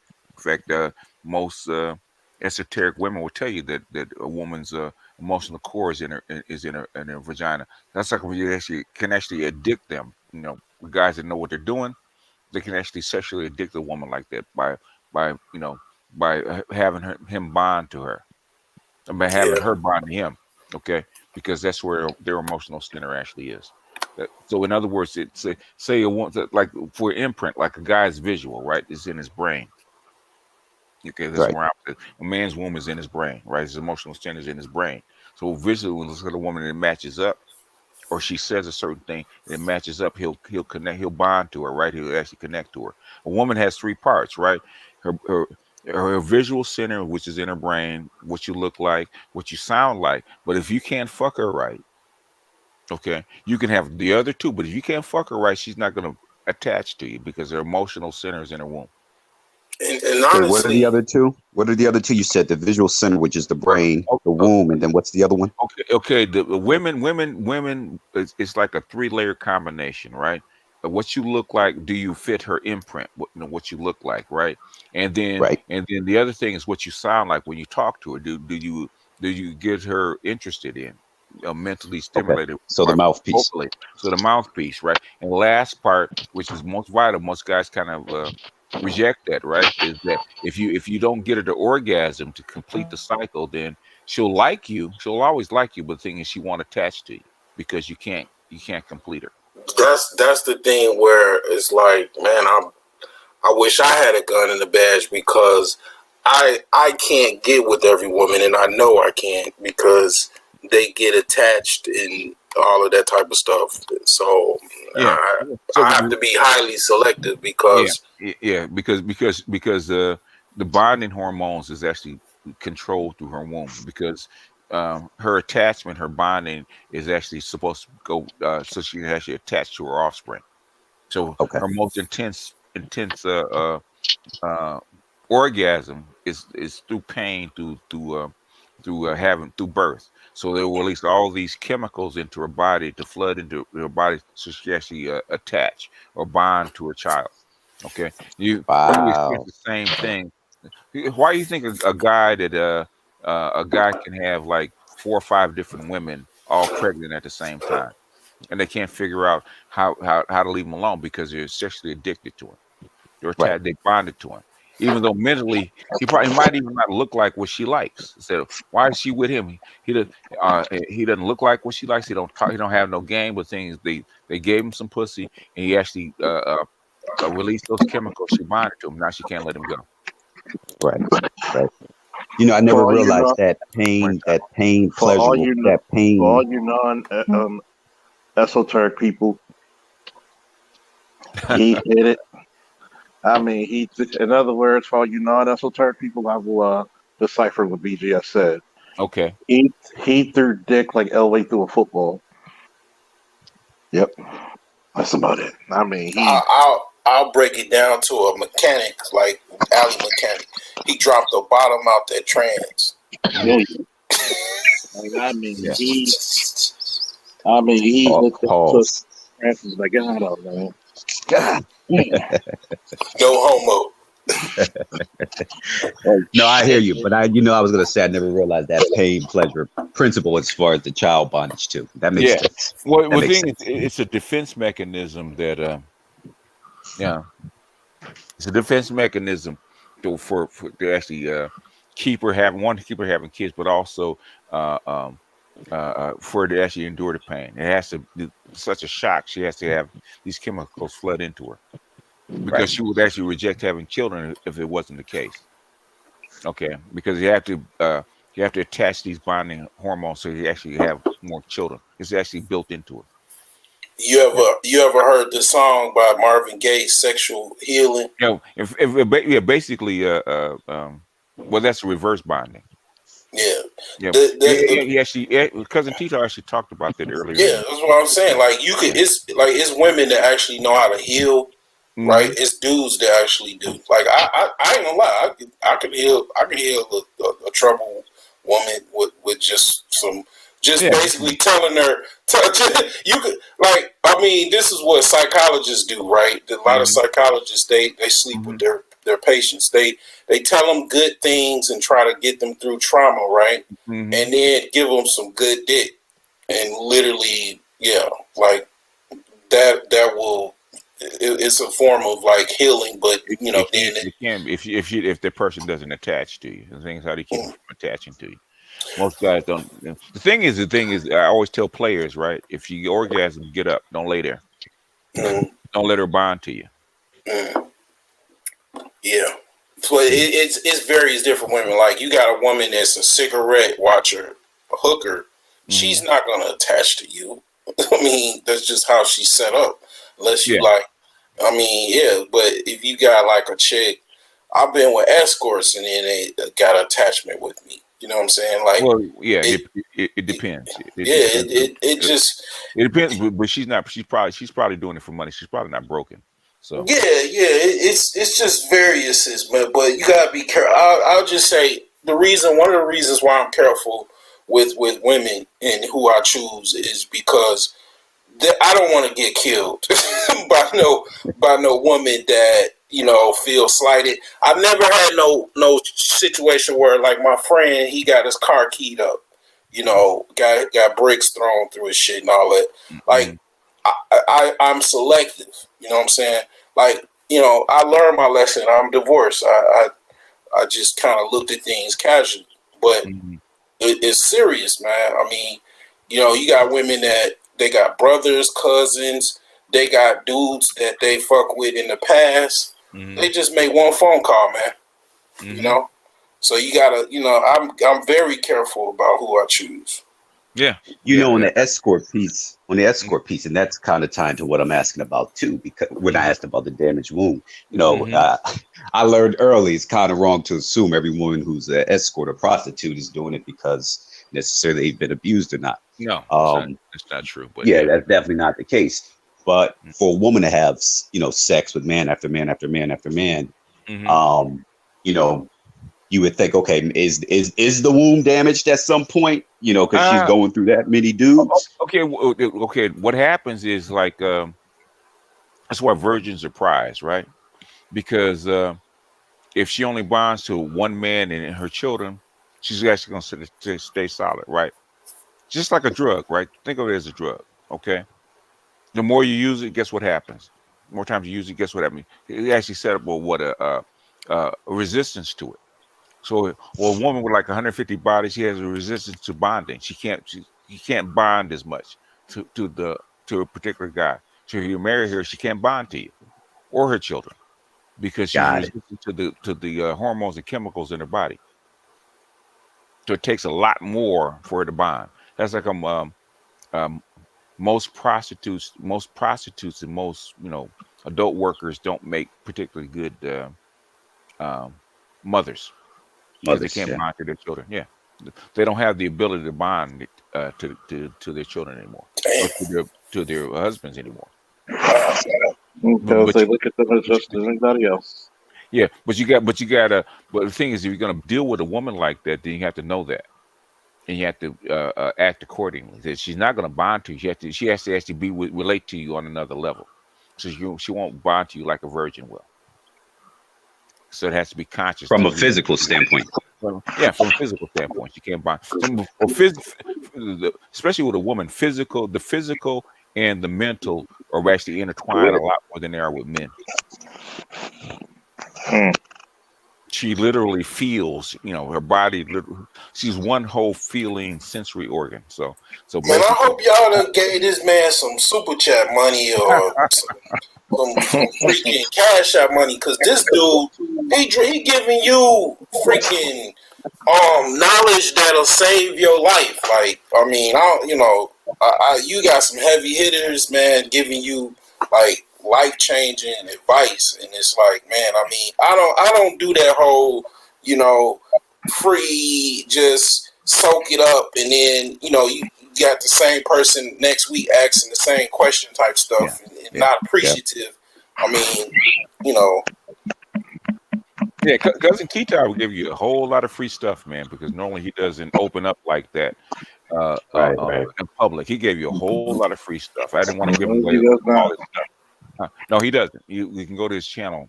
You have to. I always tell you have to go to his Patreon and get that kind of stuff. So he gave it away free. So you got to. You know who else been dropping some good stuff? Pimp God. Pimp God been on point, man. Yeah, well, yeah, he's trying to do something. He's trying to build something. So yeah, Yeah. He's been opening up the vaults lately. Yeah. But I think the woman that he went is actually encouraging him to actually do it. Okay. Which is Bella. Yeah. Is she a former adult entertainer? I was going off the name. I didn't look her up. I think so, but I said Bella Bliss. That sounds like Bella she was Bliss, in the industry. She's some form of it, I do believe. Yeah. Which makes sense. Yeah, we got about 10 more minutes, guys. I'm just wondering, like, people get mad at people who have games, and I'm still. Maybe it's just that I think a lot of guys wish they could be the rugged thugger's bone, I guess. But yeah, is it just? Well, for me, I'm taking the assumptions or the hypothesis that if a lot of these guys had those abilities, they wouldn't be whining so much. Well, the thing is that I don't mind people not having game. The thing is, I don't mind people complaining about game. But the thing is that while you're complaining, how come you don't try to get better? I come from athletics, right? Charles does the same thing, right? If you're lousy at something, get better at it. Don't just sit there and complain about it. But if you're unhappy with something, try to change it. That's the point about it, BGS, is that from athletics that there's competitors and there's whiners, not even losers, because you could lose and you could. I've told my wrestlers, look, I'd rather you have a great win, a great loss, than a lousy win. Yeah. Like you just won off a circumstance. Yeah. Because you don't learn shit. My arrogance, my I guess virgin arrogance or whatever. I was knowledgeable or whatever, or conscious, right? But I left. I was game goofy to a certain extent where I can get chicks, right? I understood chicks, but I was game goofy still. Like I ain't know nothing about all of the stuff that, because my uncles were like blue pill. Yeah. And my father, I learned a lot about my father, but it was a lot of stuff I didn't learn, right? And I didn't take the point of, because of my arrogance, to like actually read and learn. I ain't know nothing about Ron Wills or ARC or anybody, outside of, when I started going on YouTube.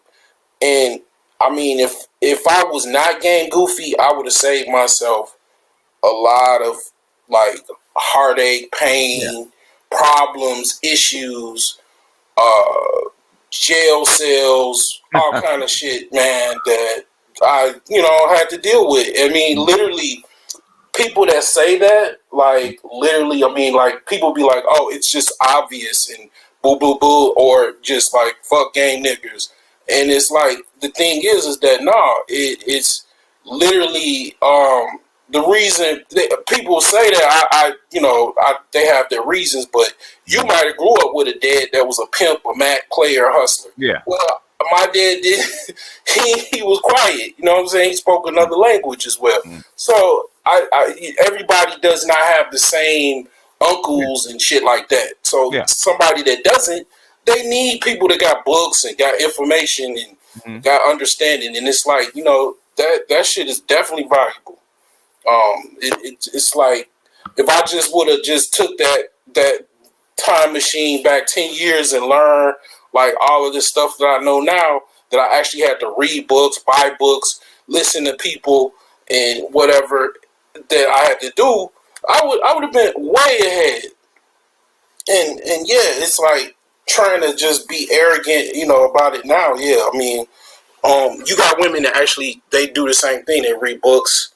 They go to these, little seminars and all kind of other shit, and they get game. And then the game goofy dudes, they have no defense for all the offense they got coming at their ass. And then next thing you know, you sitting up in child support court, looking crazy. Yeah. That's one thing about this space. Guys get gamed up. The thing is that I don't mind, like I say, guys complaining. In fact, with Kevin blowing up, A lot of guys, a lot less of the guys actually complain. They're actually out there doing the work and getting better. My thing, I usually tell my players, I don't expect you to be good. I expect you to get better every day. That's your only job. Get better every day. I'm sure Charles will tell that to his wrestler. Doesn't matter where you start. Your job is to get better every day to you max yourself out. And everybody doesn't have the same talent. You're not going to go to the NBA or be a gold medal wrestler, right? But that's not your job. Your job is to get better every day. Can you guys hear me?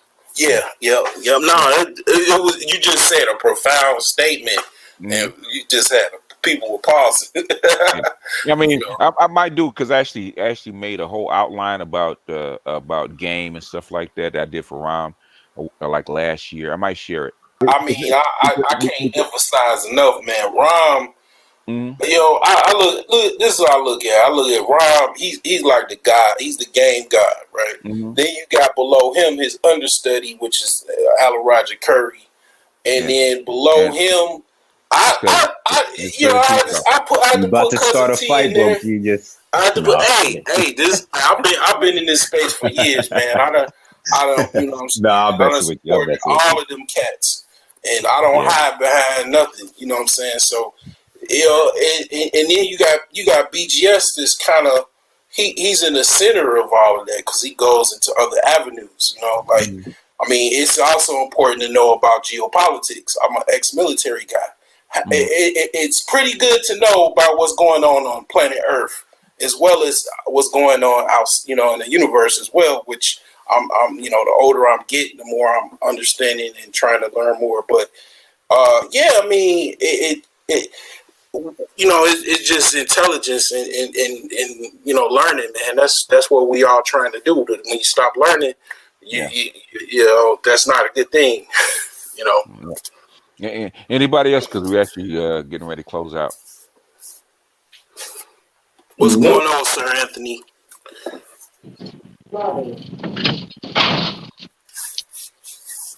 Anybody else? Anybody got closing thoughts? Anybody got something they want to I advertise? wanted Yeah. to ask you a question as far as about feminism before I go. Okay. Do you think that we should actually try to actually have you know, my thing is like we should actually try to actually literally hashtag fuck feminism, like actually try to um you know, try to pursue these women that are like really really crazy and try to, you know, maybe somewhat tame them. But I don't know. I just And with things, you're not going to get rid of it. Okay, they've been indoctrinated in it. It's too hard to actually drill that stuff out of their heads, and plus it's spreading anyway, right? Because of the environment, right? My thing for guys, basically, number one, decide what you want. Don't worry about them. Decide what you want. Decide what your mission is, and then pick a woman according to it. And don't worry about treating her special like that, right? Because it's not the environment for it. So basically, and learn how to protect yourself because feminism is more about the laws than it is about the woman. Who cares what the fuck she thinks, right? If she can't do anything, she can't do anything to you. The thing is that the laws actually allow her to be able to do something to you. That's what you need to worry about. So feminism, as far as what women's attitudes are like that, nobody really gives a fuck about their attitudes. Really, they don't. The thing is that what can she do to you when guys like Charles come to your door? Okay, haul your ass out of your house or garnish your check or whatever they're trying to do. The thing is, we need to step up and get the laws changed. Don't worry about feminism. Go to the source of where their power is and said, hey, we need this shit changed. We need balance. Okay, we need balance, and basically, some of that's going to actually alleviate because women don't want to give up their money, right? So they don't want to go through alimony, and they don't want to get hit with child support. So some of that stuff is going to actually start shifting there because women actually are making more money, and they have to protect themselves. So you're starting to see the pendulum swing the other way. But the thing is that they're gonna be what they are, right? So the thing is, pick the best woman for you, no matter what race, color, or origin or nationality that she comes from. Pick the best woman for you, and don't worry about the rest of the stuff. If you got to go out of the country to be happy, Go out of the country to be happy. If you can find a black woman to be happy with, do that. If she has to be white or Latina, do that. Don't worry about the rest of the shit, because trust and believe, the children, it's really already over, because the black boys have already decided that we're not going for this shit. It's gonna change, because as they mature, it's gonna change, because they're gonna buy into this paradigm that we bought into. So as far as black womanism and its effect on the black community, okay, as exes age out, that shit's gonna change. That's why it's changing already, because the kids have already decided, and what they think and what they do as far as sexual access and babies and stuff being born and policies, they control that now. We can complain about it, but the thing is, if you're over 45 or you're 50, basically, you can complain, but you really don't have a vote anymore as far as that's concerned.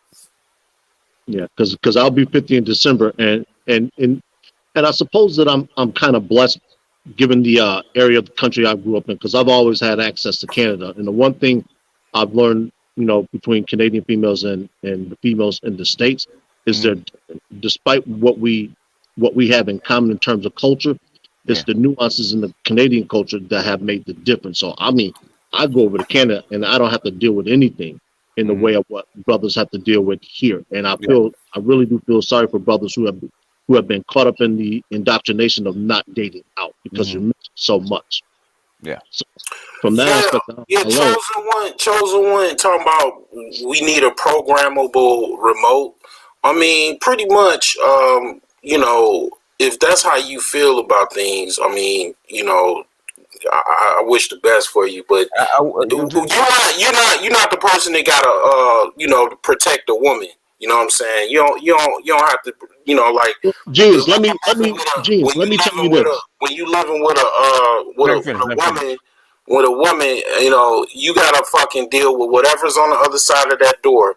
And if your woman ain't on fucking code, it's gonna be a fucking hell of a hard time dealing with what's on the other side of that door. Yeah. Okay, so get your little young ass, and pick up a book. Genius, hold on, Genius. When we tell you how you deal with somebody like the chosen one, ignore it. Yeah, well, the thing is that she pretty much she's like a lot of women, and I just had to say that. And as far as ignoring, I don't agree with that ignore shit either, because you let motherfuckers get away with saying bullshit, you're gonna have other people saying bullshit. They're gonna say it, but they don't count, okay? Because they don't have a vote anymore. It doesn't matter what they say. If they're not picked to be dated, it doesn't matter anymore, okay? Yes, the old adage. I just also wanted to get that off though. But anyway, I figured y'all that. have a good night. I was gonna say it's the old adage of if a tree falls in the forest and you're not there, does it make any noise? Who cares? I'm not there. Yeah, you're not there. In other words, sound noise is your reception of sound. It's gonna make a sound, but not a noise. Right. Yeah. And that's what I was telling these brothers. I'm like, look, stop giving these women energy, because that's what they feed off of. I'm on Facebook posts all the time. When I see some nonsense, I just scroll by it. I'm like, I'm not even the time of day. It's the old adage. Stop. Chosen one, stop trolling for male attention. That's all it is. Stop it. We know what you're doing. Basically, go to bed. The full moon is over with, basically. So go to bed. Okay. Yeah. And what I tell brothers is this: there's the Roger Report did a 10-hour live stream. BGSU on that stream, and that stream is packed full of information. I would encourage brothers to go listen to that entire stream from beginning to end. And in addition to that, go subscribe to Crimson Cure. She is giving a wealth of information on the psyche of Black women in this country. Between that 10-hour live stream and her post, you'll be up to date. So much information I would highly recommend her, because when Kendra's on point, she's on point. Okay. Yes. When she's on point, she's on point. When she's on her game, she's on her game, and she's trying to, she's trying to warn chicks, man. But women aren't listening. Yeah. So go listen to that live stream, and definitely subscribe to that young lady, because she's doing a yeoman's effort. And I think she's not given the credit that she's earned, let alone deserve. Agreed. I push women her direction. They reject. I don't get it. I said she is giving y'all the roadmap. because she's a mirror. Women don't like. She's like the evil queen, right? As long as the mirror telling you what you want to hear, you keep looking at it. When it doesn't, guess what you're gonna do? You want to break it. Sure. Yep. Yeah. Anybody else? Chosen one. If you got really something to get off your chest, you can come up here. I don't think you will want to because I'm not gonna hold back the lions. Okay, if you really want to do, I wouldn't suggest that you do though. Yeah, I'll close on this, man. Just thanks again. BGS, I know you're getting up there. Whenever you're ready to bow out, man. Ain't no getting. You don't know us anything. We appreciate what you've given us so far. Whenever you're ready to ride out in the sunset, you do what you got to do, man. I heard that. We appreciate you, a lot of folks. Are you sober enough to give us a closing thought, Charles?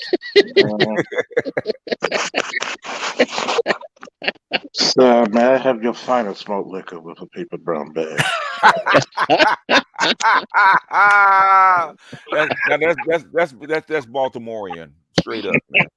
I would say this. With a pack of Newports. Newports. Well, that's supposed to. Well, that's the new would actually be stretched out. Newports. Okay.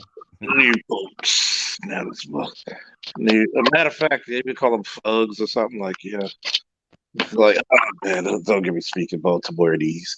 Okay. You got to close the thought. I would say this. Thank you for all the birthday love everybody showed. And thanks for everybody who hit the Cash App to salute, Yeah, y'all giving the boys some good old, VOP and XO. I thank you all, drinks on me, thanks to you. And good thing you don't have to go to work, man, because otherwise this recovery time would be hellacious. Oh yes. I'm enjoying my recovery. And Chosen One, I would love for you to come on my panel. Don't forget to subscribe, Chosen One, to Charles Faulkner Jr. Mm-hmm. Yes. I would love to have you on the panel and just speak, have a dialogue. We're just going to speak as a man and a woman. Nothing of this. Oh no, we can't say that I'm bullying you because I invited you up. So now you'll be on my platform. So if anybody wants to watch the dialogue, if she wants to come, just come tomorrow on my channel. Yeah, and Chosen One kind of reminds me of the chicks used to hit on me, man, after the conscious community meeting. I'm trying to decipher what the hell she's talking about.